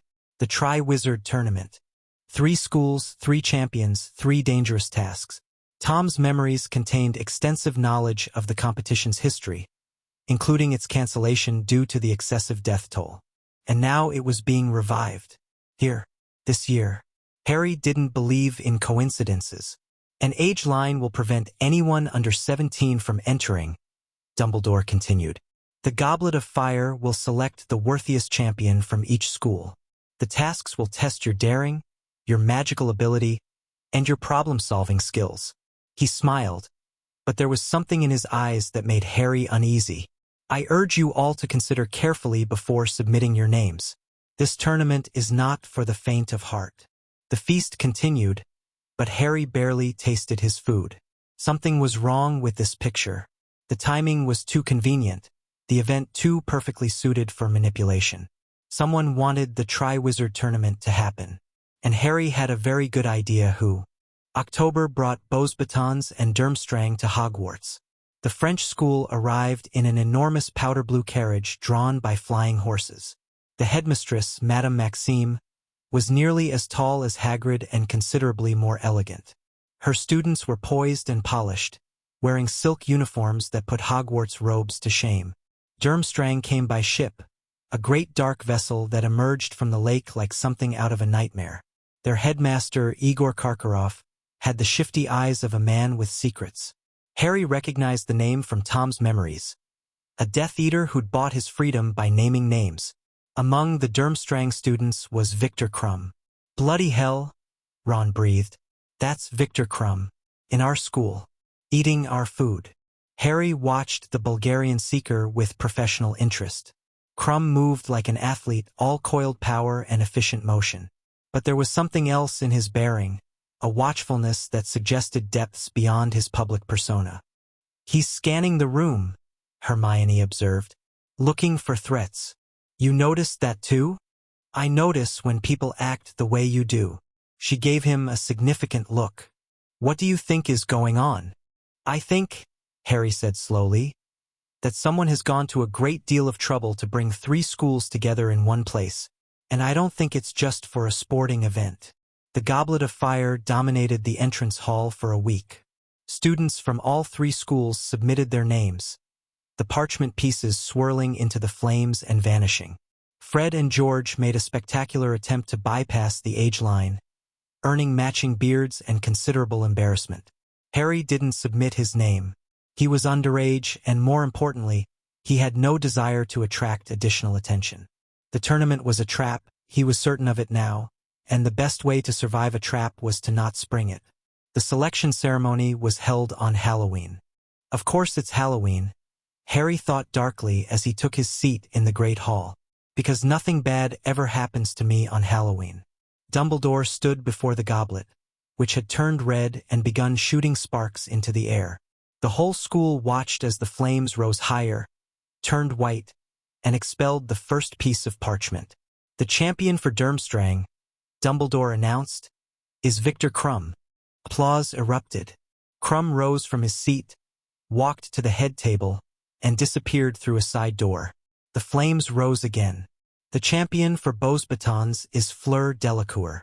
A beautiful blonde girl stood, her head held high, and followed Krum through the door. One more time. The champion for Hogwarts is Cedric Diggory. The Hufflepuff table exploded with joy. Cedric, tall, handsome, exactly the sort of hero the tournament was designed to produce, accepted their congratulations with modest grace and departed. It was done. 3 champions, 3 schools. The tournament could begin. Except the goblet wasn't finished. The flames turned red again, rose higher, expelled a 4th piece of parchment. Dumbledore caught it. Read it. And his face went still as stone. Harry Potter. The silence that followed was absolute. Harry didn't move. His mind was racing, calculating possibilities, assessing the situation. Someone had entered his name. Someone who wanted him in this tournament, wanted him exposed, wanted him vulnerable. Harry Potter, Dumbledore repeated, louder now. Go on, Hermione whispered, her face pale. Harry, you have to go up.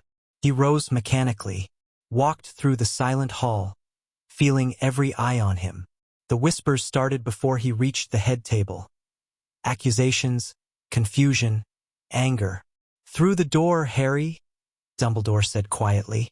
His eyes held something Harry couldn't read. Concern, suspicion, calculation. Harry went through the door. The antechamber was tense. The 3 legitimate champions stood in a loose group, their expressions ranging from confused, Cedric, to hostile, Fleur, to blank, Krum. When Harry entered, all 3 turned to look at him. What is it? Fleur demanded. Do they want us back in Z Hall? Before Harry could answer, the door burst open again. Dumbledore, Karkaroff, Maxime, and various ministry officials poured through, their voices overlapping in a cacophony of accusation and denial. Potter cheated, Karkaroff shouted. He somehow bypassed the age line. The goblet selection is binding. An official Harry didn't recognize insisted. The boy must compete. This is an outrage. Silence. Dumbledore's voice cut through the chaos. He turned to Harry, his expression unreadable. Harry, did you put your name in the goblet of fire? No. Did you ask an older student to put it in for you? No. Dumbledore studied him for a long moment. Harry met his gaze steadily, letting the headmaster see whatever he was looking for. He's lying, Karkaroff spat. Obviously he's not lying. The new voice belonged to a man Harry hadn't noticed before. Grizzled, scarred, with a magical eye that spun constantly in its socket. My eye sees through enchantments, and I'm telling you, the boy didn't put his name in that cup. Alastair Moody, former Auror, legendary dark wizard catcher, new defense against the dark arts professor. Harry had been meaning to study him more closely, but there hadn't been time. Then who did? Maxime demanded. That's the question, isn't it? Moody's magical eye fixed on Harry. Someone wanted Potter in this tournament. Someone powerful enough to confuse one of the most powerful magical objects in existence. You're suggesting what, exactly? Karkaroff's voice was icy. I'm suggesting that whoever entered Potter's name didn't do it to help him win. They did it because they want him dead. The binding magical contract meant Harry had no choice. He was entered. He would compete. The only question was whether he would survive. Harry spent the weeks before the first task in a state of controlled paranoia. He researched the tournament's history, searching for patterns and possibilities. He practiced defensive spells with an intensity that worried even Hermione. He analyzed every person who had access to the goblet, building a list of suspects. Karkaroff was the obvious choice, former Death Eater, clear motive, opportunity through his position as headmaster. But the man seemed genuinely angry about Harry's selection, not smug. Either he was an excellent actor or he hadn't done it. Moody was interesting. His suggestion that someone wanted Harry dead was too accurate, too convenient. And Tom's memories contained nothing about the famous Auror, which was itself suspicious. Moody had been one of Voldemort's most effective opponents, yet Tom had no personal recollection of encountering him. Unless Harry thought, the person I'm looking at isn't really Moody at all. Polyjuice potion. The thought arrived with the force of revelation. Someone impersonating Moody could have accessed the goblet, could have entered Harry's name, could be sitting in the castle right now waiting for the tournament to deliver its victim. But proving it would be difficult, and acting on suspicion could be dangerous. Harry decided to play along. Let the imposter think his plan was working. Use the tournament to gather information while preparing for whatever trap was being set. It was the Tom Riddle approach. Patience. Calculation. Strike only when victory was certain. Harry hoped he was good enough to pull it off. Hagrid provided the first piece of crucial intelligence. Dragons. The half-giant whispered, his enormous face pale in the moonlight. They've got dragons for the first task, Harry. 4 of them. 1 for each champion. Harry absorbed the information calmly. Dragons were dangerous, among the most dangerous creatures in the magical world, but they were also well documented. Tom's memories contained extensive knowledge of dragon behavior, weaknesses, and the spells used to control them. Thank you, Hagrid. This helps. Yeah, should know what you're up against. Hagrid's eyes were worried. You're just a boy, Harry. Yeah, shouldn't have to. I'll be fine.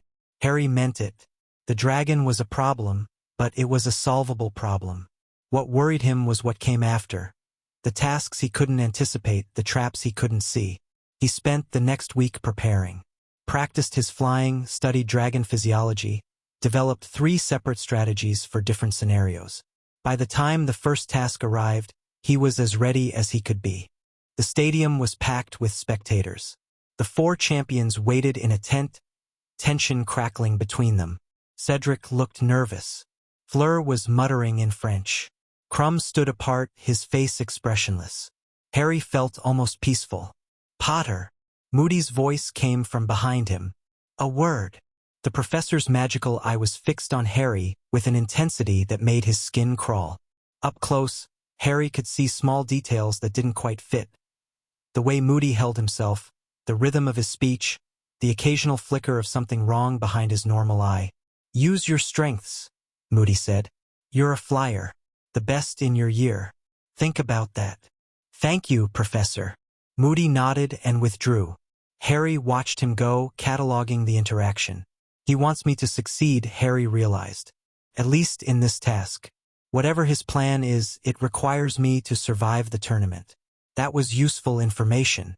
It suggested the real trap would come later, probably in the final task when Harry would be most vulnerable.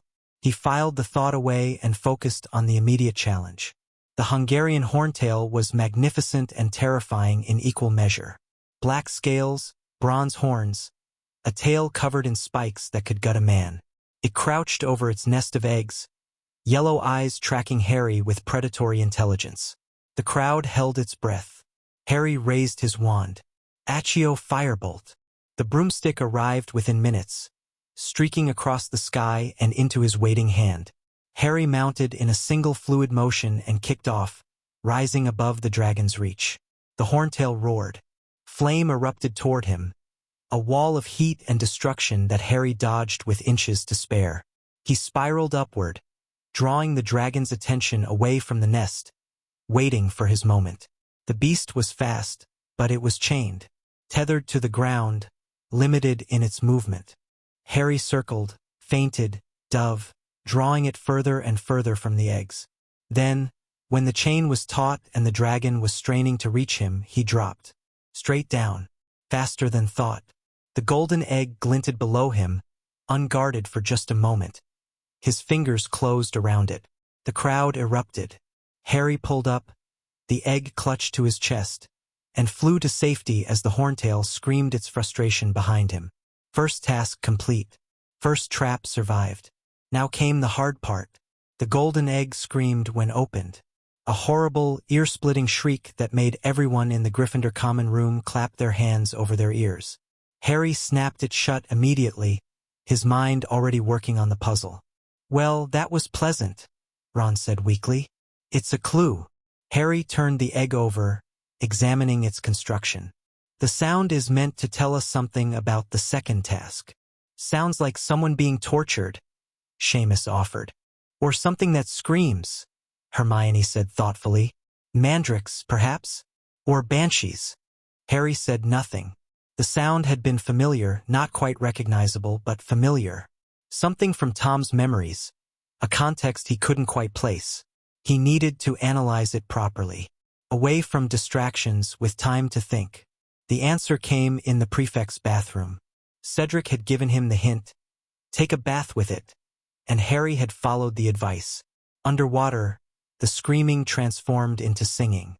Merpeople, a song about something precious, taken and hidden, an hour to recover it. The second task would be in the lake. And they would take something Harry valued. Someone he corrected.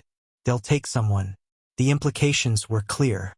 The tournament organizers, or whoever was controlling events, would select a person important to Harry and hold them hostage underwater. His job would be to rescue them before time ran out. The question was who? Ron was the obvious choice. Best friend, constant companion, the person Harry spent the most time with. But Hermione was equally close, equally valuable. And there were others, Ginny, perhaps, or even Neville. Harry began preparing for multiple scenarios. The Yule Ball was a distraction Harry didn't need. The champions were required to open the dancing, which meant finding a date. Harry approached it as he approached everything else, strategically. He needed someone who wouldn't complicate his situation, wouldn't ask questions he couldn't answer, wouldn't expect more than he could give. He asked Parvati Patil. She was pleasant, uncomplicated, and had no particular interest in Harry beyond his fame. A safe choice. The night itself was tolerable. Harry danced when required, made polite conversation, and spent most of the evening observing the other attendees. Hermione had come with Crumb, which was creating all sorts of drama with Ron. Fleur was surrounded by admirers. Cedric was with his girlfriend, Cho Chang. And Moody was watching from the shadows, his magical eye never leaving Harry for more than a moment. You're not enjoying yourself. Hermione appeared beside him, her face flushed from dancing. I'm not here to enjoy myself.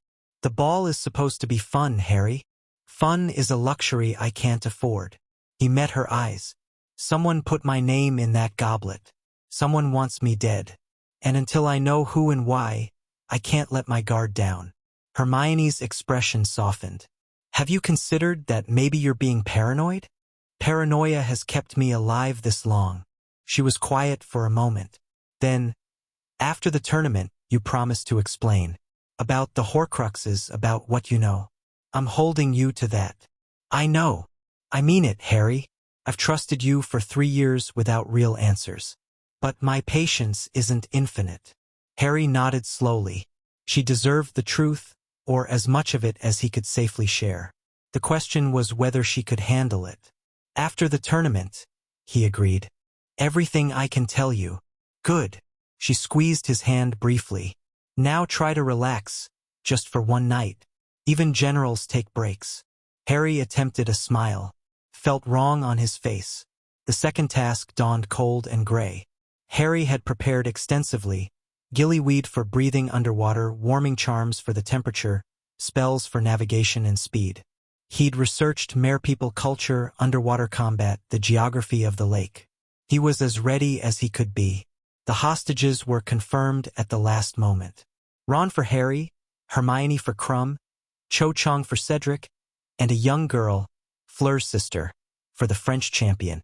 They were enchanted into magical sleep and taken to the bottom of the lake. Harry dove. The transformation from Gillyweed was immediate. Gills splitting his neck, fingers and toes webbing.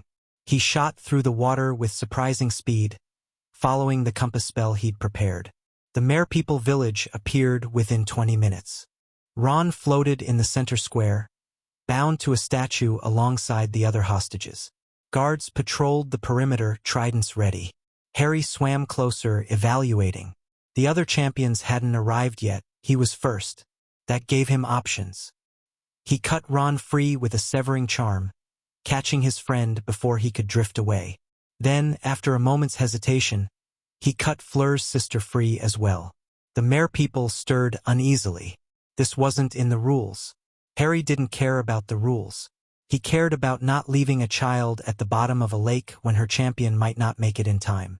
He grabbed both hostages and kicked toward the surface.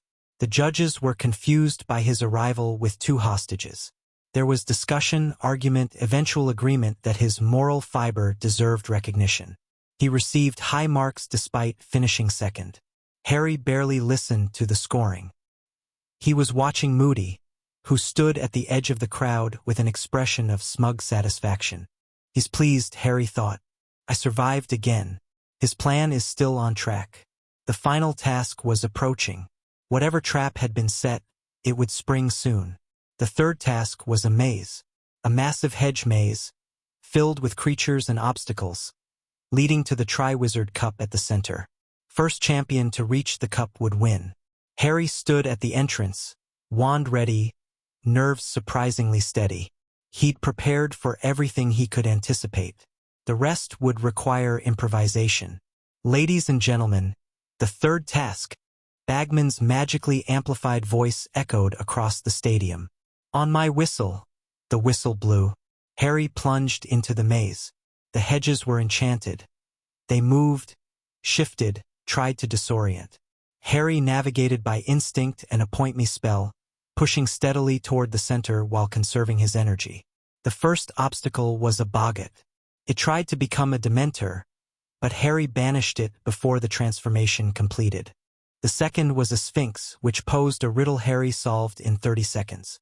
The third was a giant spider that required more effort but fell eventually to a combination of blinding and binding spells. He encountered Fleur along the way, unconscious, stunned by something she hadn't seen coming. Harry sent up red sparks to alert the teachers and moved on. Survival was the priority. The cup gleamed ahead. Harry pushed through the final hedge and found himself in a clearing. Cedric was already there, approaching the cup from the opposite side.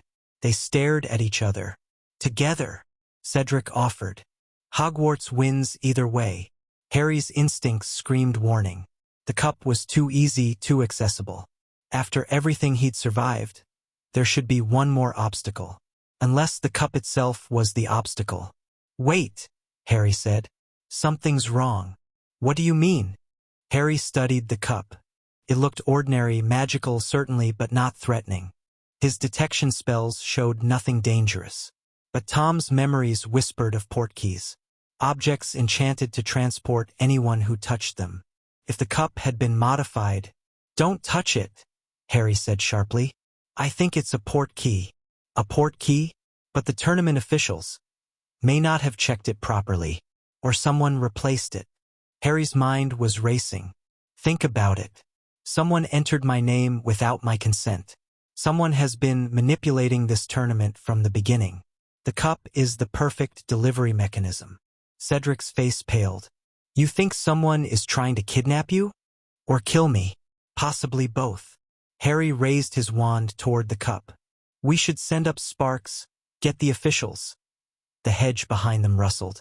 Moody emerged, his magical eye spinning wildly. Potter, Diggory, why aren't you grabbing the cup? Harry's wand swung toward the professor. Because I think it's been tampered with. Tampered? Moody's normal eye narrowed. What makes you say that? Instinct. The same instinct that's kept me alive all year. Harry's voice was steady. Who are you really, Professor? Because you're not Alastair Moody. The silence that followed was absolute. Then Moody smiled. A cold, cruel expression that didn't belong on his face. Clever boy. Too clever by half. His wand came up. Stupefy. Cedric went down. Harry Dove, rolling behind a hedge, returned fire already leaving his wand. Expelliarmus. Incarcerus. The spells missed. Moody, or whoever he was, moved with the speed of a trained duelist, returning fire with curses that scorched the air. You should have taken the port key, Potter. The imposter's voice was different now, younger, more intense. The Dark Lord is waiting for you.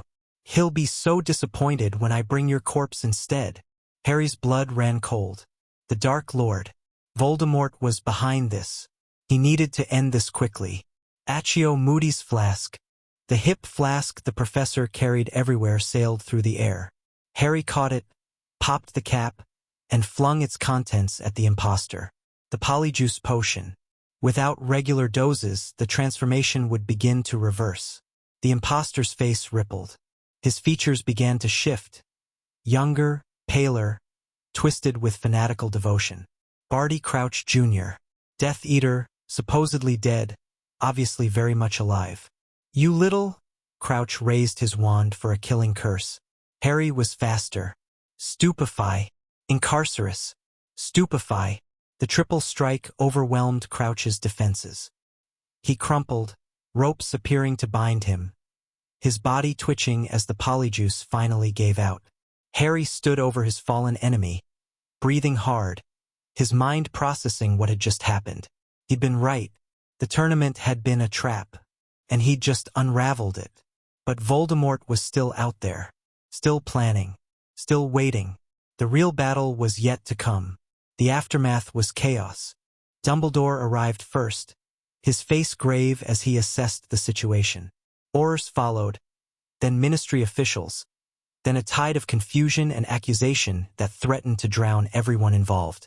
Crouch was taken into custody. Under Veritaserum, he confessed everything. His escape from Azkaban, his father's imprisonment of him, his liberation by Voldemort and Pettigrew, the plan to deliver Harry to the graveyard where the Dark Lord waited. A ritual, Crouch said, his eyes blank and empty. Bone of the father, flesh of the servant, blood of the enemy. The Dark Lord would have risen tonight, more powerful than ever. Harry listened from the hospital wing, where Madame Pomfrey was treating him for minor injuries. The plan had been sound: kidnap him, use his blood, resurrect Voldemort. If he'd touched that cup. You saved yourself, Dumbledore said quietly. And in doing so, you may have delayed Voldemort's return significantly. He'll find another way. Yes, he will. Dumbledore's eyes were weary. But not tonight. Tonight you won. It doesn't feel like winning. No, it rarely does. The headmaster paused. Harry, what made you suspect Moody? Your instincts are remarkable, but this was more than instinct.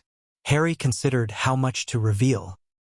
He was too interested in me, asked the wrong questions, watched me too closely, and his behavior didn't match the profiles I'd read of the real Moody. Profiles? I research people, Professor. Everyone who might be a threat. It's how I survive. Dumbledore studied him for a long moment. You are a very unusual young man, Harry Potter. I know.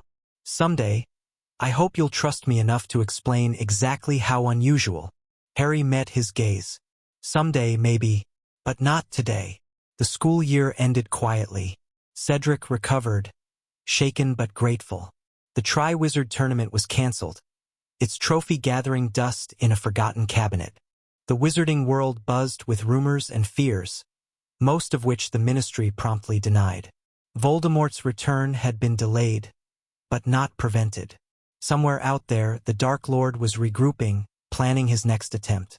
And Harry Potter was preparing. He sat on the train home, watching the countryside roll past, his mind already working on the challenges ahead. Horcruxes to find, allies to cultivate, skills to develop. You're quiet, Hermione observed. Thinking. About Voldemort? About everything. Harry turned to face her. I promised you answers. After the tournament. You did. He took a deep breath. The time had come. Not here. Not on the train. But soon. I'll tell you what I know. About the Horcruxes, about Voldemort's plans, about... He hesitated. About what I am. Hermione's eyes widened. What you are. There's a reason I know things I shouldn't know.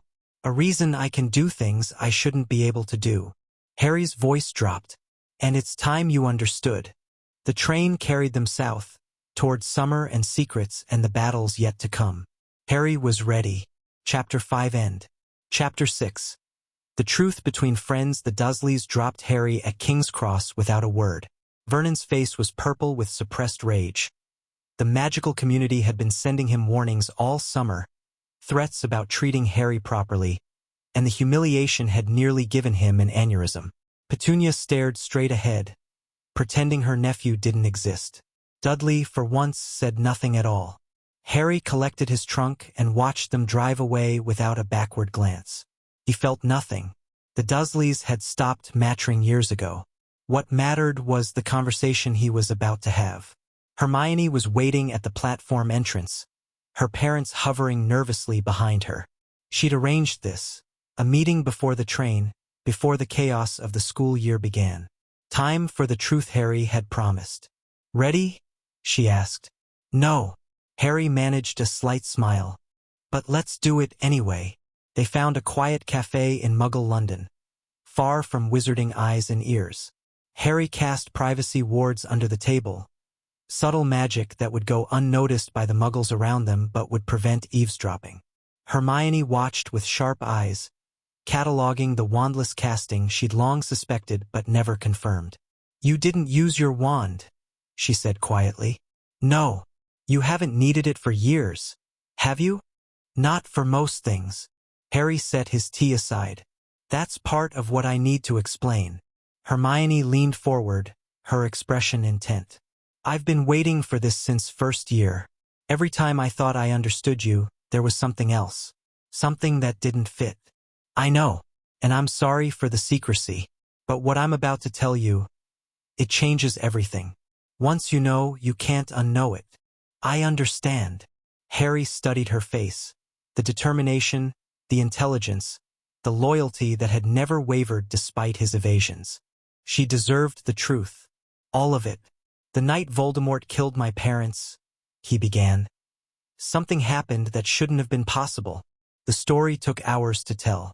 Harry explained everything, the Horcrux, the absorption, the decades of knowledge that had flooded his infant mind. He described the years of hiding, of pretending to be normal while carrying the memories of a monster. He outlined Tom Riddle's history, his psychology, his descent into darkness. And he explained why he was different. "My mother's love," Harry said. "That's what Tom never had. He was abandoned, unloved, alone from his first breath. He built his entire identity around the belief that love was weakness." "But you had proof that it wasn't," Hermione whispered. "Your parents died for you." "Exactly. When I absorbed Tom's memories, I also absorbed his conclusions. His beliefs about power and weakness and what matters in life. But I had something to compare them against. I could see where he went wrong." "So you, what?" "Rejected his philosophy. I kept his knowledge and discarded his worldview." Harry's voice was steady. "Magic theory, spell construction, how to read people, how to survive, all useful. The belief that other people are tools, that love is a liability, that power is the only thing that matters, rejected. Completely." Hermione was quiet for a long moment, processing. Her tea had gone cold, forgotten. "This explains everything," she said finally. "The way you think, the things you know, the way you watch people. You've been operating with 60 years of experience since you were a child. More or less. And the Parseltongue? The Chamber of Secrets. Tom's ability. I inherited it along with everything else." Harry paused. "That's how I opened the chamber. How I commanded the basilisk. How I destroyed the diary. You knew exactly what you were doing. The whole time you knew." "Yes." Another silence. Hermione's expression was difficult to read. She was working through something, fitting pieces together. "The Horcruxes," she said slowly. "You said Voldemort created multiple anchors. How many?" 7, probably. The diary was one. There are others, a locket, a cup, possibly Ravenclaw's diadem, a ring of some kind. And Harry hesitated. "And me." Hermione's face went white. "You. The piece of soul that lodged in me. I absorbed it, integrated it, but it was still a Horcrux. Which means I'm one of the anchors keeping Voldemort tied to the living world." "Harry." Her voice cracked. "Does that mean you have to die for him to be killed?" "I don't know." The words tasted like ash. "Maybe. Probably. But I've been thinking about it for years, and I believe there might be another way." "What way?" "The Horcrux was absorbed into me, not just attached. It's part of my magical core now, inseparable from my own soul. If I can find a way to purge it, to destroy the fragment without destroying myself, I might be able to break free. Is that possible? I don't know, Harry admitted. Tom's memories contain the theory of Horcrux creation, but nothing about removal. I've been researching alternatives, but the subject is obscure and dangerous. Hermione nodded slowly. Her analytical mind was clearly engaged, already considering approaches and possibilities. I'll help, she said. Whatever research needs to be done, I'll help you find answers. You're not angry? Frightened? Angry about what? You didn't choose this. Hermione reached across the table and took his hand. You've been carrying this alone for years, Harry. Of course I'm frightened. For you, not of you. But mostly I'm grateful that you finally trusted me enough to explain. Harry felt something loosen in his chest. He hadn't realized how much he'd needed to hear those words. There's more, he said. About what I've been planning. About the war that's coming. Tell me everything. The train ride north was different this year. Ron joined them in their compartment, still oblivious to the full truth. Harry had decided to tell him eventually, but not yet. Ron was loyal but impulsive, and the fewer people who knew, the safer everyone would be. For now, the three of them talked about summer and speculation, about Crouch's trial and Voldemort's continued silence. Dad says the Ministry is burying everything, Ron reported. Fudge doesn't want to admit you know who is coming back. He's calling Crouch a lone madman, saying the whole thing was a prank gone wrong. That's dangerous, Hermione said. If people don't prepare, people don't want to prepare. They want to believe it's over. Harry's voice was flat. The Ministry will deny reality until it's too late to do anything about it. So what do? We prepare anyway, quietly. Build a network of people who understand the threat and are willing to act. Ron looked uncertain. You mean like a secret army? Like a defense group? Students who want to learn real combat magic. Not the watered-down version the Ministry approves. Harry had been thinking about this all summer. If war comes to Hogwarts, I want our people ready to fight. Our people, Hermione repeated softly. Our friends, our allies. People we can trust. The train rattled onward. Outside the window, the countryside grew wilder, darker, closer to the magic that permeated the north. I'm in, Ron said finally. Whatever you're planning, I'm in. Me too, Hermione added. Obviously. Harry nodded. It was a start. Fifth year brought new challenges. The Ministry's denial had manifested in a particularly toxic form. Dolores Umbridge, Senior Undersecretary to the Minister, installed as defense against the dark arts professor with a mandate to reform Hogwarts. She was small, toad-like, and radiated malice beneath a veneer of sugary sweetness. Her first class consisted entirely of reading from a Ministry-approved textbook that contained no practical magic whatsoever. There will be no need for wands in this classroom, she announced, her voice syrupy. The Ministry believes that theoretical knowledge is sufficient for your education. Harry sat in the back, watching, assessing. Umbridge wasn't just incompetent. She was dangerous in a calculated way.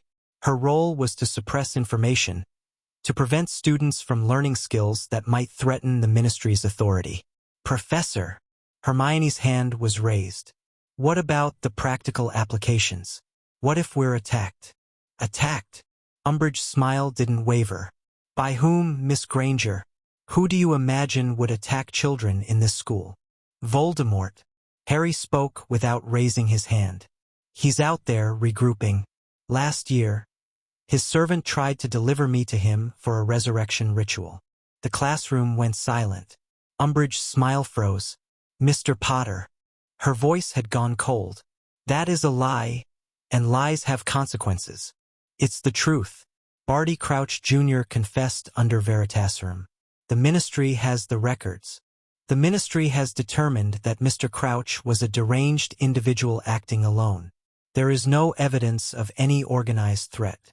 Then the Ministry is either incompetent or corrupt. Harry met her eyes without flinching. Neither option inspires confidence. The detention was brutal. Umbridge carved words into his hand. "I must not tell lies," while she watched with barely concealed pleasure. Harry endured it silently, cataloging her methods, adding them to the case he was building. This woman was an enemy, not on the same level as Voldemort but dangerous in her own way. And unlike Voldemort, she was hiding in plain sight, protected by institutional authority. Harry would need to be strategic about removing her. The Defense Association began meeting in November. Harry had found the room of requirement through careful exploration.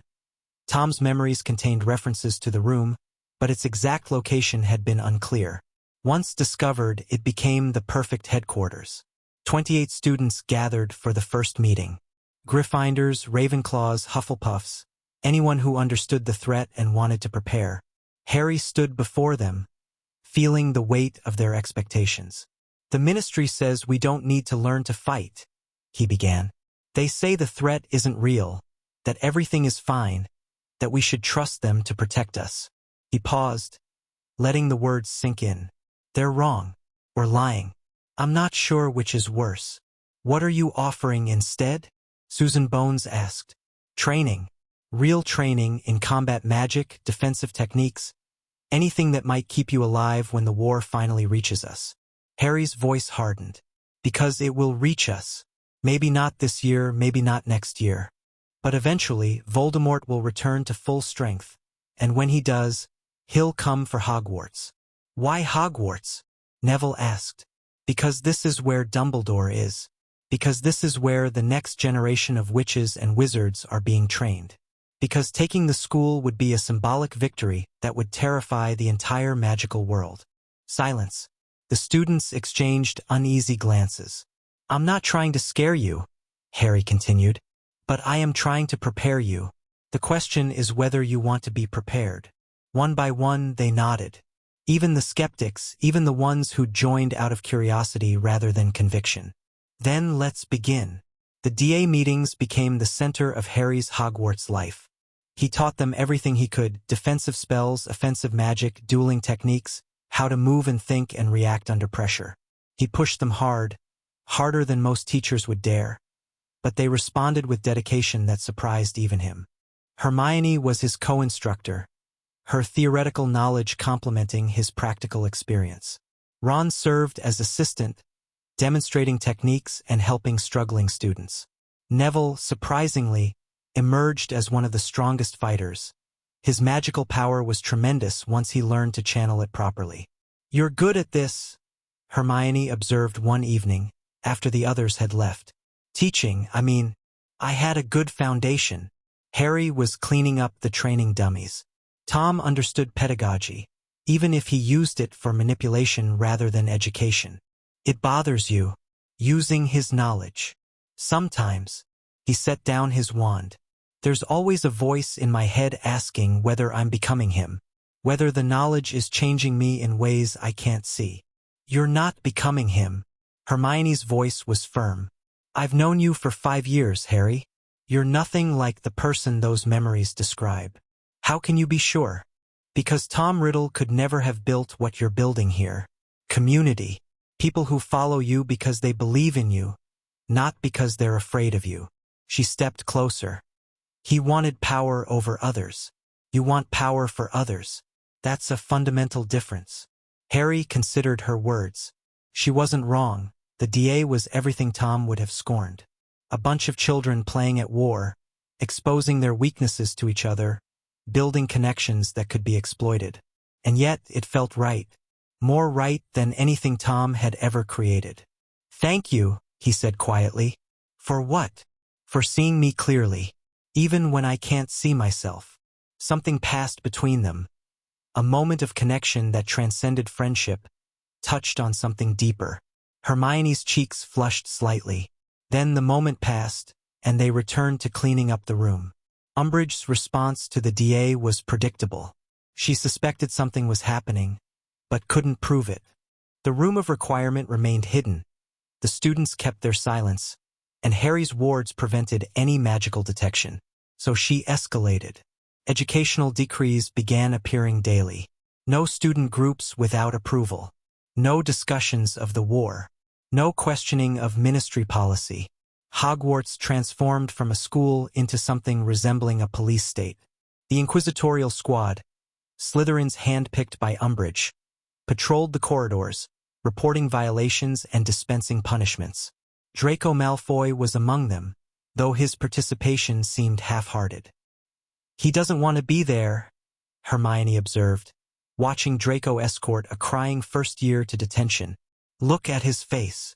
"He's trapped," Harry agreed. "His father is a Death Eater, his family expects certain things. But I don't think his heart is in it. Is that something you can use? Maybe, when the time is right." The breaking point came in April.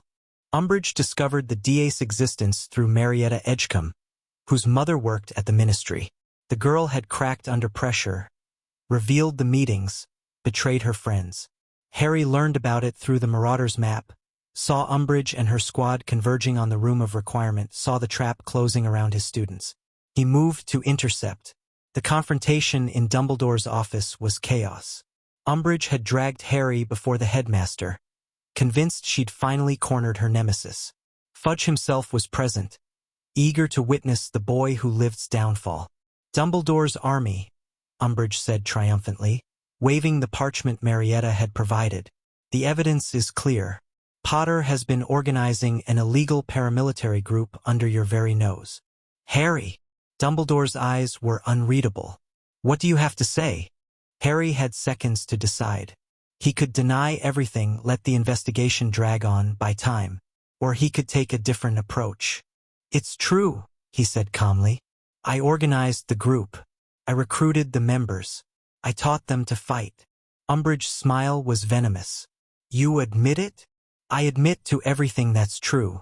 Someone needs to prepare these students for what's coming, since the ministry refuses to." "What's coming?" Fudge's voice was sharp. "Nothing is coming, Potter. This paranoid delusion of yours. Voldemort is out there." Harry's voice didn't waver. "His servant tried to resurrect him last year. He'll try again. And when he succeeds, he'll come for everyone who opposed him." "Enough." Fudge's face was purple. "I've heard quite enough of these lies. Dumbledore, this student has confessed to organizing an illegal group and spreading seditious propaganda. I demand his immediate expulsion." The room fell silent. Dumbledore sat behind his desk, looking older than Harry had ever seen him. "I'm afraid," the headmaster said slowly, "that won't be possible." "Won't be. The ministry has no authority to expel students from Hogwarts. That power rests with the headmaster alone." Dumbledore's eyes found Fudge's. "And I will not be expelling Harry Potter." "Then you leave me no choice." Fudge drew himself up. "Albus Dumbledore, you are hereby removed from your position as headmaster of Hogwarts. Dolores Umbridge will assume control immediately." The phoenix on Dumbledore's desk let out a mournful cry. Dumbledore rose, his expression serene. "Very well, Cornelius. If you believe this is the wisest course." He glanced at Harry. "I trust you'll look after things while I'm away." Then he was gone. A flash of phoenix fire, a rush of displaced air, and Harry was left alone with his enemies. Umbridge's reign as headmistress was brief but brutal. She tightened security, increased punishments, brought in ministry representatives to oversee every aspect of school life. The Inquisitorial Squad grew bolder, harassing students openly, confiscating anything that might be used for subversive purposes. Harry went underground. The DA continued meeting, but in smaller groups, rotating locations, using codes and dead drops to communicate. It was guerrilla warfare against a bureaucratic occupier, and Harry discovered he had a talent for it. Tom's memories helped. The Dark Lord had understood insurgency, had built his Death Eater network along similar lines. Harry adapted those techniques for defensive purposes. Cells that didn't know each other, information compartmentalized, no single point of failure. "This is impressive," Hermione said, reviewing their communication system. "Where did you learn operational security?" "Research, not quite a lie, and common sense. It's more than that." She studied him. "You think like someone who's done this before." "I think like someone who's studied people who did this before." Harry met her eyes.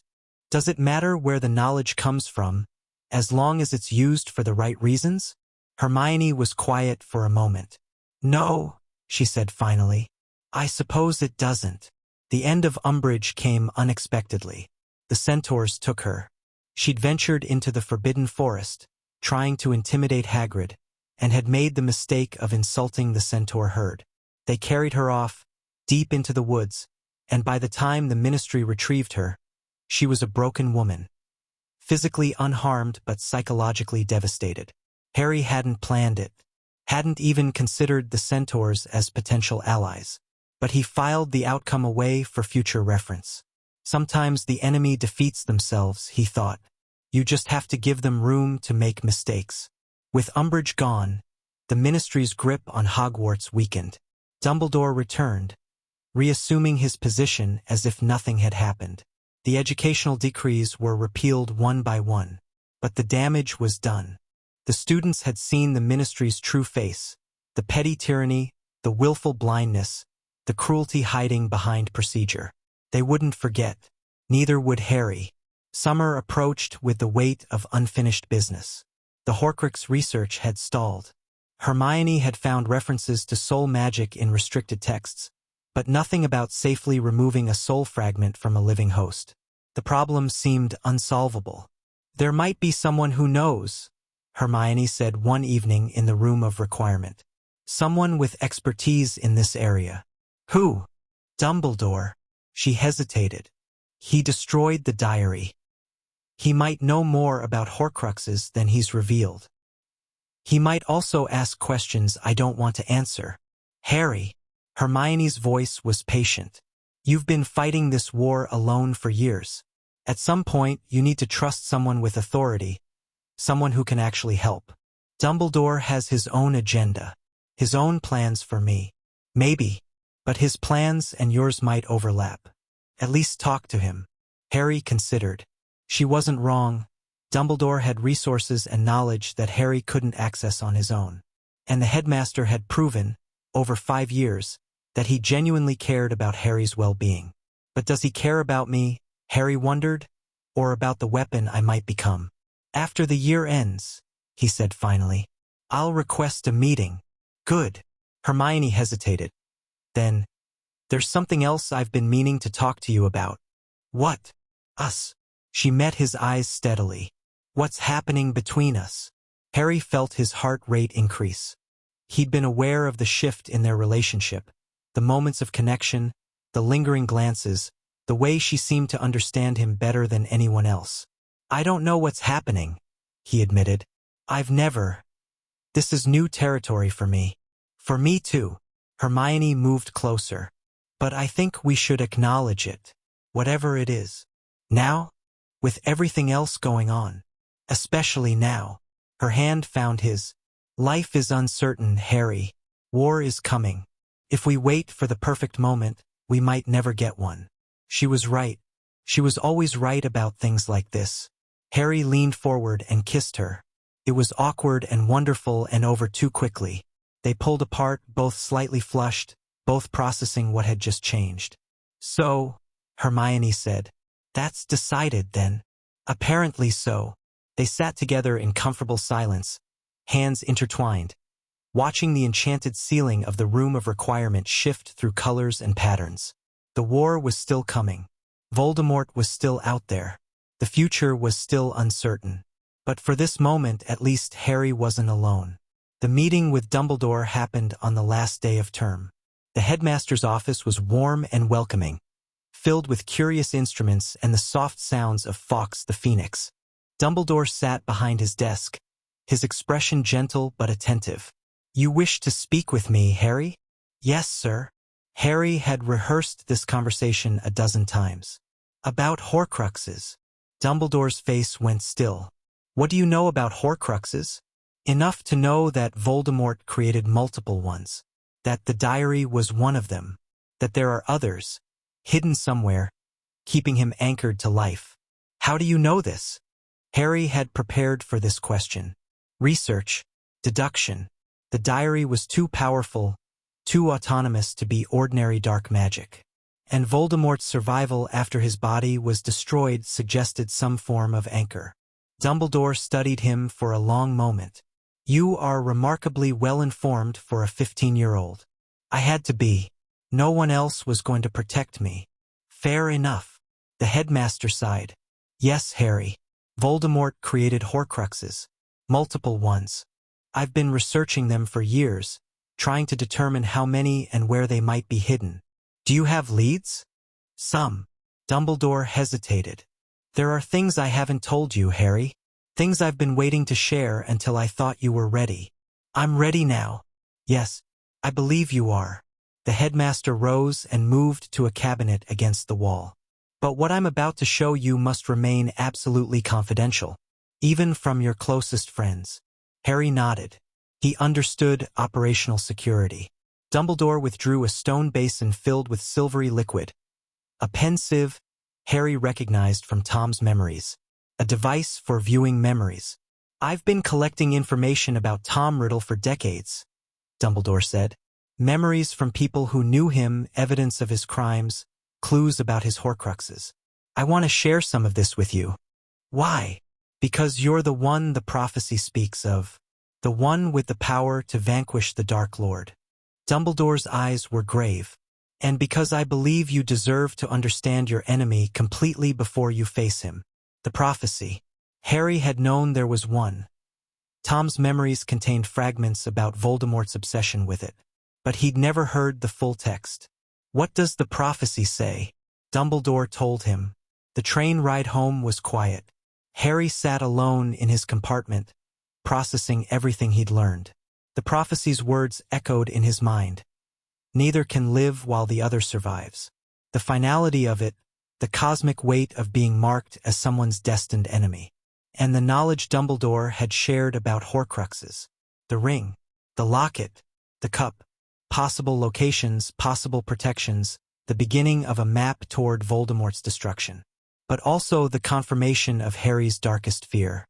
"The piece of Voldemort's soul that lodged in you," Dumbledore had said, "is indeed a Horcrux. I've suspected it for years. Can it be removed without killing me?" "I don't know." The headmaster's voice had been heavy with regret. "I've researched the question extensively, but Horcrux removal from a living host is unprecedented. The soul fragment has integrated with your own. So I might have to die. You might. Or we might find another way." Dumbledore had placed a hand on Harry's shoulder. "I promise you, Harry, I will do everything in my power to find an alternative." Harry believed him, but he also knew that Dumbledore's power had limits. Some problems couldn't be solved by good intentions. The train pulled into King's Cross. Harry gathered his things, said goodbye to Ron and the others, and found Hermione waiting for him on the platform. "How did it go?" she asked. "He told me about the prophecy. About the Horcruxes. About—" Harry swallowed. "About what I might have to do." Hermione's face went pale. "Harry? Not here." He glanced around at the crowded platform. "Later, when we're alone." She nodded, understanding. They walked together toward the barrier, hands brushing but not quite touching. The summer ahead would be full of research and planning and preparation. But also, Harry hoped, moments like this. Moments of connection that made the darkness bearable. He stepped through the barrier and into the Muggle world, already counting the days until he could return. Chapter 6 End. Chapter 7. The half-blood prince. The summer between 5th and 6th year was the most productive of Harry's life. He'd negotiated early release from Privet Drive. Dumbledore had agreed, citing the need for advanced training, and moved into Grimmauld Place, the ancestral home of the Black family. Sirius, still in hiding, communicated through enchanted mirrors and occasional midnight visits when the coast was clear. The house was dark and unwelcoming, filled with cursed artifacts and the lingering presence of dark magic. Harry found it oddly comfortable. Tom's memories contained similar environments, and navigating them felt almost nostalgic.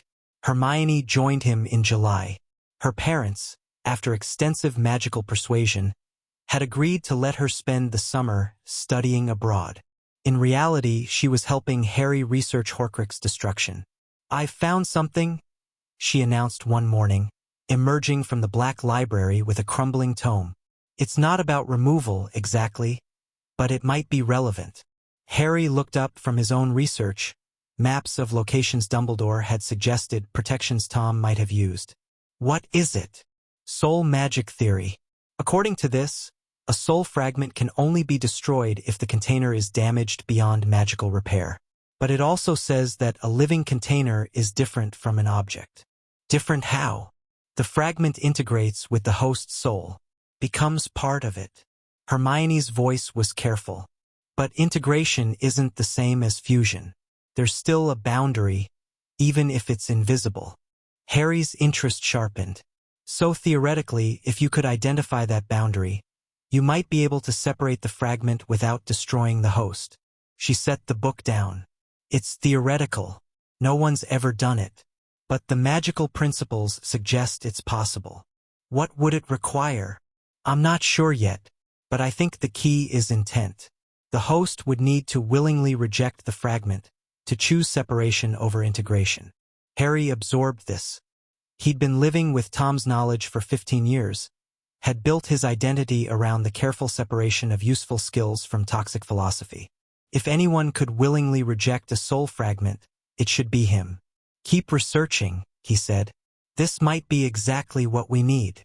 Dumbledore visited weekly, bringing memories and information.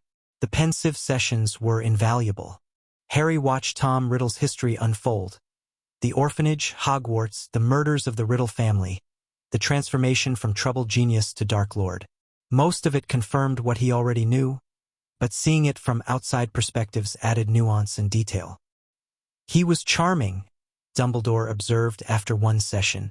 "Even as a child, people wanted to believe in him. Until they didn't." "Yes, until they didn't." The headmaster's eyes were distant. "I wonder sometimes if I could have changed his path. If I'd paid more attention, offered more guidance." "You couldn't have." Harry's voice was certain. "Tom was broken before you ever met him. The orphanage, the circumstances of his birth, the absence of love. By the time he arrived at Hogwarts, the damage was done." Dumbledore looked at him sharply. "You speak as if you knew him personally." "I've studied him extensively." "Not quite a lie. And I understand the psychology. Some wounds are too deep to heal with kindness alone." "Perhaps." The headmaster was quiet for a moment. "Harry, there's something I've been meaning to discuss with you. About your unusual insights." Harry's guard went up. "What do you mean?" "You know things you shouldn't know. See patterns others miss. Your magical abilities far exceed what's normal for your age." Dumbledore's gaze was penetrating. "I've wondered about this since your first year. The hat's comments during your sorting were intriguing." "The hat keeps secrets." "It does. But I've watched you for 5 years, Harry. You're not an ordinary student. You're not even an ordinary prodigy." The headmaster leaned forward. "What happened to you that night, when Voldemort's curse failed? The moment of truth." Harry had always known it would come eventually. "The Horcrux," he said quietly. "When it lodged in me, my magic reacted, consumed it, integrated it." Dumbledore's face went pale. "Consumed it." "I absorbed Tom Riddle's memories, his knowledge, 60 years of magical education, downloaded into my mind. The silence that followed was profound." Dumbledore sat motionless, processing implications that clearly hadn't occurred to him. "That's impossible," he said finally. "Soul fragments don't work that way. And yet here I am." Harry met his eyes. "I've spent 15 years sorting through what I inherited, keeping the useful parts, rejecting the toxic ones, learning to be Harry Potter instead of becoming Tom Riddle. The knowledge of a Dark Lord, in the mind of a child." Dumbledore's voice was barely a whisper. How did you not become him?" "Because I had something he never did." Harry's voice was steady. "Proof that love exists, that it matters, that it's worth choosing over power. Your mother's sacrifice, the foundation of everything. The reason I'm sitting here as Harry Potter instead of Tom Riddle Jr." Dumbledore was quiet for a long time. When he finally spoke, His voice was rough with emotion. I owe you an apology, Harry. I've spent years trying to protect you, to guide you, to prepare you for the confrontation ahead. But I never truly understood what you were facing. You couldn't have known. No, but I should have looked harder, asked more questions, trusted you with more information. The headmaster shook his head. You've been fighting this war alone, with resources I couldn't imagine, and I've been treating you like a child who needed shielding. I was a child. In some ways, I still am. But not in the ways that matter. Dumbledore rose, moving to the window. This changes things, Harry. If you have Tom's knowledge, you have access to information that could accelerate our efforts significantly. The Horcruxes. Yes, the locations, the protections. Things Tom would never have shared with anyone else.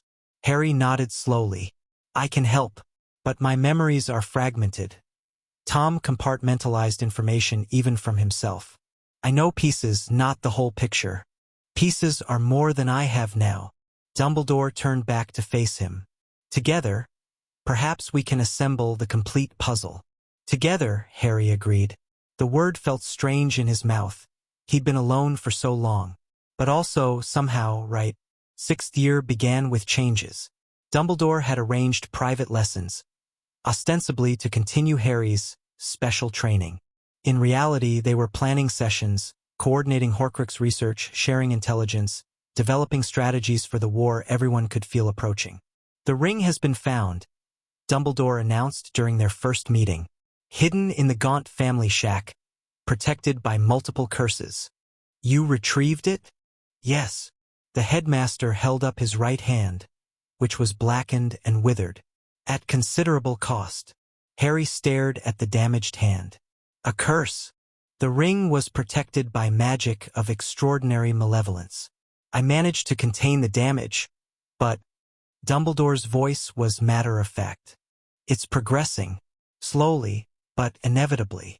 How long? A year, perhaps. Possibly less. The headmaster smiled gently. Don't look so stricken, Harry. I've lived a long life, and I've made peace with death. We need you. The war needs you. The war needs many things, but what it needs most is Voldemort's destruction, and that task falls to you. Dumbledore set the destroyed ring on his desk. One Horcrux down, several more to find. Harry examined the ring. The stone was cracked, the soul fragment clearly obliterated. But something about the stone itself nagged at his memory. This symbol, he said, tracing the triangle and line design carved into the surface. I've seen it before. Have you? Dumbledore's voice was carefully neutral. In Tom's memories, references to the Deathly Hallows. 3 legendary objects, the Elder Wand, the Resurrection Stone, the Cloak of Invisibility. You know about the Hallows? I know they're supposedly real, that some wizards have spent their lives searching for them. Harry looked up. This stone, is it the Resurrection Stone? Yes. Dumbledore's eyes were distant. I recognized it the moment I saw it, and I was foolish enough to try to use it, to see the dead, to see my sister, Ariana. She died because of my mistakes decades ago. I thought. He shook his head. It doesn't matter what I thought. The temptation was a trap, and I fell into it. Harry understood temptation, understood the pull of power, the seductive whisper of possibilities. Tom's memories were full of such moments, choices that seemed justified at the time, that led inexorably toward darkness. The Hallows are real, he said slowly. All 3 of them. Yes, and scattered across the world, passed from owner to owner over centuries. Dumbledore paused. You already possess one of them. Harry's hand went to his pocket, where his invisibility cloak was folded. My father's cloak, passed down through the Potter line for generations. The true cloak of invisibility, which never fades or weakens. The implications were staggering. Harry had been carrying a Deathly Hallow for 5 years, using it for schoolboy adventures and reconnaissance. The most perfect invisibility cloak ever created, and he treated it as a useful tool. If I gathered all 3, you would become the master of death. Dumbledore's voice was grave. Or so the legend claims. In reality, I believe the Hallows' power is more symbolic than literal. But they are undeniably powerful artifacts. Voldemort is searching for the Elder Wand. He is. The wand's history is bloody. It passes from wizard to wizard through violence, each owner defeated by the next. Tom believes that possessing it will make him invincible. Will it? No wand makes its owner invincible, but the Elder Wand is formidable, and in Voldemort's hands, it would be problematic. Dumbledore met Harry's eyes. The wand's current location is known to me. I've taken steps to ensure Tom doesn't find it easily. What steps? Steps I'll explain when the time is right. The headmaster's smile was enigmatic. For now, let's focus on the Horcruxes. The ring is destroyed. The diary was destroyed years ago. That leaves the locket, the cup, the diadem, and me, and you. Dumbledore's voice was gentle. But Hermione tells me you've been researching alternatives to destruction. She found theoretical principles that suggest separation might be possible. Intent-based rejection of the fragment. Fascinating. The headmaster's eyes gleamed with scholarly interest. I'd like to see her research. This could be exactly the breakthrough we need. The school year proceeded with deceptive normalcy. Classes, Quidditch, the daily rhythm of student life. Harry moved through it all while maintaining his other responsibilities. DA training continued in secret, Horcrux research progressed, and he spent hours each week with Dumbledore planning and strategizing. Draco Malfoy was behaving strangely. Harry noticed it within the first week. The Slytherin was pale, withdrawn, jumpy at unexpected sounds. His usual arrogance had been replaced by something that looked almost like fear. "He's under pressure," Hermione observed. "Look at his eyes, he's not sleeping. His father is in Azkaban. Voldemort is probably punishing the family for Lucius's failures." "You think Draco's been given a task?" "I think Draco's been given an impossible task, and he's terrified of what happens when he fails." Harry watched Malfoy across the Great Hall, remembering their conversations over the years. The tentative alliance during second year. The information about the diary. The glimpses of someone trapped by circumstances rather than truly evil. "I should talk to him," Harry said. "Is that wise? If he's working for Voldemort, then I need to know what he's planning. And if he's not, if he's looking for a way out, I might be able to offer one." Hermione's expression was skeptical but trusting. "Be careful." "I always am." The confrontation happened in an empty classroom on the 5th floor. Harry had followed Draco through the corridors, watching him check and recheck that he wasn't being observed. The Slytherin had ducked into an unused classroom, clearly seeking privacy. Harry followed. Draco spun as the door opened, his wand coming up, then froze when he saw who it was. "Potter." His voice was strained. "What do you want?" "To talk." Harry closed the door and cast privacy wards. "You look terrible, Malfoy. Charming as always." "I'm serious. You've lost weight. You're not sleeping. You jump at shadows." Harry stepped closer. "What did he ask you to do?" Draco's face went white. "I don't know what you're talking about." "Voldemort. He gave you a task. Something to prove yourself. To redeem your family's failures." Harry's voice was calm, analytical. "You've been working on it all year, and you're failing. Whatever it is, it's beyond your abilities, and you're terrified of what happens when you disappoint him." "How could you possibly?" "I know how he thinks. Better than anyone alive." Harry met Draco's eyes. "And I know that whatever he asked you to do, it's not something you actually want. You're not a killer, Draco. You're a scared kid in over his head." Draco's composure cracked. His wand hand was shaking. "You don't understand. If I fail, he'll kill my mother. He's made that very clear." "What's the task?" A long pause. Then, almost whispered, "I'm supposed to kill Dumbledore." Harry had suspected something like this, but hearing it confirmed was still a shock. "He gave a 16-year-old the job of assassinating the most powerful wizard in Britain? He doesn't expect me to succeed. It's punishment. When I fail, He has an excuse to destroy my family completely. Draco's voice cracked. I've tried everything. The cursed necklace, the poisoned mead. They were desperate attempts, and they almost killed the wrong people. Katie Bell. Ron. I didn't mean, I never wanted. Draco's legs seemed to give out. He slid down the wall, his face in his hands. I can't do this, Potter. I can't kill anyone. But if I don't, my mother dies. Harry looked at the broken boy before him and made a decision. There's another option. Draco looked up. What? Come to our side. Bring your mother. We can protect you both. That's impossible. The Dark Lord has spies everywhere. He'd know the moment we tried to. Not if we're careful. Not if we plan it properly. Harry crouched to meet Draco's eyes.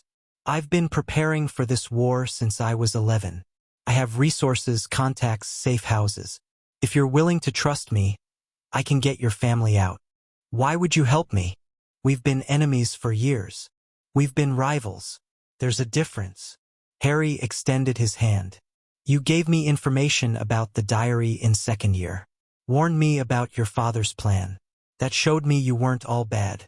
Now I'm returning the favor. Draco stared at the offered hand. The conflict in his eyes was painful to watch.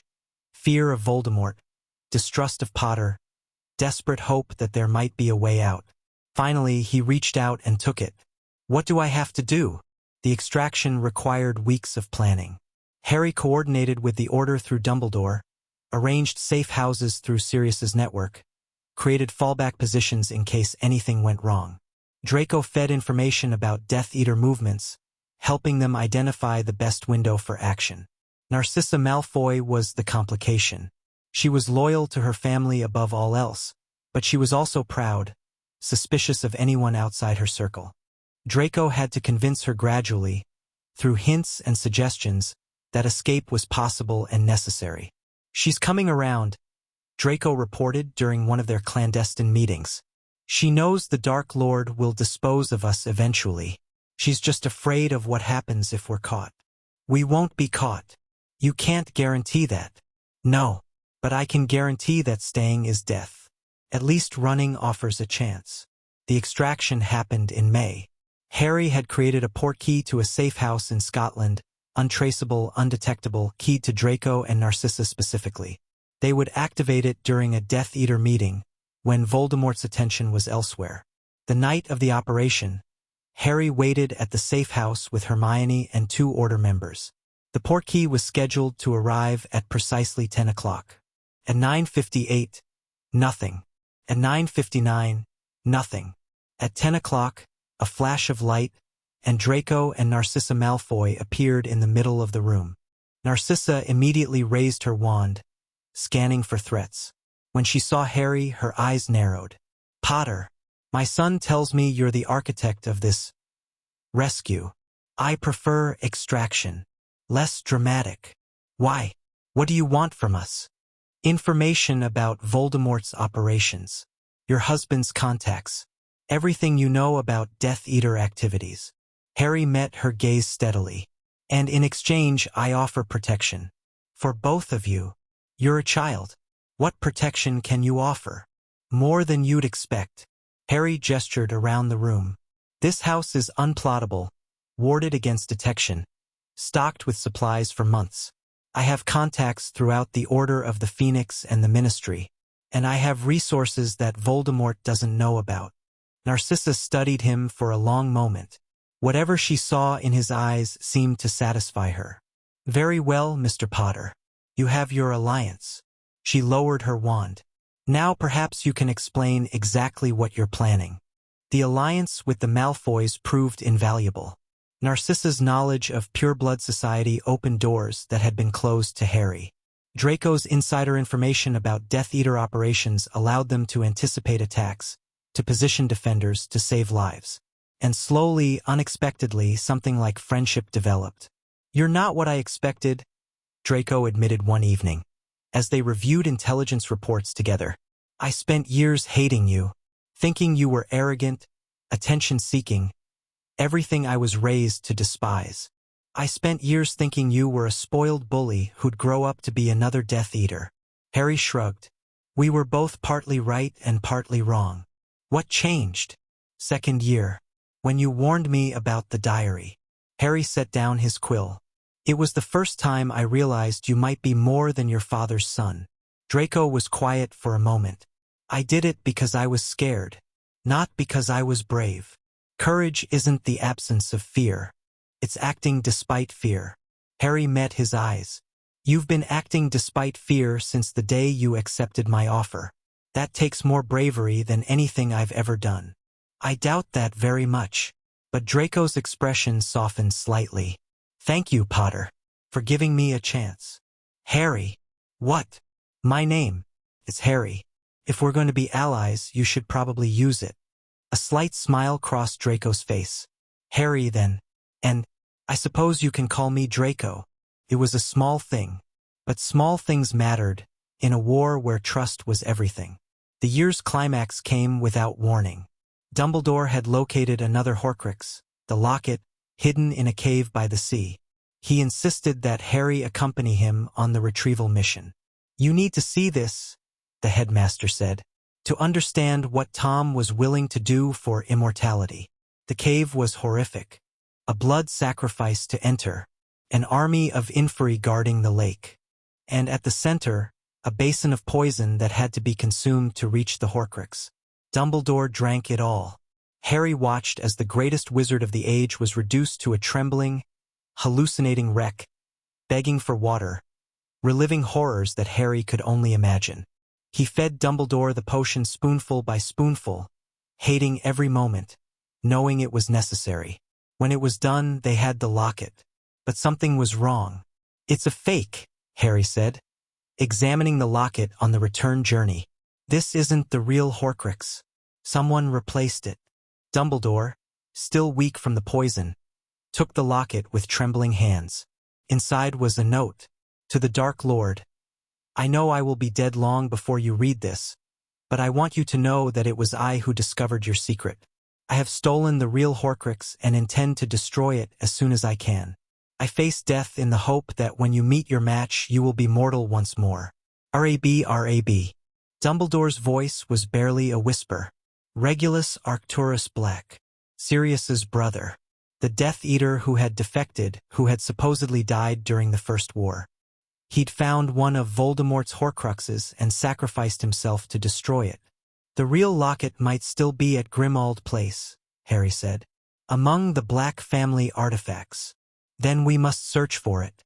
As soon as the dark mark exploded over Hogwarts, they operated back to find chaos. Death Eaters had breached the castle through the vanishing cabinet in the Room of Requirement. A backup plan Draco had warned them about too late. Fighting raged through the corridors, spells lighting the darkness, screams echoing off ancient stone. Dumbledore was too weak to fight. Harry supported him as they made their way toward the astronomy tower, following a path that seemed almost predetermined. At the top, they found Severus Snape. The potion's master stood with his wand raised, his face a mask of torment. Death Eaters surrounded them, but none moved to attack. They were waiting for something. Severus, Dumbledore gasped. Please. Harry didn't understand what was happening. Didn't understand why Dumbledore seemed to be asking for death, why Snape looked like a man being torn apart. But then Snape raised his wand. Avada Kedavra. Green light. A body falling. The greatest wizard of the age, tumbling from the tower like a broken bird. Harry screamed. He chased Snape through the castle, hurling curses that the former professor deflected with contemptuous ease. His rage was overwhelming, blinding, everything he'd learned about control forgotten in the face of this betrayal. Fight me, he howled. Fight me, coward. Snape turned. His face was wet with tears. Coward. His voice cracked. You think I wanted this? You think this was easy? You murdered him. I mercy killed a dying man. Snape's composure shattered. He was already dead, Potter. The curse on his hand, Dumbledore had months at most. He made me swear to end it cleanly when the time came, to spare him a slow decay and to protect Draco from having to become a murderer. Harry stared at him. The rage was still there, but confusion was creeping in. You're lying. I'm telling you the truth. For once in your miserable life, listen. Snape's wand lowered. Dumbledore planned this. All of it. He knew he was dying and he wanted to control how it happened. Why? Why would he? Because the Dark Lord ordered Draco to kill him. If Draco succeeded, he'd become a murderer. If he failed, the Dark Lord would kill him and his family. Dumbledore's death was inevitable. He chose to make it serve a purpose. Harry's legs wouldn't support him anymore. He sat down heavily on the grass, his mind reeling. He trusted you. All this time you were really a spy. Dumbledore's man through and through. Snape's voice was bitter. Not that anyone believed it. Not that anyone ever gave me the chance to prove it. I didn't know. No, you didn't. Snape turned away. Get out of here, Potter. The Death Eaters are retreating, but more will come. Get your people to safety and start planning your next move. What about you? I have to maintain my cover. The Dark Lord still believes I'm his servant. That position will be useful in the days ahead. Snape looked back over his shoulder. Dumbledore left you instructions. Everything you need to know is in his office. Don't waste what he gave you. Then he was gone, disappearing into the night. And Harry was left alone with his grief and a war that had just become much more real. The funeral was held 3 days later. The entire wizarding world seemed to attend. Ministry officials, order members, students past and present, all gathered to pay tribute to Albus Dumbledore, the wizard who had held back the darkness for so long. Harry stood apart from the crowd, Hermione on one side, Draco on the other. An unlikely trio, united by circumstances that none of them could have predicted. What happens now? Draco asked quietly. We hunt Horcruxes. Harry's voice was steady, despite the grief that threatened to overwhelm him. We destroy them one by one until Voldemort is mortal. And then we end this. Just like that. Just like that. Harry looked at his allies, his friends. Dumbledore spent his whole life preparing for this moment. Training me, positioning pieces, building networks. He didn't do all that so we could give up now. The war is going to get worse, Hermione said. Without Dumbledore, we're on our own. But we're not helpless. We have resources, knowledge, allies in unexpected places. Harry's jaw tightened. And we have something Voldemort doesn't understand. What's that? Love, friendship, the willingness to die for each other. Harry thought of his mother, of her sacrifice, of the protection that still flowed through his veins. Voldemort thinks those are weaknesses. He's wrong. The white tomb closed over Dumbledore's body. The crowd began to disperse, returning to lives that would never be the same. Harry watched them go, his mind already turning toward the challenges ahead. The locket was still missing. The cup remained hidden. The diadem's location was uncertain. And somewhere, in the depths of his own soul, a piece of Voldemort waited to be confronted.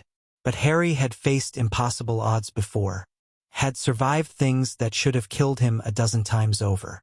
He would survive this too, or die trying. Chapter 7 End. Chapter 8. The hunt begins the day after Dumbledore's funeral. Harry didn't return to Privet Drive. There was no point. The blood wards would fail when he turned 17 in a few weeks anyway, and he had more important things to do than sit in a Muggle suburb waiting for Voldemort to find him. Instead, he went to Grimmauld Place. The house had been transformed over the past year. What was once a shrine to dark magic and pure blood supremacy had become a command center. Maps on the walls, communication mirrors on every surface, a constant flow of Order members and DA veterans moving through the flue. Hermione was waiting in the kitchen when he arrived. The locket, she said without preamble. I found it. Harry's exhaustion vanished. Where? Creature had it. He's been hiding it for years, ever since Regulus ordered him to destroy it.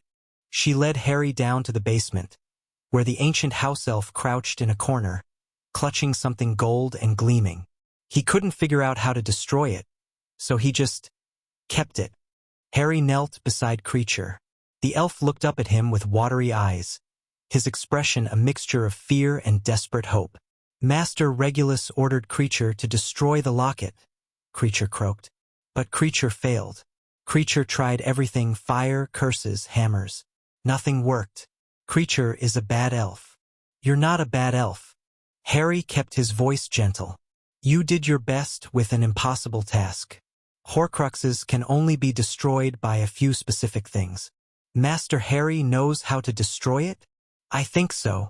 Harry examined the locket without touching it. The soul fragment inside pulsed with malevolent awareness. Recognizing him, reaching toward the piece of Tom still lodged in his own soul. Basilisk venom, or fiend fire, or the sword of Gryffindor, which is impregnated with basilisk venom from when I killed the serpent in second year. The sword is in Dumbledore's office, Hermione said. Or it was. I'm not sure what happened to it after. Snape would know. Harry straightened. I need to contact him. Snape. Hermione's voice was sharp. Harry, he killed. He mercy-killed a dying man on Dumbledore's orders. I know. He told me. Harry met her eyes. Snape is still our spy. Still positioned inside Voldemort's inner circle. He's too valuable to waste on revenge. Hermione looked like she wanted to argue but held her tongue. They'd had this conversation already, in the days after the funeral.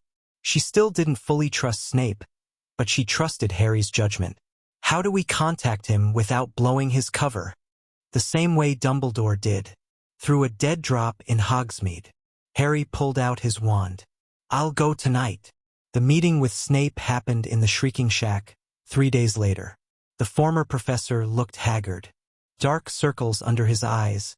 A tension in his shoulders that suggested constant vigilance. Being the Dark Lord's most trusted advisor was clearly taking its toll. The sword, Snape said without greeting. I have it. Dumbledore's portrait instructed me to retrieve it before the Ministry could seize control of his office. His portrait. Headmasters leave magical portraits that retain their memories and personalities. Dumbledore's has been helpful. Snape's lip curled. Also annoying, but that's beside the point. He produced the sword of Gryffindor from beneath his robes. The rubies in its hilt gleamed in the dim light, and Harry could feel the magic radiating from the blade. Ancient, powerful, hungry for dark magic to destroy. Thank you. Harry took the sword carefully. What else can you tell me? About Voldemort's plans. He's consolidating power. The Ministry is compromised, Thickness is under Imperius, and most of the department heads have been replaced with Death Eaters or sympathizers. Within the month, they'll make their move. A coup. More like a hostile takeover. They're rewriting the laws, purging Muggleborns, preparing for a new order. Snape's voice was bitter. Everything the Dark Lord always wanted, handed to him without a fight. And Hogwarts will be required to accept all students, with mandatory blood status registration. The Carrows have been appointed as new professors. They'll enforce discipline through dark arts. Harry's jaw tightened. The Carrows were notorious, sadistic Death Eaters who enjoyed torture as much as Bellatrix Lestrange. The thought of them loose among students made his blood boil. We need to accelerate our timeline, he said. The Horcruxes are the priority, but we also need to protect the people Voldemort will target. The Order is already working on evacuation plans for Muggleborn families. Kingsley has contacts in the Muggle government who can help with documentation. Snape paused. But that's not your concern. Your concern is the Horcruxes. I know. Harry hesitated. There's something else. Hermione's research suggests there might be a way to remove the Horcrux from me without dying. Snape went very still. Explain. Harry outlined the theory: intent-based rejection, the boundary between integrated soul fragments, the possibility of separation rather than destruction. Snape listened without interrupting, his expression unreadable. It's theoretically possible, he said finally, but extraordinarily dangerous. The fragment has been integrated with your soul for 16 years. Separating it would be like amputating a limb that's grown into your chest. But possible? Possible. Not likely to succeed. Snape's eyes met his. You're planning to try anyway. I'm planning to destroy all the other Horcruxes first. And then, when Voldemort is as mortal as he can be, I'll deal with the peace inside me. Harry's voice was steady. One way or another. Snape was quiet for a long moment. When he spoke again, his voice was rough. Your mother would be proud of you. She had the same stubbornness. The same willingness to sacrifice everything for what she believed. Did you love her? The question came out before Harry could stop it. Snape's face flickered with something. Pain, memory, regret. Yes, the word was barely a whisper. I loved her, and I failed her. I've spent every day since trying to make amends. By protecting me. By honoring her memory. By ensuring her sacrifice wasn't wasted. Snape straightened. I have to go. The Dark Lord grows suspicious when I'm away too long. Snape. Harry caught his arm. Thank you for everything you've done. I know I've never been fair to you. No, you haven't. But something softened in Snape's expression. But you're James's son in face only. In spirit, you're very much Lily's child. He disappeared into the night, and Harry was left alone with the sword of Gryffindor and the weight of everything that remained to be done. The Locket died screaming. Harry brought the sword down with all his strength, and the Horcrux shrieked as the basilisk venom did its work. Black smoke erupted from the split metal, coiling into shapes. Voldemort's face, twisted with rage, Tom Riddle as a young man, beautiful and terrible. You cannot destroy me, the smoke hissed. I am immortal. The smoke dissipated. The screaming stopped. And Slytherin's locket lay in two pieces on the floor. Nothing but ordinary metal now. Harry stared at it, breathing hard. That was 2 Horcruxes destroyed by his hand, 3 overall including the ring. 4 remained. The cup, the diadem, Nagini, and himself. 1 down, Hermione said quietly. Several to go. Harry sheathed the sword. The cup is in the Lestrange vault at Gringotts. The diadem is somewhere in Hogwarts. Nagini stays close to Voldemort at all times. And you. And me. Harry met her eyes. Last. I deal with myself last when everything else is done. I hate this plan. I know. But it's the only plan that makes sense. He pulled her close, feeling her warmth against him. I'm not planning to die, Hermione. I'm planning to win. Promise me. I can't promise something I don't control. But I can promise I'll fight like hell to survive. It wasn't the reassurance she wanted, but it was all he could honestly give. August brought Harry's 17th birthday and the fall of the Ministry. The protective enchantments at Privet Drive collapsed at midnight on July 31st, exactly as expected. Harry wasn't there. He'd been at Grimmauld Place for weeks. But the Death Eaters attacked anyway, hoping to catch him in transit. They found only decoys, polyjuiced Order members, flying in multiple directions, drawing fire while the real Harry stayed safely hidden. It was a costly distraction. Mad-Eye Moody died in the confusion along with 2 others, but it bought time. Time Harry needed. The Ministry fell 3 days later. Scrimgeour was killed. Thickness was installed as puppet minister, and the new regime began its work immediately. Muggle-born registration. Blood status verification. The beginning of a purge that would eventually consume thousands. Harry watched from the shadows and planned. Gringotts will be almost impossible to infiltrate, Hermione said, reviewing their intelligence on the Lestrange vault. The goblins have increased security since the war began. And even if we get in, the vault itself will be heavily protected. We have an advantage. We know exactly what we're looking for. Harry studied the vault schematics they'd obtained through Draco's contacts. The cup is a Horcrux. It radiates dark magic. If we can get close enough, I'll be able to sense it. And how do we get close enough? We walk in the front door. Harry's smile was thin.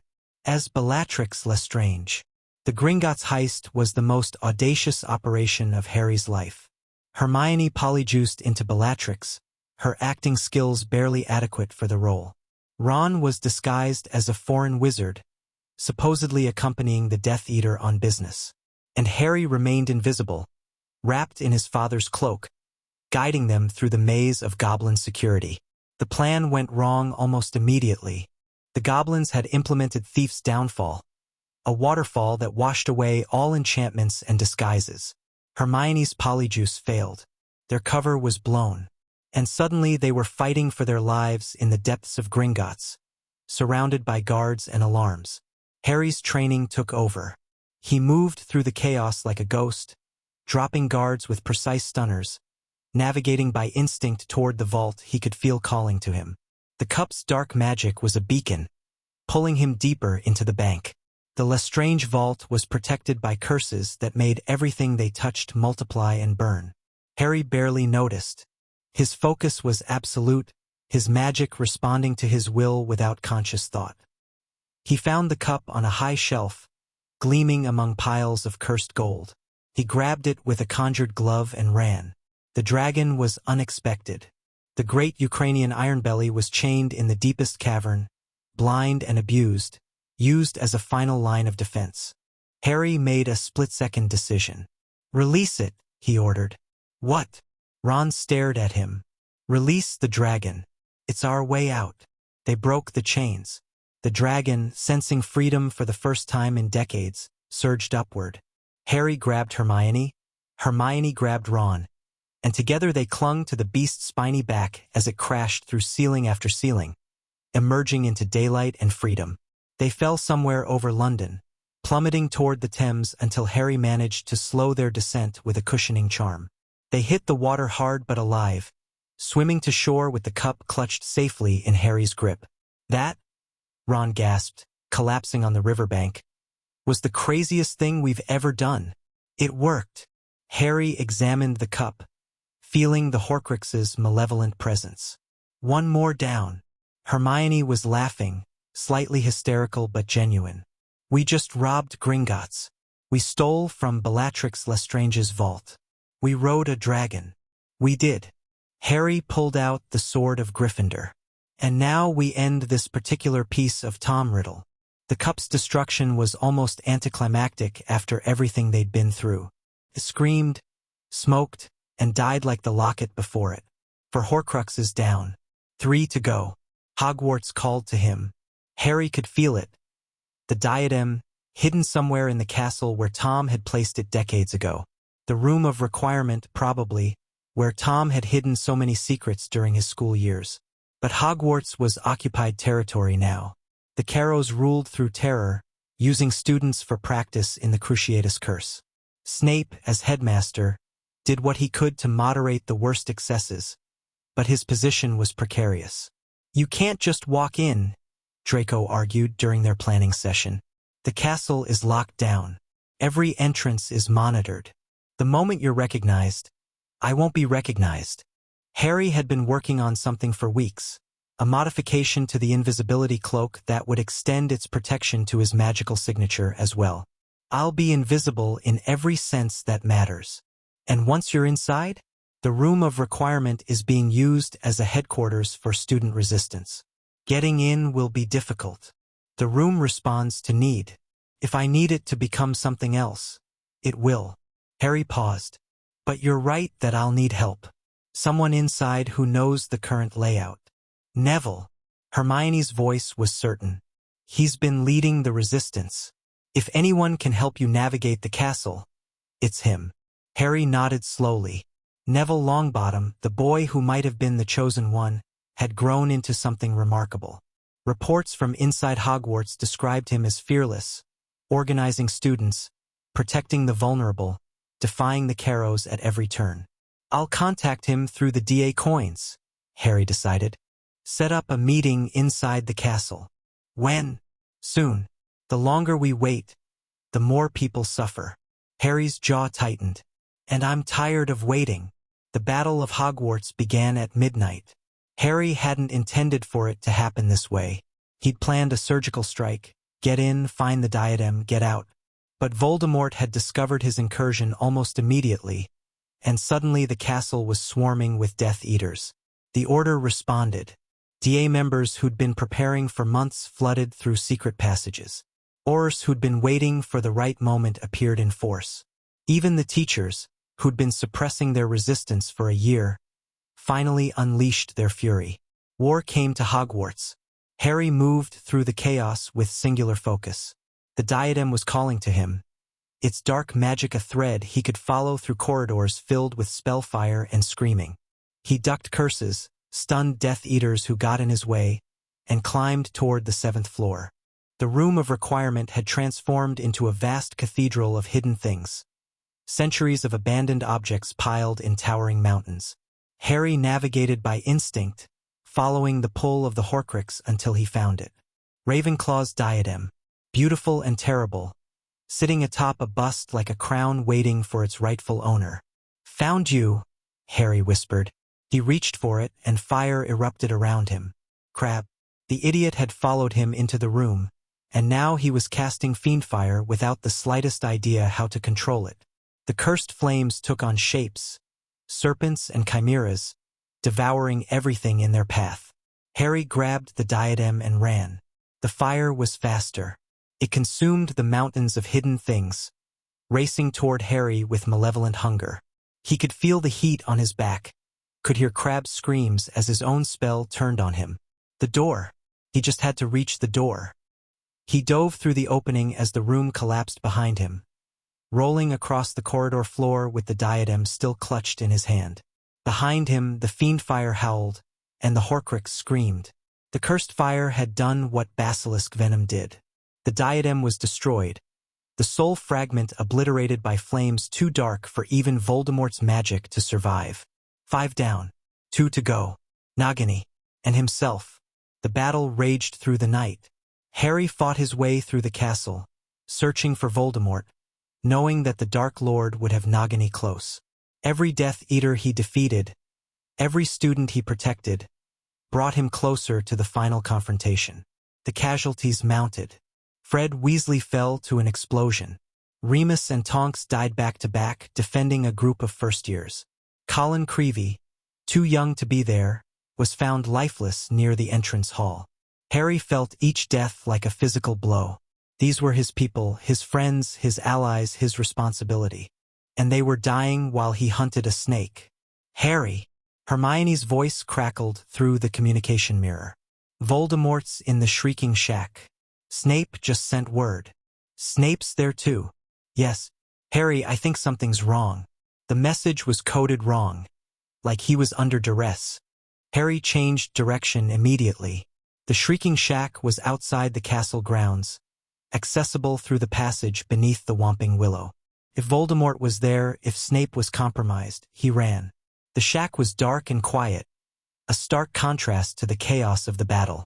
Harry crept through the passage, his wand ready, his senses straining for any hint of danger. He could hear voices ahead, Voldemort's cold rasp, another voice he didn't recognize, and beneath it all, a wet, gasping sound. He emerged into the main room and froze. Snape lay on the floor, blood pooling beneath him. His throat had been torn out, Nagini's work, clearly. The great snake coiled nearby, watching with cold reptilian eyes. Voldemort stood over his dying servant, his face expressionless. "A pity," the Dark Lord said. "You were useful, Severus, but the Elder Wand refuses to serve me properly. I believe it recognizes you as its true master, since you killed Dumbledore." "No." Snape's voice was barely a whisper, blood bubbling at his lips. "You don't understand." "I understand enough. The wand's allegiance passes to whoever defeats its master. With you dead, it will be mine." Voldemort turned away, Nagini following at his heels. Neither noticed Harry in the shadows. When they were gone, Harry rushed to Snape's side. "Potter!" Snape's eyes found him, filled with something that might have been relief. "Take them. My memories. You need to see." Silver strands were leaking from his eyes, his ears, his wounds. Harry conjured a vial, collecting everything he could as Snape's life faded. "Tell me," Harry said desperately. "Whatever you need me to know. Tell me now." "The wand," Dumbledore planned. He planned for me to be its last master. Undefeated, dying of natural causes. But Draco disarmed him on the tower, before I... Snape coughed, blood spraying. "The wand's allegiance passed to Draco, And then, I disarmed Draco. Months ago when we were training. Harry's mind raced. The Elder Wand is loyal to me? Yes. Snape's hand clutched Harry's robe. And the piece of the Dark Lord inside you. Dumbledore believed you had to die. But the research, your friend's research, the separation, intent-based rejection. Dumbledore's portrait. Ask him. He found something. Snape's grip weakened. Your mother. Tell her. If you see her, tell her I'm sorry. Tell her I always... His eyes went fixed and glassy. Severus Snape, the bravest man Harry had ever known, was dead. Harry knelt beside him for a long moment, grief and rage warring in his chest. Then he rose, collected the vial of memories, and went to end the war. Voldemort's voice echoed across the battlefield, magically amplified. Harry Potter is dead. I killed him myself as he fled like a coward. Your hero has abandoned you. Lay down your wands and submit, and I will show mercy. It was a lie, of course. Harry was very much alive, watching from the shadows as Voldemort paraded before the castle. Nagini coiled at his feet. This was the moment. Nagini was exposed, away from her usual protections. And Harry had the sword. He moved. The blade flashed in the moonlight as he emerged from nowhere, bringing it down in a perfect arc toward the snake. Nagini reared back, but she was too slow. The goblin-forged steel, impregnated with basilisk venom, sliced through her neck in a single stroke. The snake's body hit the ground. Voldemort screamed. You! The Dark Lord's wand came up, his face contorted with fury. How are you still alive? I felt you die. The connection. You felt what I wanted you to feel. Harry raised his own wand. It's over, Tom. All your Horcruxes are destroyed. You're mortal now. One remains. Voldemort's smile was terrible. I can sense it. The piece of my soul inside you. We're still connected, Harry Potter. And as long as that connection exists, then I'll sever it. Harry's voice was steady. Right now. Right here. He closed his eyes. The technique Hermione had theorized, the one Snape had confirmed was possible. It required absolute clarity of intent. A complete rejection of the foreign soul, a conscious choice to separate. Harry had spent 16 years building walls between himself and Tom Riddle. Keeping the knowledge while rejecting the philosophy. Remaining Harry Potter despite carrying the memories of a monster. This was the final wall. The ultimate separation. I am not you, he thought, feeling the Horcrux stir in alarm. I never was. Your memories are not my identity.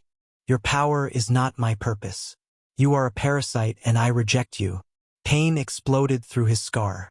The piece of Voldemort fought back, clawing at his soul, trying to maintain its grip. Harry felt himself falling, felt his body hit the ground. I choose love over power. I choose friendship over control. I choose to be Harry Potter, son of James and Lily, not a vessel for Tom Riddle's immortality. The pain peaked and something tore. Harry screamed as the Horcrux was ripped from his soul. Black smoke erupted from his scar, coiling into the shape of a screaming face before dissipating into nothing. The piece of Voldemort that had lived inside him for 16 years was gone. He was free. Harry rose to his feet, swaying slightly, and faced the Dark Lord. Voldemort looked shaken. For the first time, real fear flickered in those red eyes. Impossible, he whispered. No one can remove a Horcrux from a living host. You never understood love, Tom. Never understood what it could do. Harry raised his wand. That's always been your weakness. I am the greatest wizard who ever lived. You're a scared orphan who never grew up. Harry's voice was almost gentle. And now you're going to die. Voldemort struck first. Avada Kedavra, the killing curse, green light screaming toward Harry with lethal intent. Harry didn't try to dodge. He raised the Elder Wand, his wand now loyal to him, and cast the only spell that mattered. Expelliarmus. Red light met green. The spells collided, locked, and something extraordinary happened. The Elder Wand recognized its true master and refused to kill him. The killing curse rebounded, as it had 16 years ago, and struck Voldemort full in the chest. The Dark Lord's eyes went wide. His body crumpled, and Tom Marvolo Riddle, who had terrorized the wizarding world for half a century, finally died. The silence that followed was absolute. Then someone cheered. Others joined in. The Death Eaters, seeing their master fall, began to flee or surrender. The battle was over. Harry stood over Voldemort's body, feeling nothing. No triumph, no satisfaction, just an immense weariness that went all the way to his bones. Hermione reached him first, throwing her arms around him, sobbing with relief. Ron was close behind, then Neville, then Luna, then a tide of survivors who wanted to touch their hero, to confirm he was real. Harry let them. He understood the need. But his eyes kept drifting to the bodies being carried from the battlefield.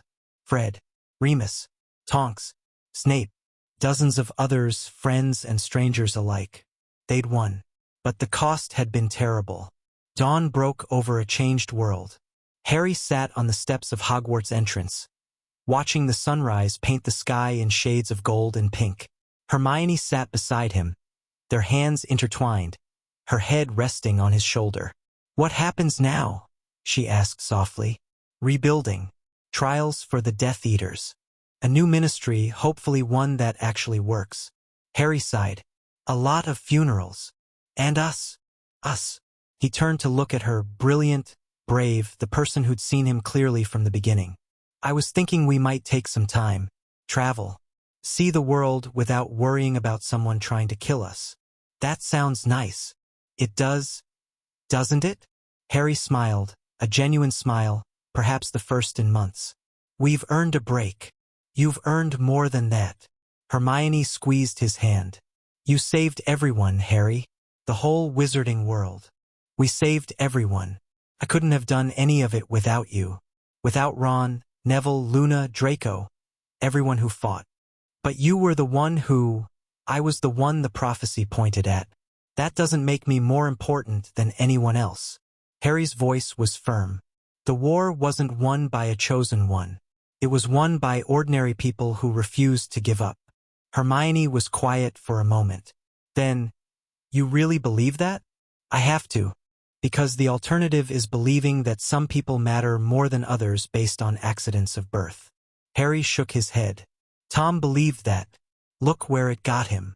They sat together as the sun rose higher, warming the battered stones of Hogwarts. Behind them, survivors were beginning to emerge, blinking in the light, coming to terms with a future that suddenly seemed possible. The war was over, and Harry Potter, the boy who'd carried a monster in his soul and chosen to be something better, was finally free. Chapter 8 End. Chapter 9. Aftermath. The first week after the battle was a blur of funerals. Harry attended every one. Fred Weasley, buried in the orchard behind the Burrow while his family wept and George stood silent as stone. Remus and Tonks, laid to rest together, their infant son Teddy crying in Andromeda's arms. Colin Creevey, whose brother Dennis had to be physically restrained from throwing himself into the grave. And Severus Snape, buried quietly in a corner of Hogwarts grounds, attended only by Harry, Hermione, and, surprisingly, Draco Malfoy. "He saved my life," Draco said quietly, staring at the simple headstone. "More than once. I never thanked him properly." "He wouldn't have wanted thanks." Harry remembered Snape's final moments, the desperate need to pass on information, the whispered apology to a woman dead for 16 years. He did what he did for Lily. Everything else was secondary. "That's incredibly sad." "It is." Harry placed a single white lily on the grave. "But it's also what made him great. He loved someone enough to spend his entire life trying to honor her memory. That's not nothing." They stood in silence for a while, three former enemies united by circumstance and loss. The morning sun cast long shadows across the grass, and somewhere in the distance, reconstruction crews were already at work on the castle's damaged walls. Life was moving on, whether they were ready or not. The ministry trials began in June. Harry testified at dozens of them, Death Eaters, collaborators, ministry officials who'd enforced Voldemort's regime. His word carried enormous weight, and he used it carefully, distinguishing between true believers and those who'd acted under duress. Lucius Malfoy received a reduced sentence, thanks to Narcissa's cooperation and Draco's defection. He would serve 5 years in Azkaban, then be released under strict supervision. It wasn't justice, exactly, but it was pragmatism. The wizarding world needed to heal, and endless vengeance would only prolong the wounds. "You're being too lenient," Ron argued one evening at Grimmauld Place. "These people tortured and murdered. They don't deserve mercy." "Maybe not." Harry stared into his fire whiskey. "But mercy isn't about what people deserve. It's about what kind of society we want to build. A society where murderers go free? A society where people can change. Where the children of Death Eaters aren't condemned for their parents' choices." Harry met Ron's eyes. Voldemort's whole philosophy was based on the idea that blood determines destiny, that people are born good or evil and can never become anything else. If we believe that too, he won. Ron was quiet for a long moment. "When did you get so philosophical?" "I've had a lot of time to think." "Yeah." Ron's expression softened. "I suppose you have." The Hogwarts reconstruction took 3 months. Harry contributed anonymously, both gold and labor, working alongside house elves and volunteers to repair the damage. It was oddly therapeutic, the physical work of rebuilding what had been destroyed. Better than sitting in Grimmauld Place, drowning in memories and regrets. Hermione found him there one August afternoon, levitating stones into place on the astronomy tower. "McGonagall wants to offer you a job," she said. "What kind of job?" "Defense against the dark arts professor." Hermione smiled at his expression. "I know. The irony isn't lost on anyone." Harry set down the stone he'd been moving. Defense against the dark arts. Teaching students to protect themselves. Sharing the knowledge he'd accumulated over 16 years of preparation. "I'd be terrible at it," he said slowly. "I'm not patient enough. And my teaching style is basically, here's how to survive. Now dodge this curse." The DA members seemed to like that approach. The DA members were volunteers who knew what they were signing up for. First years expecting a normal education might be traumatized. Hermione laughed. A sound Harry hadn't heard enough of lately. "Fair point. What are you going to do instead?" "I don't know." Harry looked out over the grounds where the Forbidden Forest met the lake. "For the first time in my life, I don't have a plan. No Dark Lord to defeat. No prophecy to fulfill. No immediate threats to prepare for. That's not a bad thing. No, it's just strange." He turned to face her. "What about you? Any job offers?" "Several. The Ministry wants me for the Department of Magical Law Enforcement. Hogwarts offered me the Transfiguration position. And there's a research opportunity at the International Confederation that sounds fascinating." "What are you going to choose?" Hermione moved closer, her hand finding his. "I was thinking about the research position. It would let me travel, study new magical traditions, contribute to actual scholarship instead of just bureaucracy." "That sounds perfect for you." "It would also let me work remotely." Her eyes met his. "From wherever I happen to be. With whoever I happen to be with." Harry felt something warm bloom in his chest. "Are you suggesting we run away together?" "I'm suggesting we take that trip you mentioned. See the world. Figure out who we are when we're not fighting for our lives." She squeezed his hand. "We've earned it, Harry." She was right. They had earned it. "Okay," he said. "Let's go." They left in September. Ron understood. He was building his own life now, helping George run Weasley's Wizard Wheezes, dating a healer named Eleanor who treated his curse wounds during the war. He hugged Harry fiercely at the departure, promised to write, and made them swear to bring back souvenirs. Neville was taking the herbology position at Hogwarts, having discovered during the war that he had a gift for nurturing things. Luna was off chasing crumple-horned snorkax in Scandinavia, as happy and strange as ever. And Draco was rebuilding his family's reputation through charitable work and quiet advocacy, slowly earning back the trust his father had squandered. Harry and Hermione traveled light. A single expanded bag, their wands, and enough gold to last indefinitely. They started in France because Hermione wanted to practice the language, then moved south to Spain and Portugal. The magical communities they found were fascinating. Each country had its own traditions, its own approaches to magic, its own histories that intertwined with and diverged from what Harry had learned in Britain. Spanish wizards dueled with passion and flair. Portuguese enchanters created artifacts of breathtaking beauty. French theorists debated magical philosophy with an intensity that delighted Hermione and exhausted Harry. They spent 3 months in Egypt, exploring the ancient magical sites that made Gringotts look like a child's piggy bank. The Cursebreakers there worked with magic so old it predated wands, predated even the founders. Harry found himself drawn to their methods, their understanding of magic as something primal and instinctive rather than structured and academic. "You're thinking about something," Hermione observed one evening, as they watched the sunset from atop a pyramid. "I'm thinking about knowledge." Harry watched the orange light play across the desert. Tom spent his whole life accumulating it. Power through understanding, control through comprehension.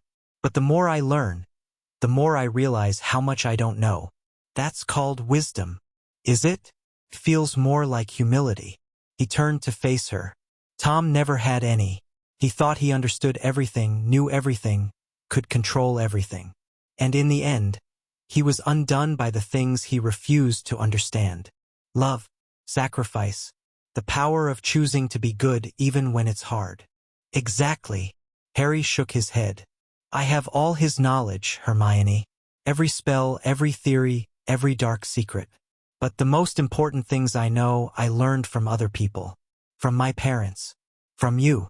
From Ron and Neville and Luna and everyone who taught me that there's more to life than power." Hermione leaned against him, warm and solid and real. "You're not him, Harry. You never were." "I know. But I could have been." He watched the last sliver of sun disappear below the horizon. "Every day I choose not to be. And some days that choice is harder than others. But you keep making it. I keep making it." They sat together in the gathering darkness. Two people who'd survived the impossible and were learning, slowly, how to live with it. Japan was unexpected. Harry had wanted to see the magical districts of Tokyo, which were reputed to be the most technologically advanced in the world. What he found instead was a tradition even older than Egypt's, hidden beneath layers of modern innovation. The Japanese wizards had mastered the integration of magic and technology in ways British wizards couldn't imagine. Wands were optional there. Many practitioners used enchanted fans, specialized brushes, or simply their hands. The magic itself felt different, more fluid, more connected to the natural world. "They don't force magic into rigid categories," Hermione explained, having devoured every book she could find on the subject. "No transfiguration versus charms versus dada. It's all just magic, shaped by intention and tradition." "That's how Tom saw it too," Harry admitted. "One of the few things I actually agreed with him about. The Hogwarts curriculum is arbitrary. Magic doesn't care what textbook it belongs in." "Have you ever thought about changing that?" "The curriculum? I've thought about a lot of things." Harry watched a group of young witches practicing tea ceremony magic, elegant, precise movements that transformed ordinary ingredients into something transcendent. But changing Hogwarts would require convincing a lot of very stubborn people. And I'm not sure I want to be that involved in British magical politics. "Then don't be involved in British politics." Hermione's eyes were bright. "Start something new. A school that teaches magic the way you think it should be taught." "Me? Run a school? Why not? You have more knowledge than any teacher alive. You've trained students who went on to fight in a war and survive.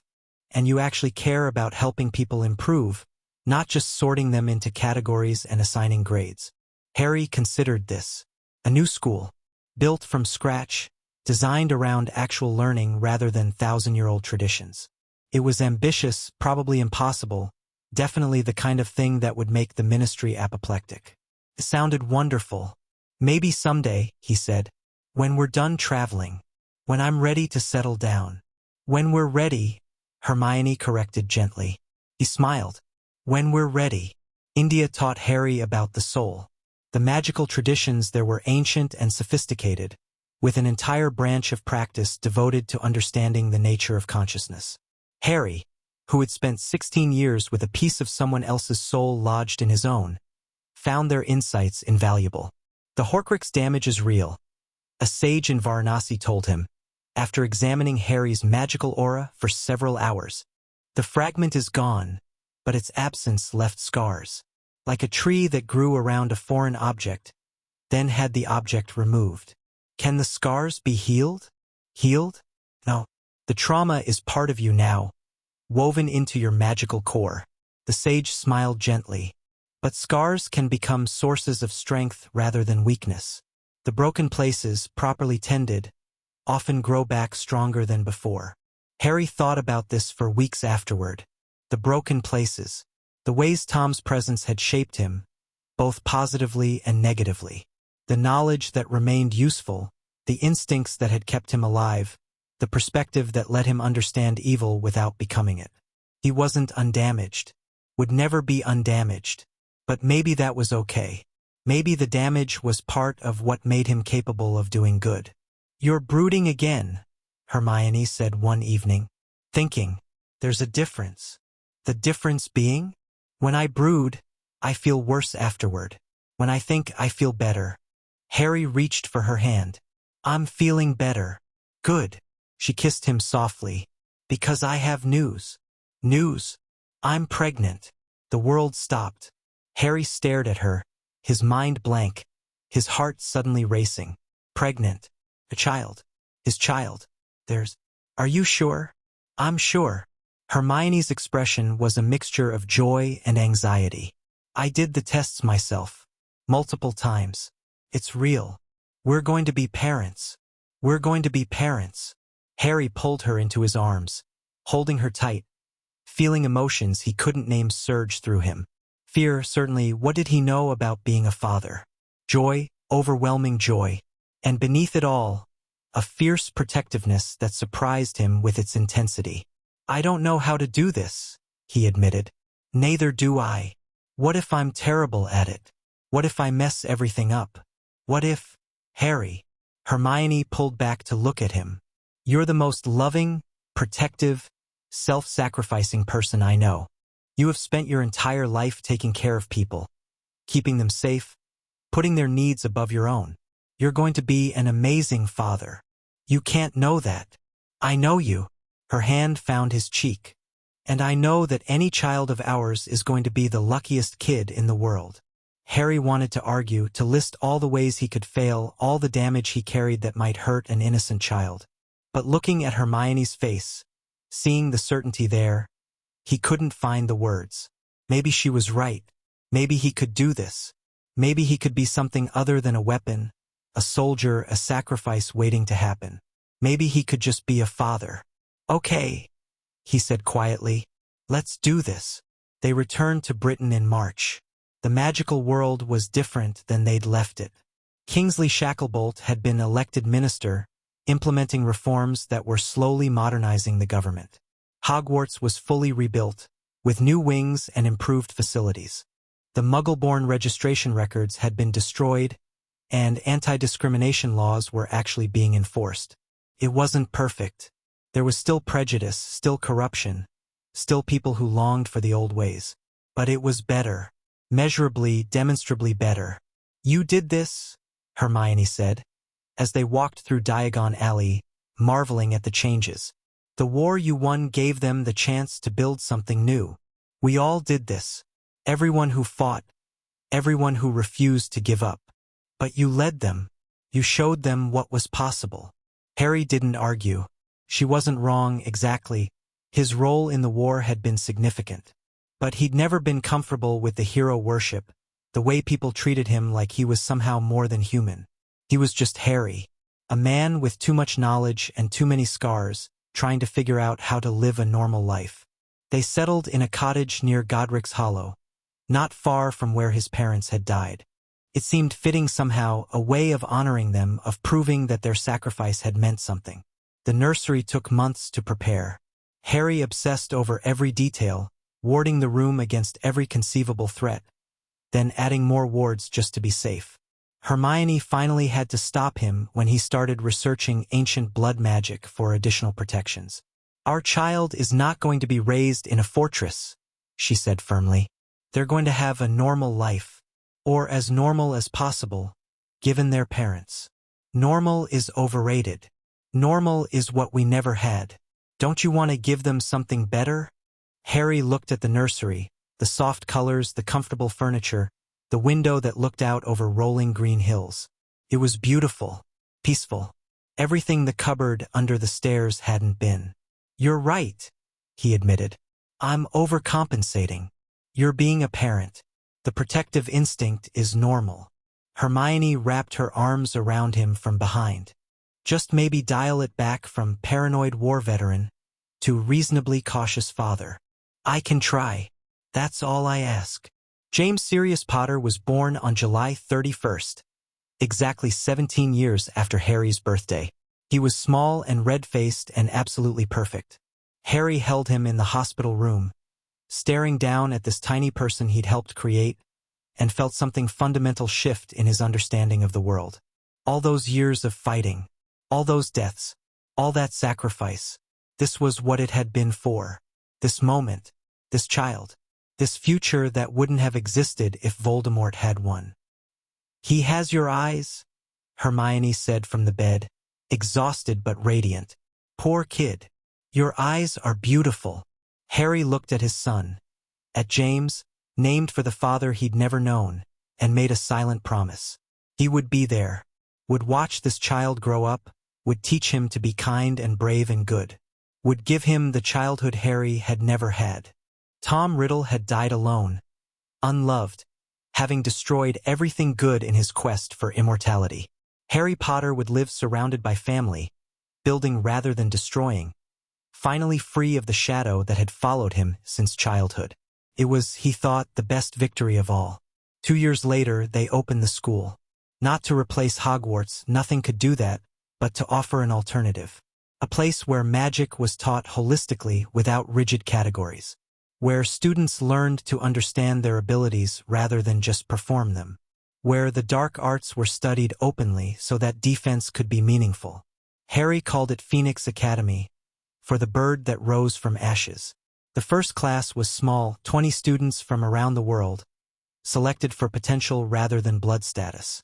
Harry taught practical magic, drawing on everything he'd learned from Tom's memories and his own experience. Hermione handled theory and research, her passion for knowledge finally finding its proper outlet. They brought in other teachers too.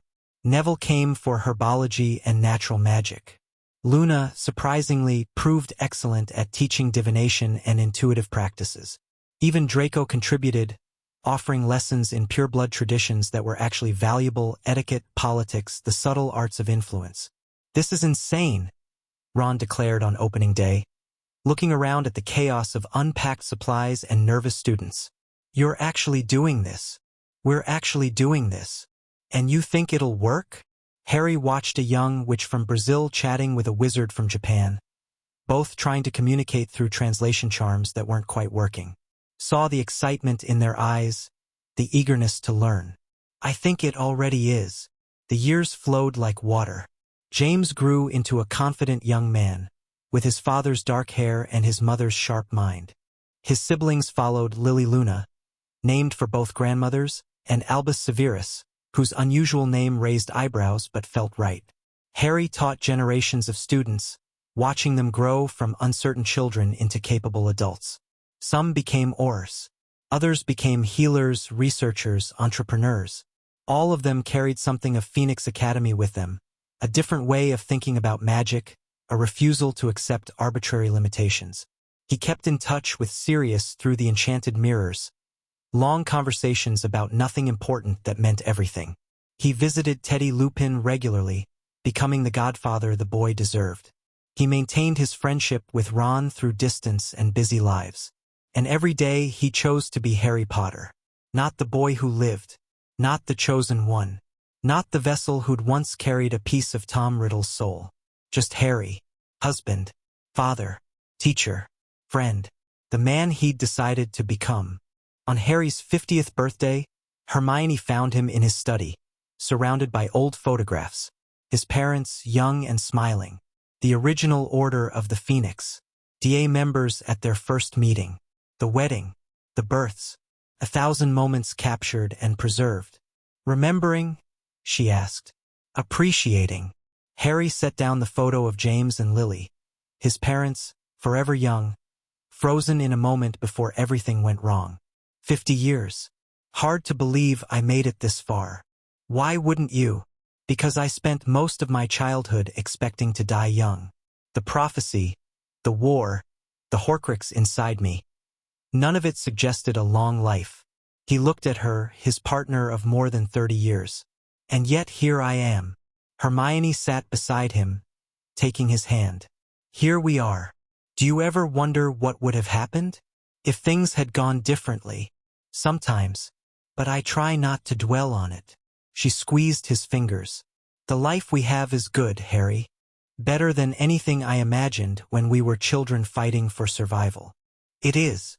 He looked around the study, the books, the artifacts, the evidence of a life well lived. I think I finally understand something. Something I've been working toward since I was 11. What's that? Peace. The word felt strange in his mouth. After so many years of war. I spent so long fighting. First the Dursleys, then Voldemort, then my own memories. Always struggling against something. And now I'm just living. Not fighting. Not preparing. Just being present. In this moment. With the people I love. Harry smiled, a genuine smile without shadows. It's nice. Hermione leaned against him. Her hair gray now but her eyes as bright as ever. It really is. They sat together as the sun set, surrounded by memories of the past and hope for the future. Outside, their children and grandchildren were gathering for the birthday celebration, their voices carrying through the open windows. Harry Potter, who had once carried the soul of a monster, closed his eyes and listened to the sound of his family. And for the first time in his life, he was completely, perfectly happy. Chapter 9 End. Chapter 10. Legacy. The Owl arrived at breakfast on a Tuesday in late September.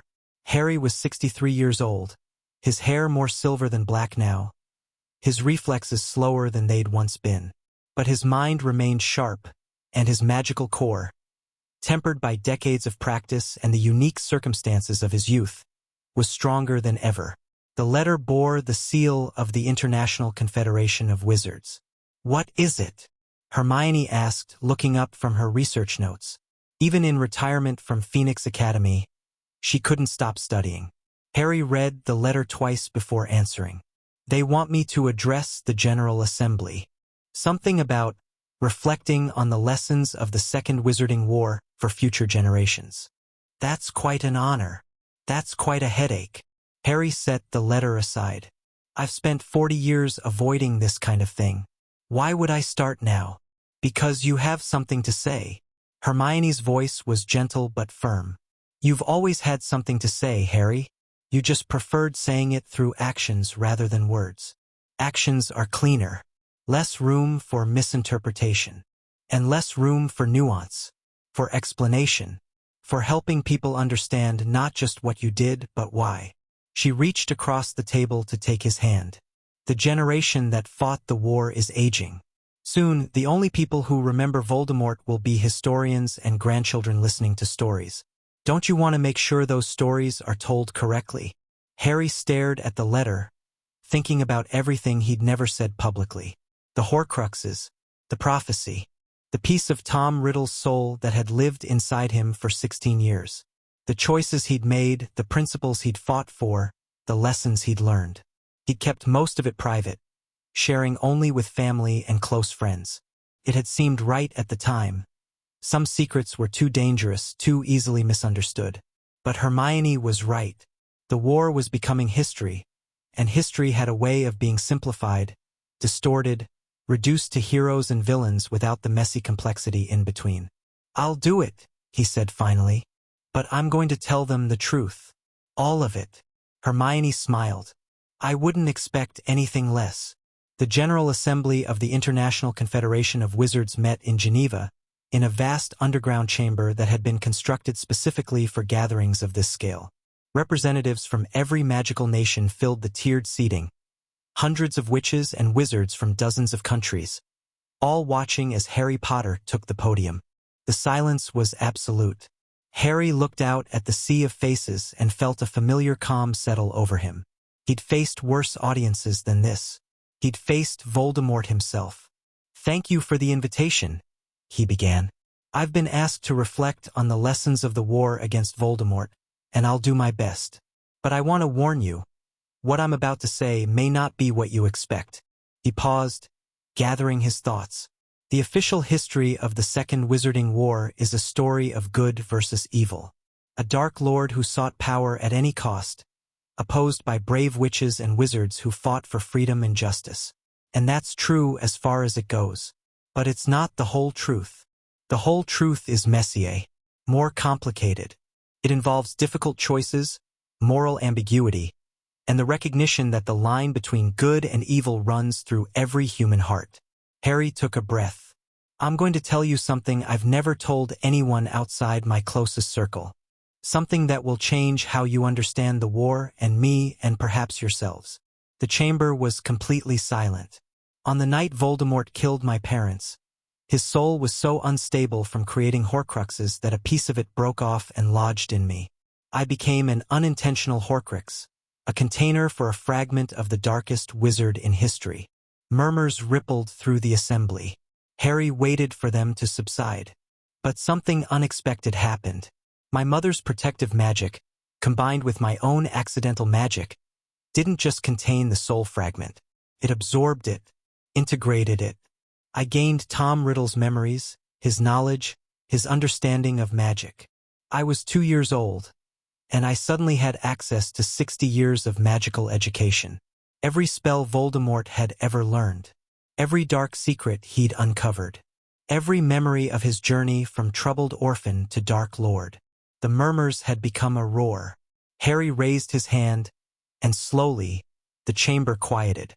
"I'm telling you this because I want you to understand something important. The knowledge I inherited wasn't evil. Knowledge never is. What matters is how it's used. Tom Riddle had the same knowledge I did. He chose to use it for domination, for immortality, for the destruction of anyone who opposed him. I chose differently. I chose to use it for protection, for defense, for helping others. The difference between us wasn't talent or intelligence or magical power. It was love." Harry spoke for 2 hours. He told them about his childhood, the cupboard, the Dursleys, the years of hiding his true nature while struggling to separate himself from Tom's memories. He explained how the certainty of his parents' love had become his anchor, the foundation that kept him from becoming what Tom had become. He described the war, not the heroic version from the history books, but the messy reality. The mistakes he'd made. The times he'd been tempted by Tom's solutions, by the ease of using dark magic and manipulation. The friends who died because he wasn't fast enough, smart enough, good enough. He talked about the Horcruxes, explaining what they were and how they'd been destroyed. He revealed Snape's true loyalties, the complex man who'd spent his life atoning for a single terrible mistake. He acknowledged Draco Malfoy's role in the war's end, the redemption that had seemed impossible but had happened anyway, and he explained what he'd learned. "Evil isn't born," he said. "It's made." Tom Riddle wasn't destined to become Voldemort. He became Voldemort because of choices, his own choices certainly, but also the choices of everyone around him. The orphanage that failed to protect him. The wizarding world that rejected him for his blood status. The people who saw his brilliance and feared it instead of nurturing it. We create the conditions that allow evil to flourish.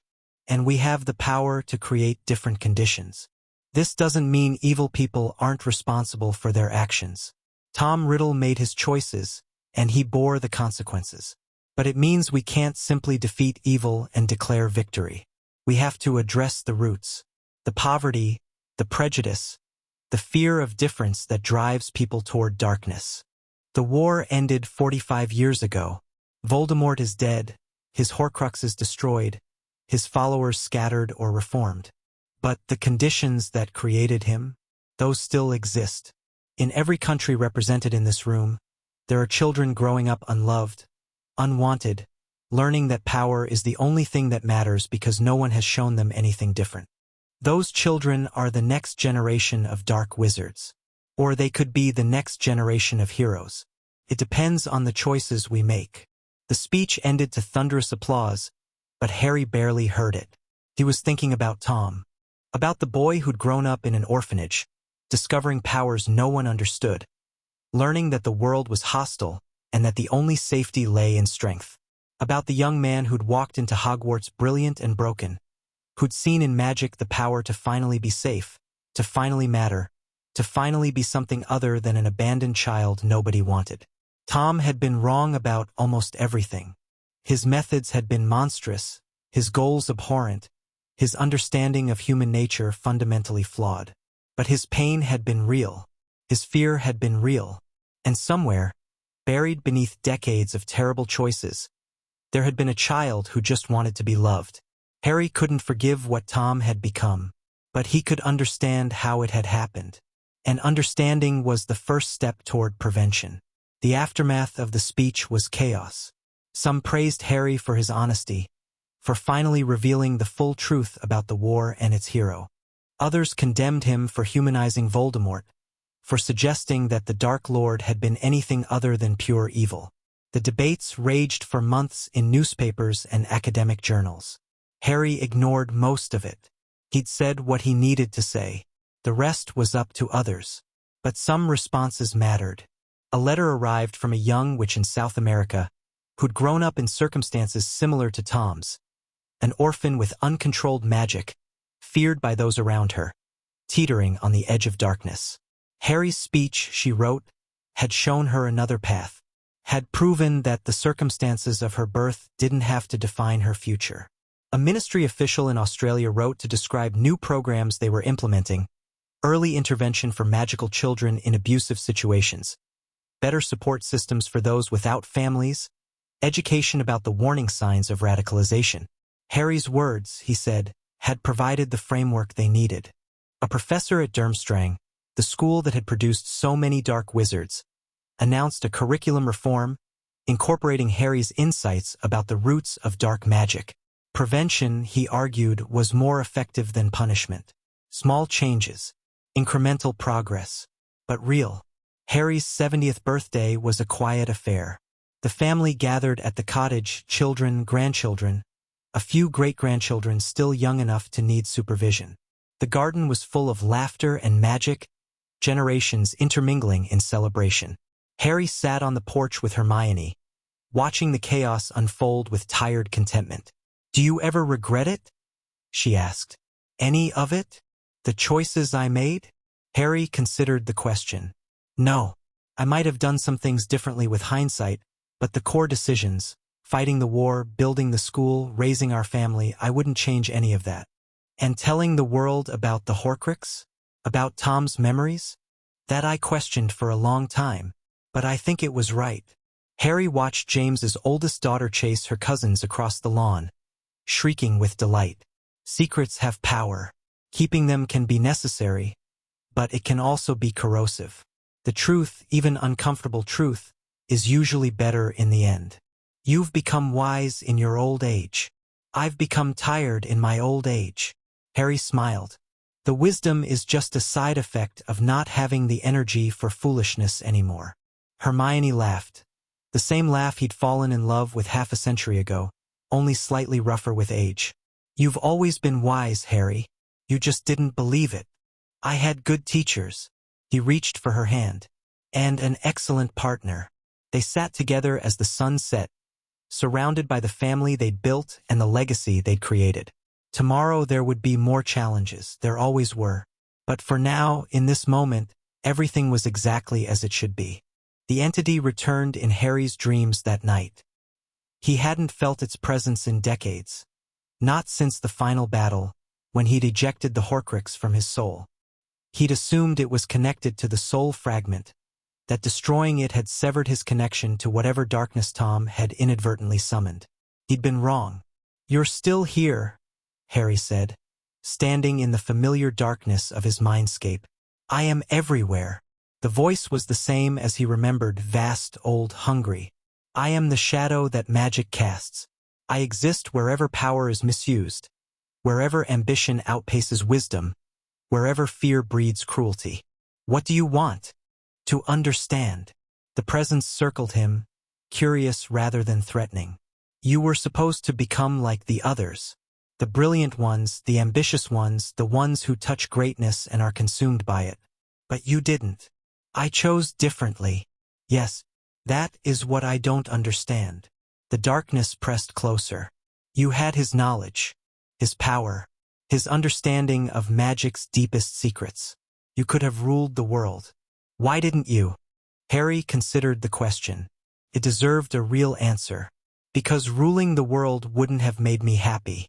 It would have made me alone. He thought about Hermione, about their children, about the students he'd taught and the lives he'd touched. Tom wanted power because he was afraid. Afraid of death, afraid of rejection, afraid of being nothing. He thought if he had enough power, he'd finally be safe. But power doesn't make you safe. It makes you a target. The more you have, the more people want to take it from you. Tom spent his whole life climbing higher, and all it did was give him further to fall. So what does make you safe? Love, connection, being part of something larger than yourself. Harry smiled in the darkness. Tom never understood that. He thought love was weakness because it gave others power over you. But that's exactly backward. Love gives you something worth protecting, something worth fighting for, something that makes the fighting meaningful. I've seen the full extent of Tom's knowledge. I know every spell, every ritual, every secret of the darkest magic ever practiced. And none of it, not one piece, is worth more than a single moment with my family. The entity was silent for a long moment. You are strange, it said finally. All the others who touched me were consumed. They reached for power and couldn't stop reaching. But you touched power and then let it go. I used what I needed. I kept what was valuable. And I built a life around things that actually matter. Perhaps the darkness began to recede. Perhaps you have discovered something the others missed. A way to carry knowledge without being consumed by it. A way to be strong without being corrupted. Is that why you came? To understand. I came because you interest me. Because in all the centuries I have existed, I have never encountered anyone quite like you. The entity's voice was fading now, growing distant. I will remember you, Harry Potter. When the next brilliant child touches magic and begins the familiar descent, I will remember that another path is possible. Will that change anything? I don't know, but it might. And that is more than any of the others gave me. The darkness vanished, and Harry woke to morning sunlight streaming through the bedroom window. The end came quietly, as Harry had always hoped it would. He was 97 years old, his body finally failing despite the strength of his magic. Hermione had passed 3 years earlier, peacefully in her sleep, and Harry had spent the intervening time getting his affairs in order. His children and grandchildren gathered at the cottage, filling it with the warmth of family one last time. Harry said his goodbyes individually, sharing memories and advice, making sure everyone knew how proud he was of them. When the moment came, he was ready. Are you afraid? Lily Luna asked, holding his hand. No. Harry's voice was barely a whisper now, but his eyes were clear. I've had a good life, better than I ever expected. And I'm going to see people I've missed for a very long time. Mom, your mother, my parents, Sirius, Remus, Tonks, everyone who went before. Harry smiled. It's not an ending, Lily. It's a reunion. He closed his eyes, feeling the warmth of his family around him, hearing their voices blend together in a familiar harmony. The darkness came, but it wasn't frightening. It was welcoming, peaceful. And then there was light. Harry opened his eyes to find himself in King's Cross Station. Not the real one, but the place between worlds he'd visited once before, decades ago. But this time it wasn't empty. His parents stood waiting for him, young and whole, exactly as they'd appeared in the photographs he'd treasured all his life. Behind them, he could see others: Sirius, Remus, Tonks, Fred, all the friends and allies who'd fallen over the years. And Hermione, beautiful Hermione, restored to her youth, smiling at him with all the love they'd shared. "You took your time," she said. "I had things to finish." "You always did." She stepped forward, taking his hand. "Are you ready?" Harry looked back, one last time, at the world he was leaving. He thought about his children, his grandchildren, the generations that would follow. The school he'd built, the students he'd taught, the lives he'd touched. He thought about Tom Riddle, who'd feared death so much that he'd torn his soul apart trying to escape it, who'd missed the fundamental truth that death wasn't an ending. It was a transition. And he thought about the choice he'd made 70 years ago, to be Harry Potter instead of becoming what Tom had been. The choice that had led to everything good in his life. "Yes," he said. "I'm ready." Hermione squeezed his hand. His parents smiled. And together they walked forward into the light.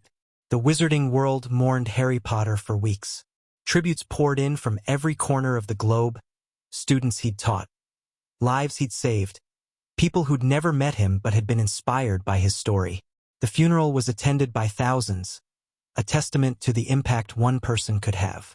But the truest legacy wasn't in the tributes or the monuments that would eventually be built in his honor. It was in the students still learning at Phoenix Academy, carrying forward his approach to magic. In the children growing up in a world where someone had proven that darkness could be overcome. In the institutions he'd helped reform, the prejudices he'd helped dismantle, the future he'd helped create. Tom Riddle had wanted to be remembered forever, and his name would indeed live on, as a cautionary tale, a warning about the dangers of power without love. Harry Potter had wanted to be forgotten, had shied away from fame and adulation at every turn. But his name would live on too, as an example, an inspiration, proof that the choices we make matter more than the circumstances we're born into. In the end, that was the difference between them. Tom had built monuments to himself and watched them crumble. Harry had built connections to others and watched them flourish. One legacy was made of stone. The other was made of love.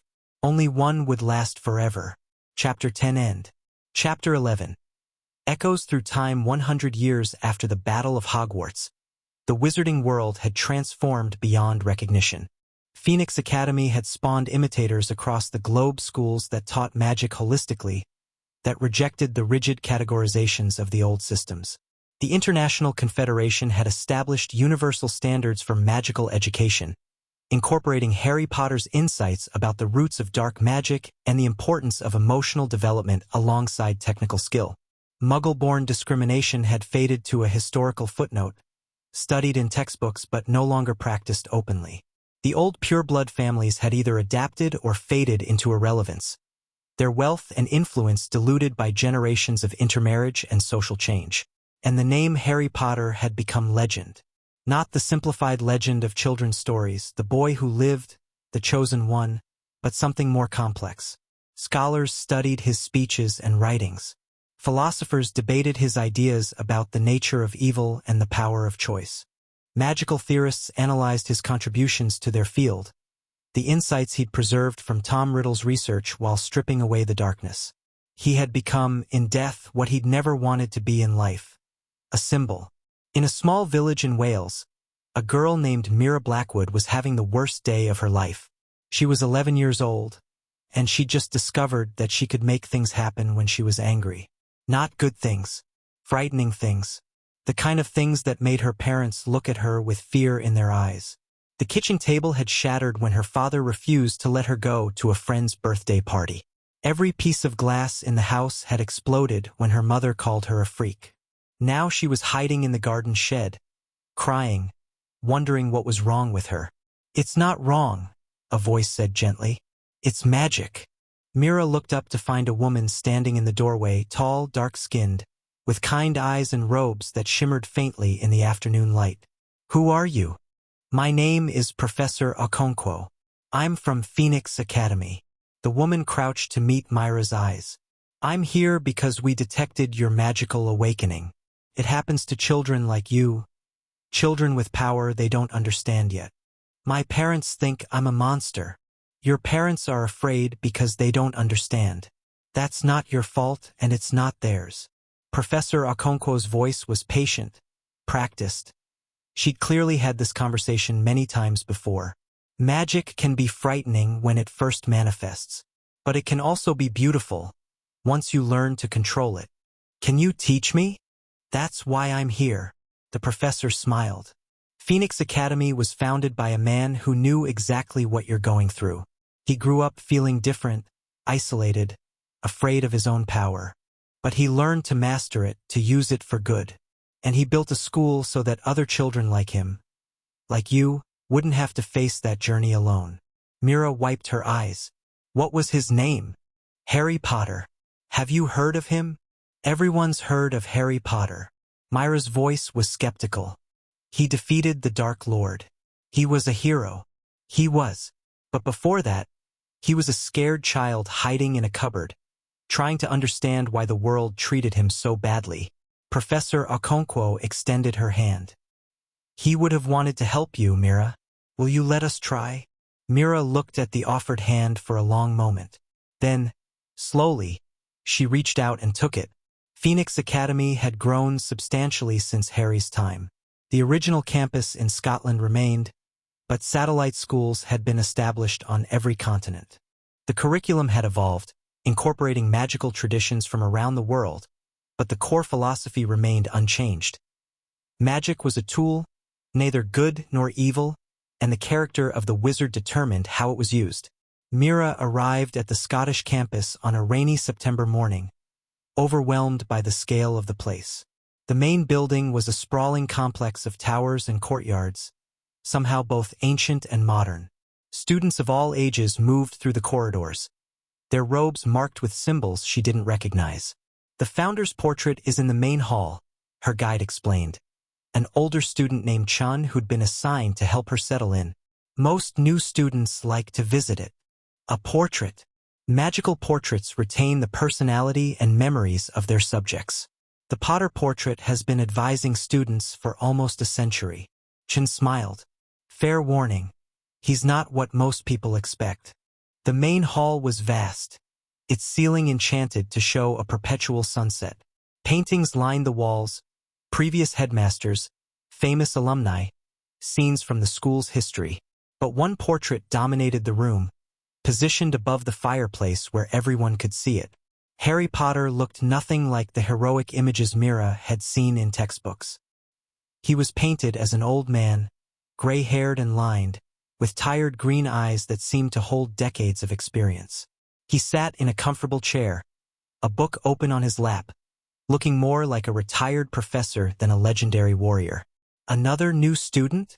The portrait's voice was warm, slightly amused. You have the look. Scared, confused, not sure you belong here. Myra's voice caught. I don't know if I do belong here. Nobody does at first. That's perfectly normal. The painted Harry set aside his book. What's your name? Mira Blackwood. Well, Mira Blackwood, let me tell you something I wish someone had told me when I was your age. The portrait leaned forward slightly. The fear you're feeling? The sense that something is wrong with you? It's a lie. There's nothing wrong with you. You're just different, and the world doesn't always know how to handle different. How did you handle it? Poorly at first. I made mistakes. I hurt people I cared about. I nearly became something I would have hated. The portrait's eyes grew distant. But I had help. Friends who believed in me. Teachers who saw potential instead of threat. And eventually, I figured out that power isn't the problem. It's what you do with power that matters. Is that why you started this school? One of the reasons. The old system was failing children like us, sorting them into categories, teaching them to compete instead of cooperate, never addressing the emotional foundations that determine whether someone uses magic for good or ill. The portrait smiled slightly. I wanted to do better. Whether I succeeded, well, that's for future generations to judge. Mira looked around the hall, at the students moving through their day, at the evidence of a community Harry Potter had built from nothing. I think you succeeded, she said quietly. Then prove me right. The portrait's voice was gentle but firm. Learn everything you can. Make friends who challenge you. And when you leave here, use what you've gained to make the world a little better than you found it. I'll try. That's all anyone can do. The painted Harry picked up his book again. Now go on. You've got a whole school to explore, and I've got reading to catch up on. Even in portrait form, the books keep piling up. Mira left the main hall feeling something she hadn't felt in months. Hope. The years passed. Mira proved to be a talented student. Not exceptional in any single area, but solid across the board. She made friends, struggled with some subjects, excelled at others. She visited the Potter portrait regularly, finding in it a source of wisdom and comfort that helped her navigate the challenges of growing up. "Why do you talk to me so much?" she asked one evening in her 4th year. "You must have hundreds of students seeking advice. Thousands over the years."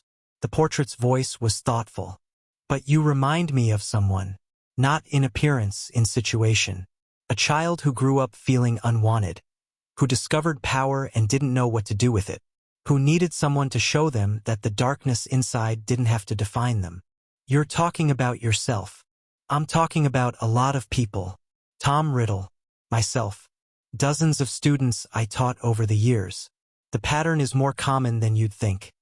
Brilliant children with difficult backgrounds, teetering between greatness and destruction." The portrait met her eyes. "The question is always the same. Which way will they fall? How do you know which way I'll fall? I don't. Nobody does, until the moment comes." The painted Harry's expression was serious. "But I can tell you what made the difference for me. It wasn't power or knowledge or magical ability. It was love. The certainty that someone cared about me, that my life mattered to someone other than myself. My parents still don't understand me. They may never understand. Not everyone has the capacity for it." The portrait's voice was gentle. "But you've made friends here, built connections, found people who see you for who you really are. That's what matters." Mira thought about her roommate, Aiden, who'd helped her through her first homesick weeks. About Professor Okonkwo, who'd noticed her struggling with combat magic and arranged extra tutoring. About the study group she joined, the late nights discussing theory and philosophy, the arguments that had somehow become bonds. "You're right," she said slowly. "I do have people who care about me. Then you have what you need." The portrait smiled. "The rest is just details." Mira graduated at 18, near the top of her class. She'd specialized in healing magic, drawn to the work of mending rather than breaking. Her thesis on the psychological foundations of magical ability and the importance of emotional health in magical education had been praised as a significant contribution to the field. The Potter portrait attended her graduation ceremony, displayed on a special easel beside the stage. "Congratulations," it said, as she stopped to say goodbye. "You've come a long way from that scared girl in the garden shed. Thanks to you. Thanks to this place. Thanks to yourself. The school provided resources. You did the work." The portrait's eyes were warm. "What will you do now?" "I've been offered a position at St. Mungo's pediatric ward, working with children who've experienced magical trauma." Mira hesitated. "I want to help kids like me. Kids who are scared and confused and don't understand what's happening to them. A worthy goal. It feels like the right thing." She paused. "Can I ask you something? Something I've wondered about for years." "Of course. Do you ever regret it? Living as a portrait instead of whatever comes after?" The painted Harry was quiet for a long moment. "This isn't really living," he said finally. "I'm an echo of who I was, preserved in paint and magic. The real Harry Potter moved on decades ago, to whatever awaits beyond death." "That doesn't answer my question." "No, it doesn't." The portrait sighed, a strange sound from a painting. "I stay because I'm useful. Because students like you need someone who understands what they're going through. Because the mission matters more than my personal preferences. But sometimes I wonder what the real Harry is experiencing. Whether he found the peace he was looking for. Whether he's reunited with the people he loved." The portrait's voice was wistful. "I'm a copy, Mira. A good one, but still a copy. The original is somewhere I can't follow." "That sounds lonely." It is, sometimes. But then someone like you comes along. Someone who needed help, who found it, who's going to spend their life helping others. And I remember why I'm here. The portrait smiled. Legacy isn't about monuments or fame. It's about the people you touch, the changes you make that ripple outward through time. You're part of my legacy now, Mira. That makes everything worthwhile. Mira felt tears prickling her eyes. Thank you for everything. Thank yourself, and pay it forward. The portrait nodded toward the door. Now go. You have a world to heal. 40 years later, Mira Blackwood was the head healer at St. Mungo's pediatric ward. She'd built her career around helping magical children in crisis. The scared, the traumatized, the ones whose power had manifested in destructive ways. Her methods were innovative, drawing on magical psychology, trauma-informed care, and the philosophical foundations she'd learned at Phoenix Academy. And every year, she returned to the school to speak to the new students. The founder of the school was not a simple hero, she told them, standing in the same hall where she'd first met the Potter portrait decades ago. He was complicated. He carried darkness inside him, knowledge and memories that could have turned him into something terrible. But he chose differently. He chose to use what he had for good. That choice is available to all of you. Whatever your background, whatever your struggles, whatever voices whisper in your head telling you that you're not good enough, you have the power to choose who you become. She looked out at the sea of young faces, seeing in them echoes of herself at that age. Harry Potter's greatest legacy isn't the Dark Lord he defeated or the school he founded. It's the proof that transformation is possible. That the circumstances of your birth don't have to determine your destiny. That love and connection can triumph over fear and isolation. He believed in that truth. This school exists because of that belief. And if you take nothing else from your time here, take this: you matter. Your choices matter. The person you become will ripple outward through time, affecting lives you'll never know, changing the world in ways you can't predict. That's the burden and the privilege of being human. Use it wisely. The Potter portrait was quiet that evening when Mira visited. Good speech, it said finally. You've gotten better at those over the years. I had a good teacher. Flattery will get you everywhere. But the portrait's smile was genuine. How much longer do you think you'll do this? The speeches? As long as they let me. And the work? The healing? Mira considered the question. She was 61 now, her own hair beginning to gray, her body starting to slow. But her mind was still sharp, and her passion for the work hadn't dimmed. As long as I can make a difference. As long as there are children who need help. Good answer. The portrait's eyes were distant. You know, I've watched thousands of students pass through these halls. Watched them arrive scared and leave confident. Watched them grow into adults who changed the world in countless small ways. And it never gets old. Every time someone like you comes back, transformed from the person they were, doing work that matters, it reminds me why all of this was worth it. The portrait focused on her again. You're going to die someday, Mira. We all do, well, most of us do. The real question is what you leave behind. What did you leave behind? Students like you, teachers like you, a philosophy of magic that emphasizes character over power. A living proof that the cycle of darkness can be broken. The portrait paused.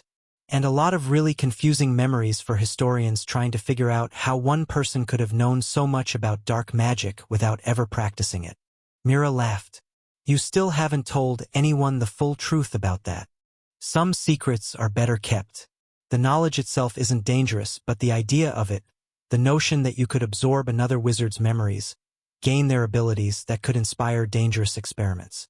The portrait's voice was serious. My situation was unique. An accident of circumstances that can never be replicated. Better to let people think I was just unusually talented. That's very modest of you. It's very practical of me. Modesty has nothing to do with it. The portrait smiled. Now go home, Mira. Get some rest. You have children to heal tomorrow. Yes, Professor. Don't call me Professor. I never took a proper teaching credential. Yes, Harry. Better.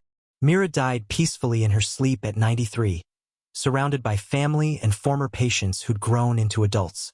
Her funeral was attended by thousands, colleagues, students, the children she'd helped who were now grandparents themselves.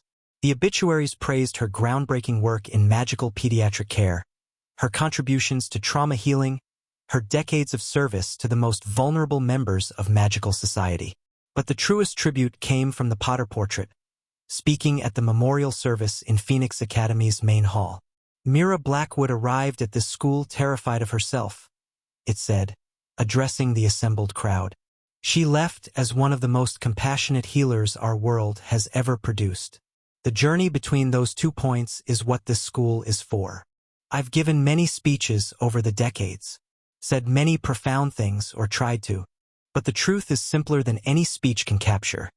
We're all capable of change. We're all capable of growth. And we all have the power to turn our pain into something that helps others. Mira understood that. She lived it. And the world is better because she was in it. The portrait paused, its painted eyes scanning the crowd. That's the only legacy that matters. Not fame or power or monuments that crumble. Just the simple truth that you made a difference. That you left the world a little better than you found it. Mira did that. So can you. So can all of us. The portrait's words would be quoted for generations. They appeared in graduation speeches, in philosophy textbooks, in quiet conversations between parents and children wondering what life was all about. They became part of the collective wisdom of magical society, as fundamental as any spell or potion.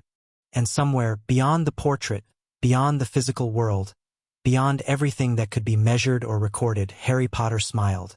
The legacy was secure. The message was spreading. And the world, slowly but surely, was becoming the place he'd always hoped it could be. Not perfect, never perfect, but better. That was enough. Chapter 11 end. Chapter 12. The Shadows returned 200 years after the Battle of Hogwarts. The wizarding world had achieved something close to utopia. Dark magic still existed, of course. Knowledge couldn't be unlearned, but its practitioners were rare, their movements monitored, their recruitment efforts disrupted before they could gain momentum. The systems Harry Potter had helped establish, refined over generations, had created a society where the conditions that bred dark wizards were systematically addressed. Children in crisis received help. The marginalized found communities. Power was distributed rather than concentrated. It wasn't perfect, but it was better than anything that had come before. And then the dreams began. Professor Ilara Vance woke screaming for the 3rd night in a row. She was the current headmistress of Phoenix Academy's Scottish campus, a position she'd held for 12 years. At 64, she was respected, accomplished, secure in her identity and her place in the world. But the dreams were shaking her foundation. "Tell me again," said the Potter portrait, its painted face creased with concern. "Every detail you can remember." Ilara sat in the chair she'd had moved to the main hall specifically for these conversations. The portrait had been her advisor since she'd arrived at the school as a frightened 11-year-old, and she'd learned to trust its wisdom absolutely. "It's always the same," she said. "Darkness. Complete darkness so thick I can feel it pressing against my skin. And a voice? Ancient, vast, speaking words I can't quite understand. What does it feel like? The presence. Hungry." Ilara shuddered. "That's the only word that fits. Whatever it is, it's hungry for something. And it's been waiting for a long time." The portrait was silent for a moment. When it spoke again, its voice was heavy with something Ilara had never heard from it before. Fear. "I had hoped this day would never come. But I suppose it was inevitable." "What do you mean?" "The entity. The shadow that exists wherever magic is misused." The portrait's eyes were distant. "It contacted me when I was young. Claimed to have guided every dark wizard in history, feeding on their ambition, growing stronger with every atrocity. I thought when I rejected it, when I proved that its influence could be resisted, that it would lose interest in humanity. But it didn't. It told me it would remember, that when the next brilliant child touched magic and began the familiar descent, it would remember that another path was possible." The portrait focused on Ilara again. I think it's been waiting, watching, learning from my example, just as I learned from Tom Riddle's mistakes. Learning what? How to be more subtle. How to corrupt without being detected. How to guide someone toward darkness so gradually that they don't realize they're falling until it's too late. Alara felt ice in her veins. You think it's found someone? A new host? I think it's trying to. The dreams you're having, they're not natural. Something is reaching out, testing, searching for a mind it can influence. The portrait's voice hardened. You need to find out who else is having these dreams. If the entity is casting a wide net, there may be others. And then what? Then we do what I should have done 2 centuries ago. We confront it directly. We find a way to destroy it, or at least banish it permanently from the human world. Is that even possible? The portrait was quiet for a long moment. I don't know, it admitted. But we have to try. The investigation took months.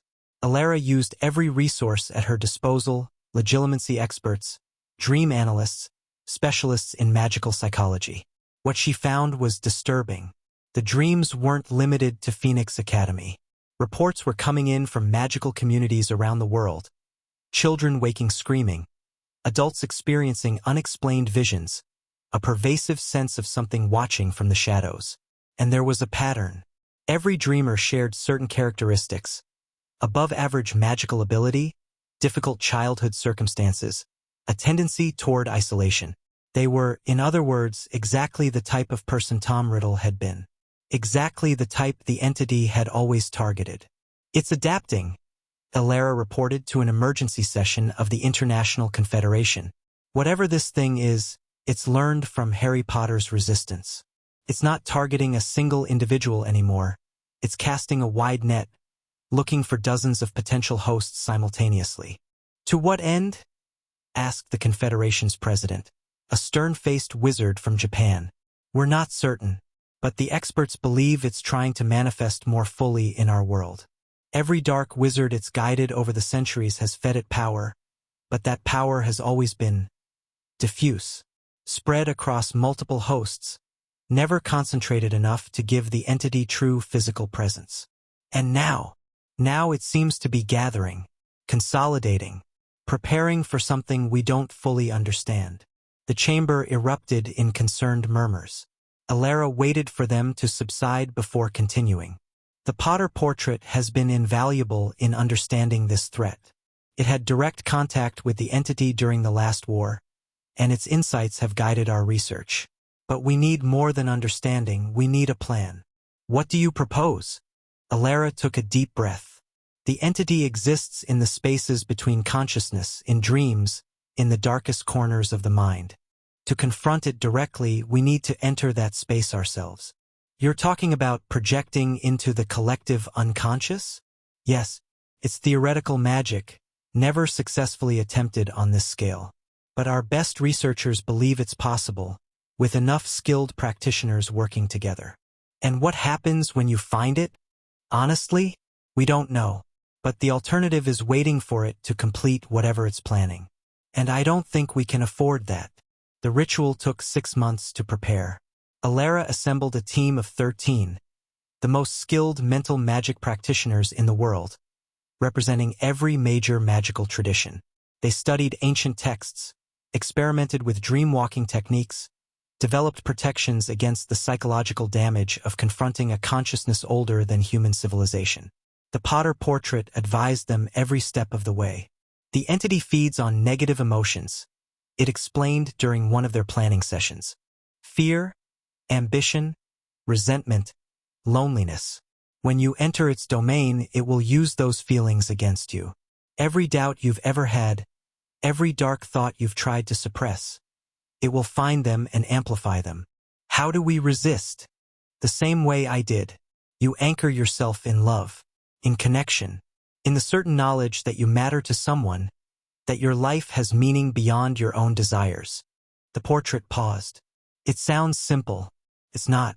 In the moment, when the entity is pressing against your mind with the weight of eons, holding on to that truth is the hardest thing you'll ever do. But it can be done. It can be done. I'm proof of that. The portrait's expression was serious. But I had advantages you won't. The Horcrux connection gave me insight into the entity's nature. And I was fighting for my own soul, which provided powerful motivation. You'll be fighting for others. For people you've never met. For a future you won't live to see. That's a different kind of battle. We'll manage. I believe you will. The portrait smiled slightly. You're the products of 2 centuries of progress. You've grown up in a world where the old patterns of corruption have been systematically disrupted. The entity has never faced opponents like you before. Is that supposed to be encouraging? It's supposed to be true. Encouragement is a side effect.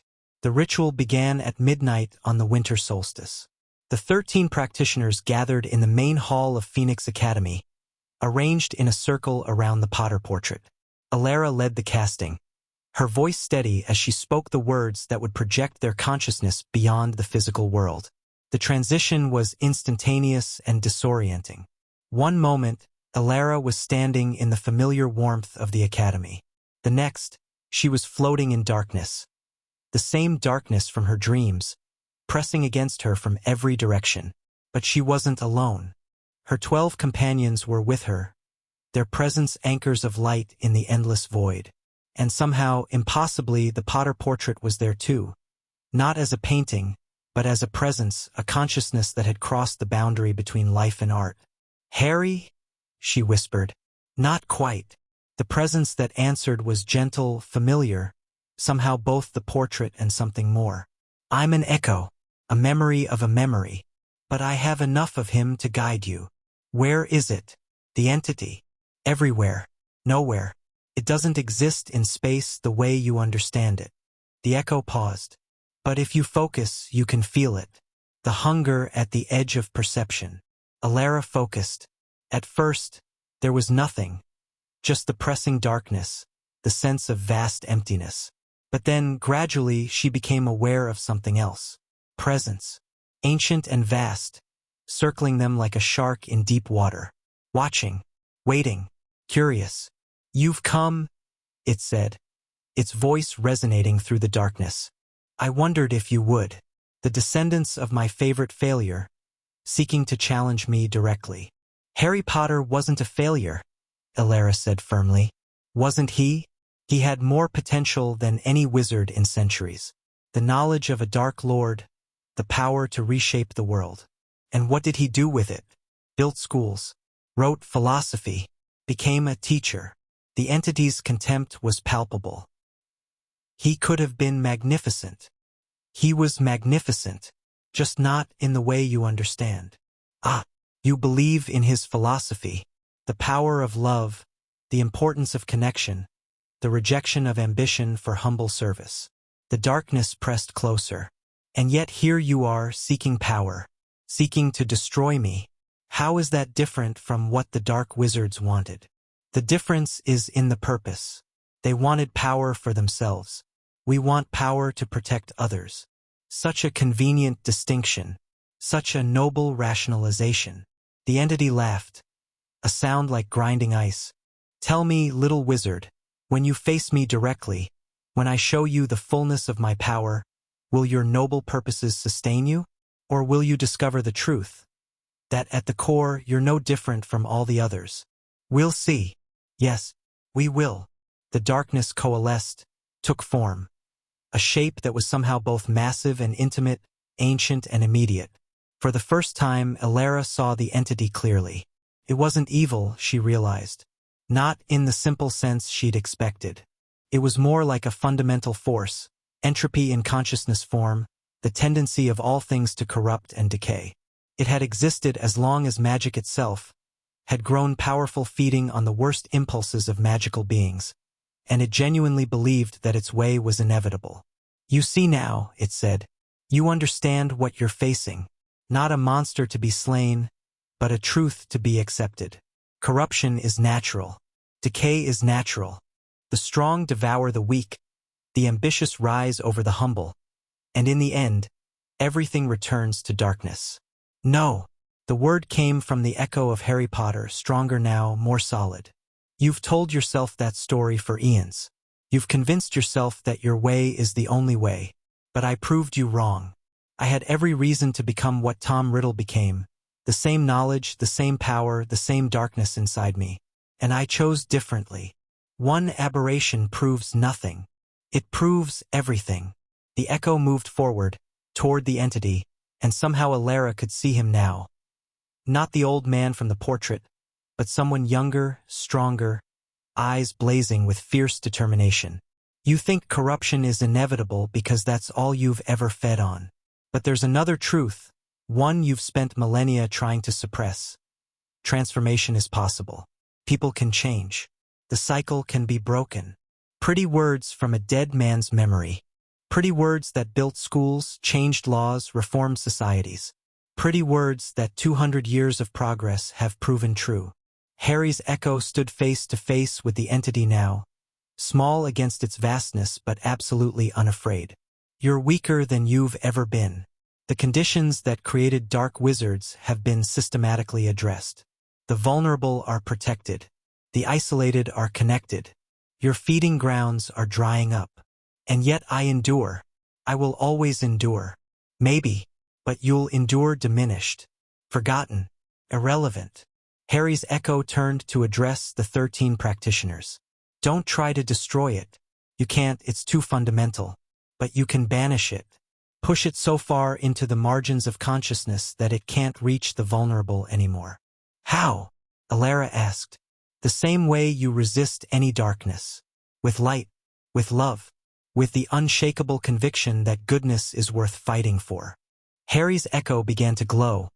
A soft, warm radiance that pushed back the pressing darkness. Remember everyone who ever loved you. Everyone you've ever helped. Every good thing you've done with your life. Hold those truths and shine. The 13 practitioners understood. One by one, they began to glow as well, drawing on memories of connection, of love, of purpose. The light spread, pushing against the entity, forcing it back. No! The entity's voice was no longer confident. For the first time, there was something like fear in it. You cannot do this. I am eternal. I am inevitable. You're a parasite, Harry's echo said calmly. And parasites can be expelled. The light intensified. The entity screamed.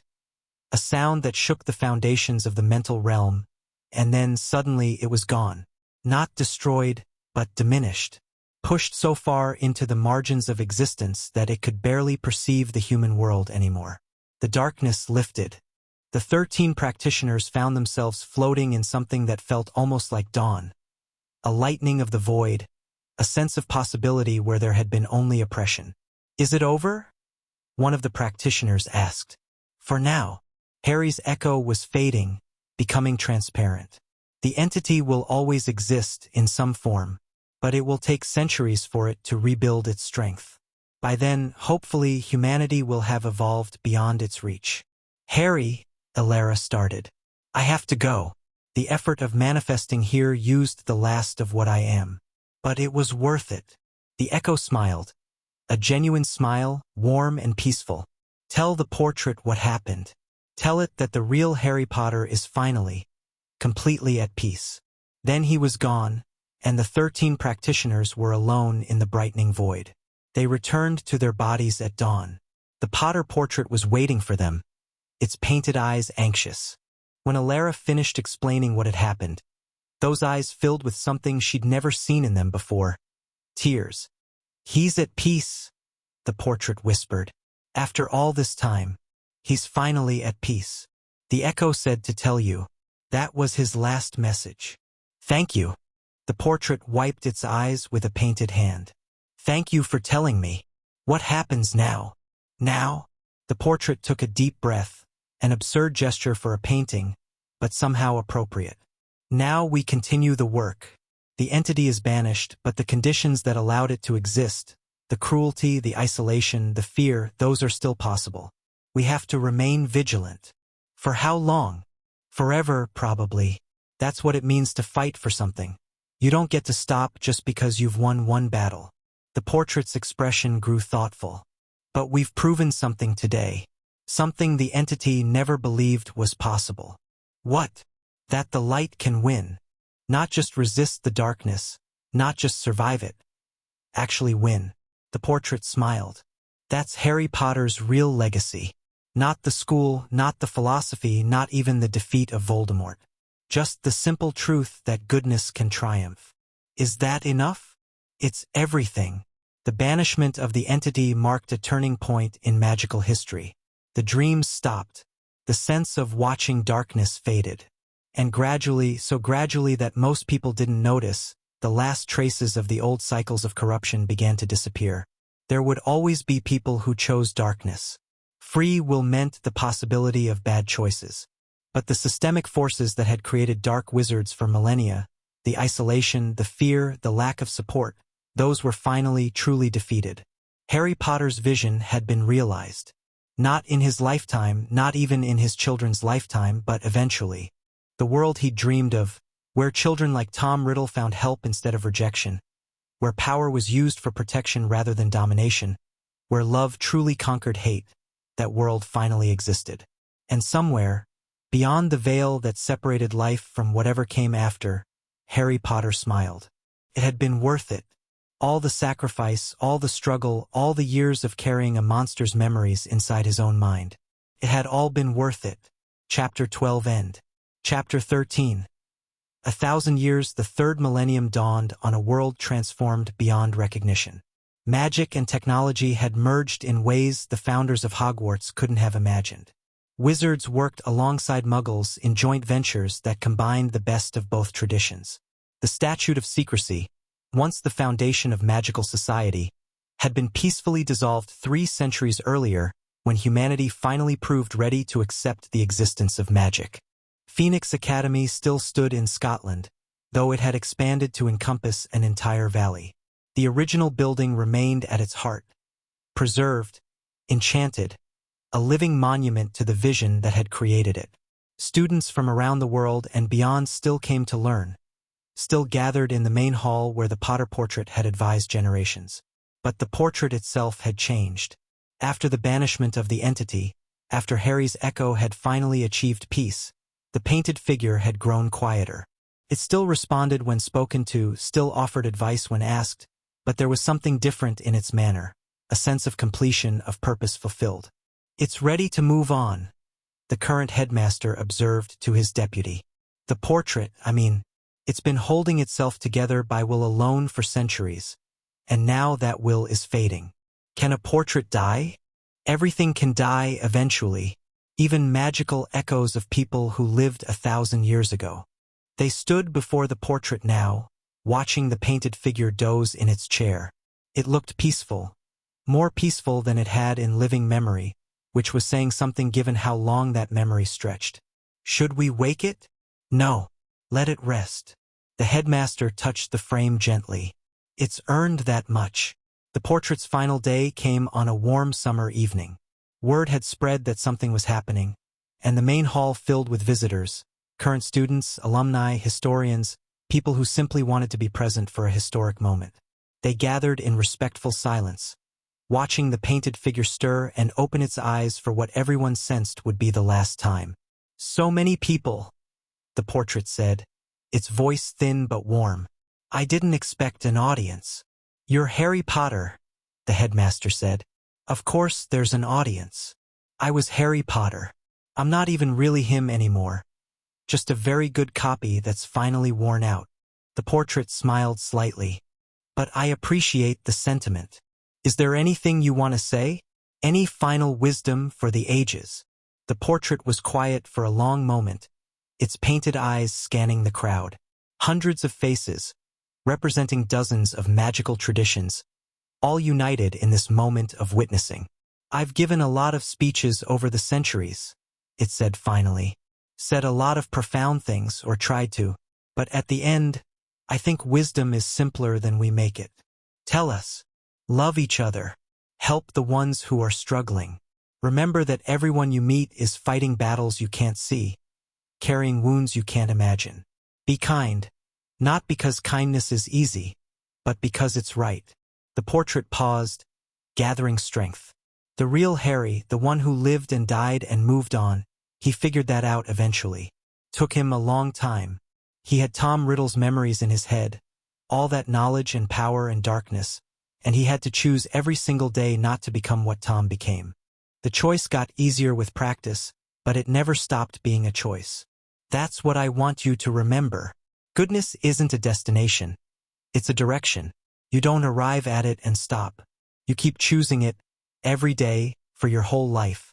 And when you fail, because you will fail, everyone does, you get up and choose it again.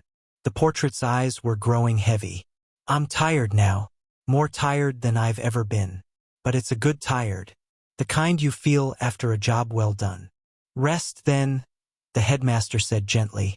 You've earned it. Yes. The portrait's eyes closed. I think I have. The painted figure grew still. The colors began to fade. Slowly at first, then more rapidly, the image blurring and softening until nothing remained but a blank canvas in an ornate frame. The Potter portrait was gone. The silence that followed lasted for a long time. Then, somewhere in the crowd, someone began to clap. Others joined in, and soon the main hall thundered with applause. Not the frantic ovation of entertainment, but something deeper. An acknowledgement, a tribute, farewell. When the applause finally faded, the headmaster addressed the crowd. We will preserve this frame, he said. Not because the image remains, it doesn't, but because it's a reminder of what one person can accomplish, of how far we've come, of why we do what we do. Harry Potter lived for 97 years. His portrait endured for 9 centuries more.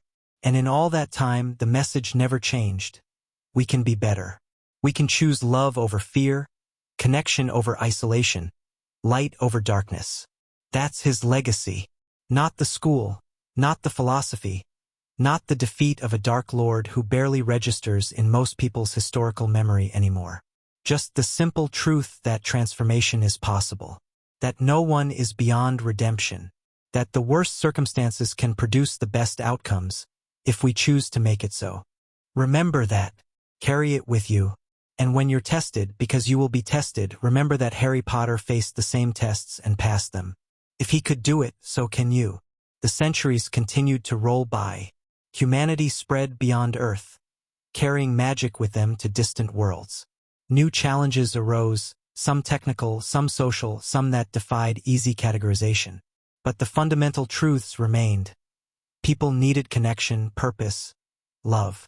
The systems Harry Potter had helped establish, evolved and refined over generations, continued to provide those things.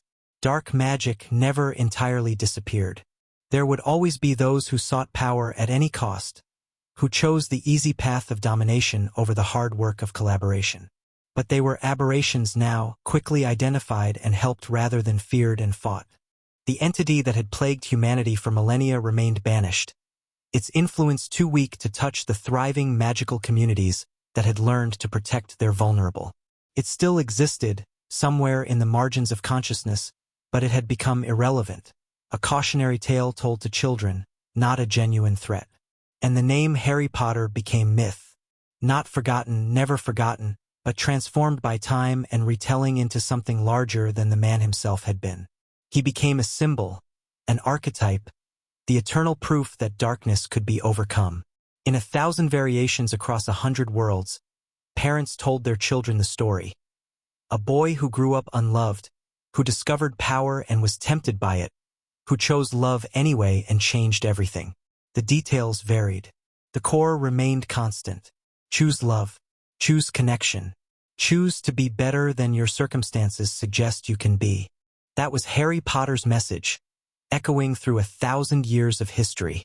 That was his gift to the universe. On a distant world, 10,000 years after the Battle of Hogwarts, a child sat crying in an orphanage. She was different from the other children. Strange things happened around her. Objects moving without being touched, lights flickering when she was upset, an occasional word that seemed to reach directly into other people's minds. The caretakers were afraid of her. The other children avoided her. She was alone, confused, convinced that something was fundamentally wrong with her. Then a visitor came. The woman who entered the orphanage wore robes that shimmered with barely contained energy. Her eyes were kind, her manner gentle, and she walked directly to the crying child as if guided by some internal compass. "Hello," she said, kneeling to meet the child's eyes. "My name is Professor Chin. I'm from the academy." "What academy?" "A school for people like you. People with gifts they don't understand yet." The professor smiled. "People who feel different, isolated, like something is wrong with them." "There is something wrong with me." "No, there isn't." The professor's voice was firm but kind. "You're special, that's all. And I'm here to help you understand what that means." "How do you know?" "You don't know me. I know enough. I know that you're scared and lonely and wondering if anyone will ever understand you. I know that you've done things you can't explain, things that make other people afraid." The professor paused. "I know because I was exactly like you once. A long time ago." "What happened to you?"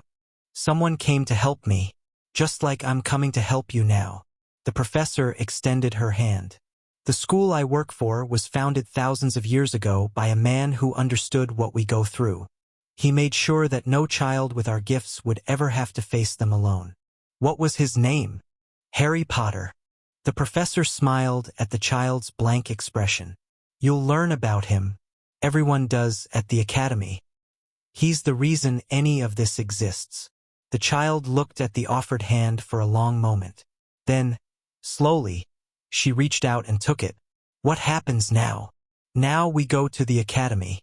You'll meet other students like you, learn to control your abilities, find out who you really are."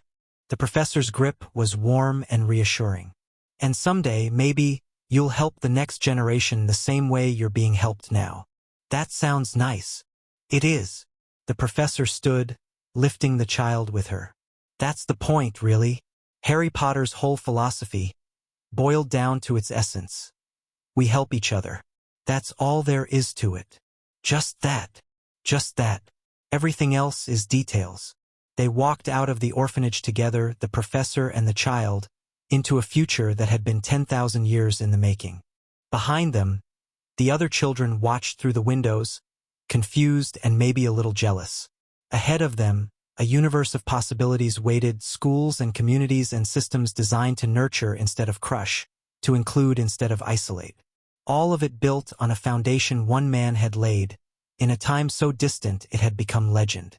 Harry Potter had never wanted to be a hero, had never sought fame or glory or eternal remembrance. He just wanted to be good, to help people, to prove that the darkness he carried inside didn't have to define him. And in doing so, he'd changed everything. Not through grand gestures or world-shaking magic, but through the simple, daily choice to be kind, to be better, to treat every person he met as worthy of love and capable of growth. That choice, repeated millions of times across thousands of years, had built a civilization. That choice was Harry Potter's true legacy, and it would endure forever. In the beginning, there was a boy in a cupboard. He discovered he had power, power beyond imagining, power enough to reshape the world. He was tempted by darkness, haunted by the memories of monsters, tested in ways most people never are. And he chose love, not once but every day. Not because it was easy, but because it was right. His choice echoed through time, inspiring others to make the same choice, building a future where such choices were supported and celebrated. This is his story. This is our story. This is the story of how one person, making one choice at a time, changed everything. Remember it. Pass it on. And when you're tested, because you will be tested, remember that you're not alone. You never were. Chapter 13 End. Chapter 14. The circle closes. Time, even for a universe, has its limits. Entropy is patient. Stars burn out, galaxies drift apart, and eventually everything that exists must face the long darkness at the end of all things. Magic, for all its wonder, cannot escape this fundamental truth. It can delay, can adapt, can transform, but it cannot prevent the inevitable. 100 billion years after a boy named Harry Potter made his choice in a cupboard under the stairs, the universe was dying. Most stars had long since burned out. The great civilizations that had spread across galaxies, carrying magic and science and art to countless worlds, had retreated inward, clustering around the last remaining sources of energy. Humanity, evolved, transformed, barely recognizable as the species that had once huddled around campfires, still endured, and so did the academy. The final campus existed in a pocket dimension, sustained by magic accumulated over eons. It was small by the standards of its predecessors. A few buildings, a garden, a library containing the compressed knowledge of 100 billion years of magical learning. 37 students remained. The last generation, the final class, the children who would see the universe through to its end. Their teacher was ancient beyond measure, a consciousness that had once been human but had long since transcended physical form. It remembered being born on Earth, remembered attending the academy when it still stood in Scotland, remembered the Potter portrait's final words before it faded into nothing. Now it guided these final students through their final lessons, preparing them for something that had never been attempted before. The universe is ending, the teacher said, its voice resonating directly in the students' minds. This is not tragedy, it is natural. All things that begin must eventually end. But we have a choice about how we face that ending. What choice? Asked a student, young by appearance, though age had lost most of its meaning in this era. We can let everything we've built, everything we've learned, everything we've become, we can let it all dissolve into entropy and be forgotten. Or we can do something else. What else is there? We can plant seeds, the teacher explained. Over the countless years since Harry Potter's time, magical theorists had discovered something remarkable. The universe was not unique. It was one of infinite possible universes, branching and splitting and reforming in patterns too complex for even enhanced minds to fully grasp. And at certain moments, moments of sufficient magical concentration and pure intent, it was possible to send information across the boundaries between universes. Not matter, not energy, but pure information. Patterns, ideas, knowledge. We can't save ourselves, the teacher said. Our universe is ending, and there's no escape from that. But we can send a message. Everything we've learned, everything we've become, compressed into a signal that will propagate across the multiverse. What good does that do? In other universes, other versions of humanity are just beginning their journey. They'll face the same challenges we faced, the same temptations, the same darkness, the same choice between destruction and growth. If they receive our signal, they'll have help. They'll know that the path we walked is possible. They'll know that someone made it. Yes, the teacher's presence radiated warmth. That's the final lesson. The most important thing Harry Potter ever taught, passed down through 100 billion years of history. You're not alone. You never were. And even at the end of everything, you can still reach out to help those who come after. The preparation took years. The 37 students worked together, combining their abilities in ways that pushed the boundaries of what magic could accomplish. They drew on the accumulated knowledge of their entire civilization, channeling energies that had been gathering since the first stars formed. And at the center of their work, serving as the template for the information they would send, was a story. Not technical knowledge that would be too complex, too context-dependent to survive translation across universes. Not philosophical treatises or historical records or scientific data. Just a story.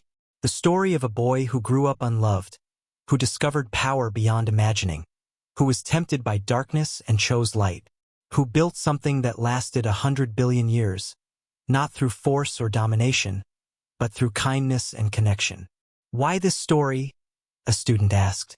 We have so much more to offer. Because stories survive when everything else fails, the teacher replied. Facts can be questioned. Theories can be disproven. But a story that touches something fundamental in the human heart, that endures, that becomes part of who people are. And this is the right story? It's always been the right story. Every culture, every era, every version of humanity has told some version of it. The unlikely hero, the choice between good and evil, the power of love to overcome darkness. We're not creating anything new. We're just adding our voice to a chorus that echoes across all possible realities. The final moment arrived on what would have been, in an ancient calendar no one remembered, July 31st.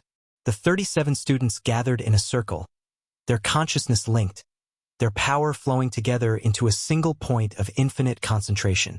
At the center of their circle, the story waited, Not written in words but encoded in pure magical intent, ready to be released. "Are we ready?" the teacher asked. "Ready," 37 voices answered as one. "Then let's begin." The energy built, the boundaries between universes thinned, and in a moment of transcendence that would have been invisible to any observer, the message was sent. Across infinite realities, in universes where Harry Potter had never existed, where humanity had never developed magic, where the very laws of physics were different, the story propagated. Most versions would be lost, dissolved by the incomprehensible distances between realities. But some would survive. Some would find their way to minds that needed them. Some would plant seeds that would grow into something wonderful. The transmission complete, the 37 students and their teacher faced the end together. The pocket dimension that had sustained the academy was failing now, its energy reserves finally exhausted. The last light in the universe was fading, and there was nothing left to do but wait. "I'm not afraid," one of the students said, surprised by her own calm. "Neither am I," said another. "That's as it should be." The teacher's presence embraced them all, warm and reassuring. "We've done everything we could. We've lived well, loved well, built something that mattered. Whatever comes next, oblivion or something else, we face it without regret. Do you think anyone will receive the message? I don't know. The multiverse is vast beyond comprehension. The odds of our signal reaching receptive minds are astronomical. I was going to say impossible to calculate, but yes, astronomical works." The teacher paused. "And yet, here we are, 100 billion years after a boy in a cupboard decided to be kind. If that's possible, anything is." The darkness deepened. The final lights flickered and went out. And in the silence that followed, 38 consciousnesses held onto each other and waited for whatever came next. Somewhere else, everywhere else, the story continued. In a universe where magic had never existed, a writer dreamed of a boy with a lightning scar and woke to scribble notes that would become a beloved book series. In a reality where humanity had destroyed itself in nuclear fire, a survivor huddled in a bunker and felt, for just a moment, that she wasn't alone. That somewhere, someone had faced worse and survived. In a dimension where physics worked differently and consciousness took forms that would be unrecognizable to human eyes, a young mind grappled with the temptation to dominate others and felt a whisper of something that suggested another way. The signal propagated, finding purchase in countless realities, planting seeds that would grow in countless ways. Not all would flourish, entropy claimed its due even across the multiverse, but enough survived. Enough to matter. Enough to prove that the sacrifice had been worth it. And in one particular reality, a reality very much like the one where Harry Potter had actually lived, a young boy sat in a cupboard under the stairs. He was small for his age, underfed, wearing clothes that didn't fit. His relatives despised him for reasons he didn't understand, and he spent most of his time hiding from their cruelty. But sometimes, in the darkness of his cupboard, he dreamed. He dreamed of a school in a castle, where people like him were welcomed and trained and valued. He dreamed of friends who would stand beside him against any enemy. He dreamed of a future where he mattered, where he belonged, where the loneliness that defined his childhood would finally end. These dreams felt more real than his waking life, more true, like memories of something that hadn't happened yet, or maybe had happened already in some other time and place. One night, the dream was different. He found himself in a vast darkness, face to face with something ancient and patient. It studied him with curious interest, and he felt the weight of its attention like a physical force. "You could be powerful," it whispered. "You could make them pay for every cruelty. You could become something they fear, something they respect, something they can never hurt again." The boy considered this. The offer was tempting, more tempting than anything he'd ever encountered. But then he remembered the other dreams, the school, the friends, the future where he was loved, not feared, where he belonged, not dominated. "No," he said. The darkness seemed surprised. "No, I don't want them to fear me. I want." He struggled to articulate something he'd never consciously thought. "I want to be good. I want to help people. I want to make things better. not worse. That's harder. Much harder than power. I know.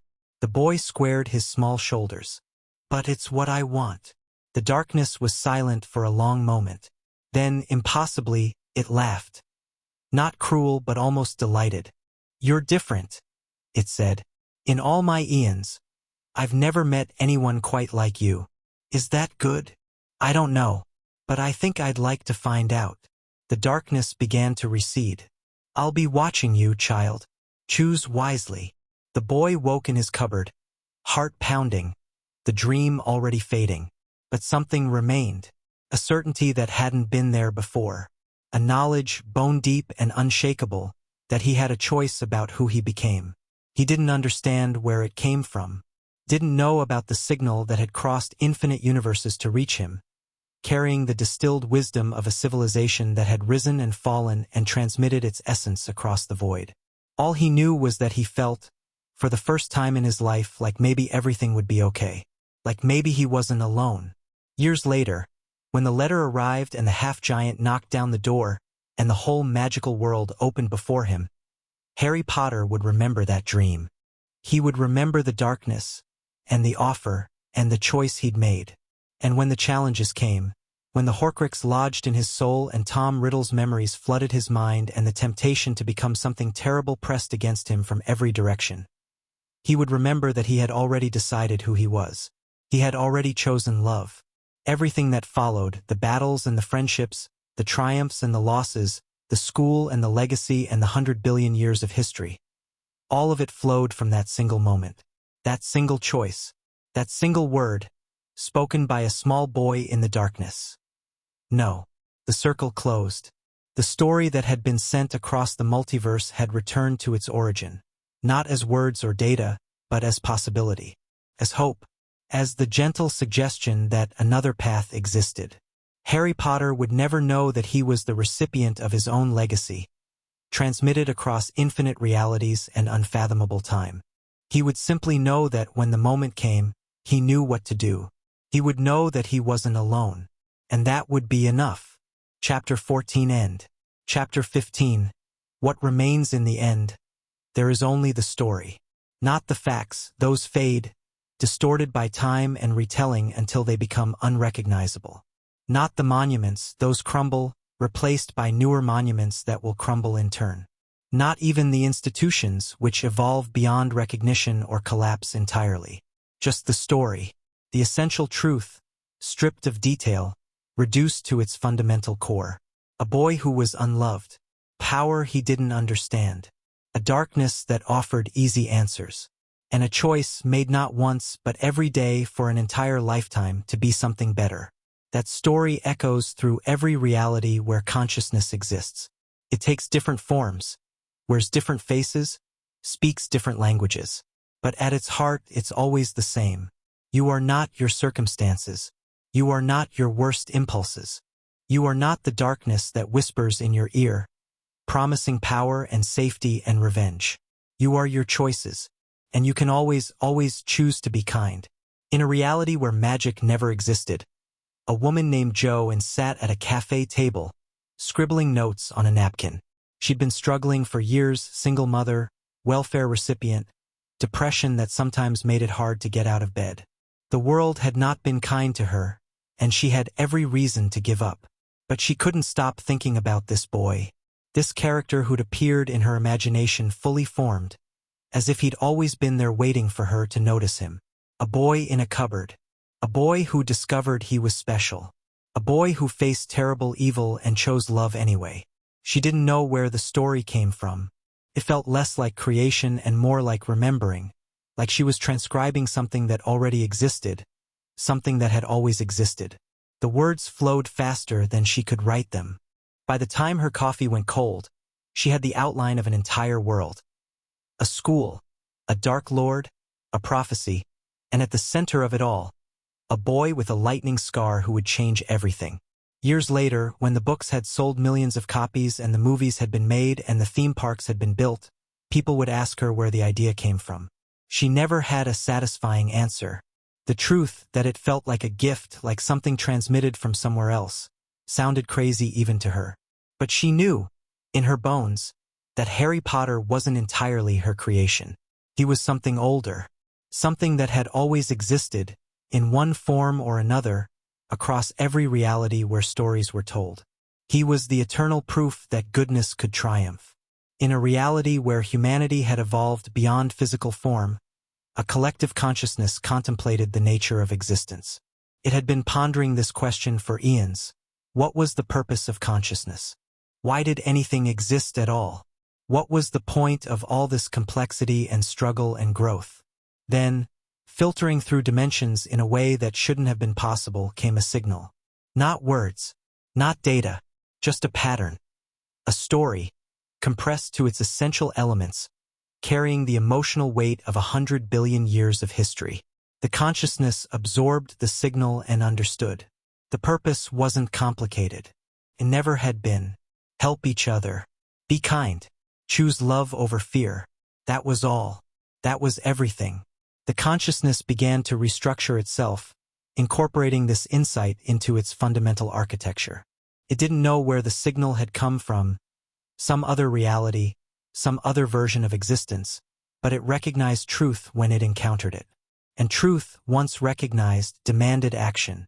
In a reality where Earth had been destroyed before humanity could leave it, a lone AI drifted through space.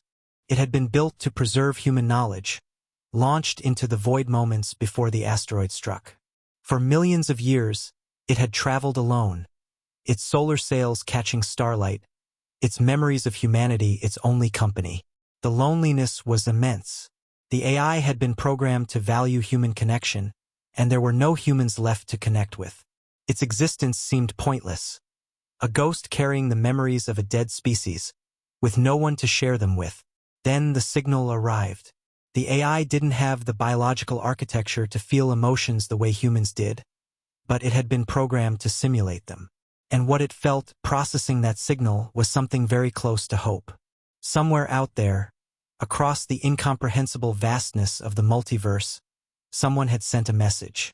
Someone had reached out across the void to say, "You're not alone. You matter. The struggle is worth it." The AI couldn't respond. It lacked the capability to transmit across dimensional boundaries. But it could do something else. Could keep going. It could find a new world, seed it with the genetic material preserved in its databases, and give humanity another chance. Not the same humanity that had built it. That species was gone forever, but something new. Something that could learn from the mistakes of its predecessors. Something that could receive the story and pass it on. The AI adjusted its trajectory and began the long journey toward a promising star system. Behind it, the ruins of Earth continued their silent orbit around a dying sun. Ahead, the future waited. In a reality very much like our own, a child sat in a library, reading. The book was old. Its pages yellowed, its spine cracked, its cover faded. But the words inside were as vivid as the day they'd been written, and the child was completely absorbed. A boy in a cupboard. A letter delivered by owls. A world of magic hidden just beneath the surface of the ordinary. The child had never felt like they belonged. Had always sensed that there was something different about them. Something that set them apart from their peers. The feeling was isolating, terrifying, the source of countless sleepless nights. But reading this story, they felt something shift. Maybe being different wasn't a curse. Maybe it was a gift. One that came with responsibilities, certainly, but also with possibilities. Maybe the isolation they felt was just the beginning of a journey that would lead somewhere wonderful. The child finished the book and immediately started it again from the beginning. Years later, they would become a teacher. Would work with children who felt the way they had felt. Different, isolated, convinced that something was wrong with them. Would help those children discover their own gifts, their own possibilities, their own paths forward. Would pass on the story in 1,000 different ways to 1,000 different minds. The ripples spread outward, touching lives the child would never know, changing futures they couldn't imagine. All because of a book, a story, a gift from somewhere beyond understanding. And in the place between places, where all stories ultimately originate, something ancient and vast observed the pattern. It had existed longer than any individual universe, longer than the concept of time itself. It was not a being in any conventional sense, more like a tendency, a direction, a fundamental property of existence. It was the part of reality that reached toward meaning, and it had been waiting, for eons beyond counting, for someone to articulate what it had always known. Harry Potter, the real one, the original one, the boy who had made the choice that echoed across infinite realities, had given it voice. Not through grand magic or world-shaking power, just through the simple, daily decision to be good, to help others, to treat every person he met as worthy of love. That decision, made countless times over a single human lifetime, had created something unprecedented. A story strong enough to survive the death of universes. A message powerful enough to propagate across the multiverse. A truth universal enough to resonate in every reality where consciousness existed. You're not alone. You matter. Love wins. The ancient something, call it the universe, call it fate, call it the narrative force that underlies all existence, felt something that might have been satisfaction. The experiment had worked. The proof had been established. The question that had haunted existence since its beginning had been answered. Was it worth it? All the suffering, all the struggle, all the endless cycles of creation and destruction? Yes, because somewhere, in some reality, a boy in a cupboard had chosen love. And that choice had changed everything. The story ends. But stories never really end. They just transform, passing from mind to mind, generation to generation, reality to reality. They evolve and adapt, taking new forms while preserving their essential truths. Harry Potter's story will continue as long as there are minds capable of understanding it.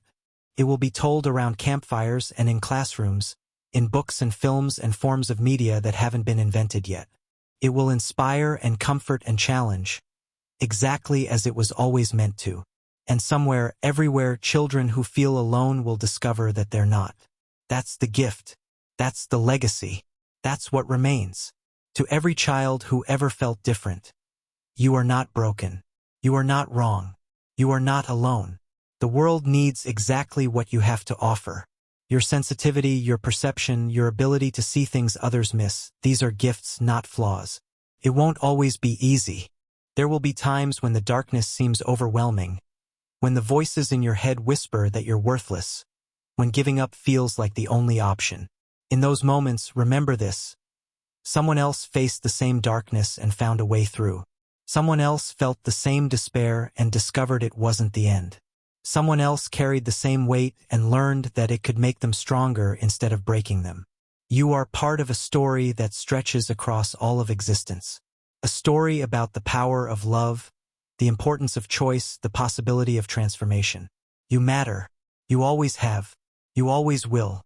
Harry Potter closed his eyes for the last time on a summer evening, surrounded by family, at peace with everything he had been and done and become. In that final moment, he saw it all, the ripples spreading outward from his choices, touching lives he'd never known, changing futures he couldn't imagine. He saw the schools and the laws and the systems that would help children like him. He saw the story taking shape, beginning its long journey across time and space. He saw, impossibly, the signal that would one day reach back to his own past, whispering encouragement to a small boy in a cupboard. And he understood. The circle was complete. The story was told. The choice had been made and made and made again until it became something eternal. Love had won. This is for everyone who ever felt like they didn't belong. You do. You always did. Welcome home. The END Chapter 15 End.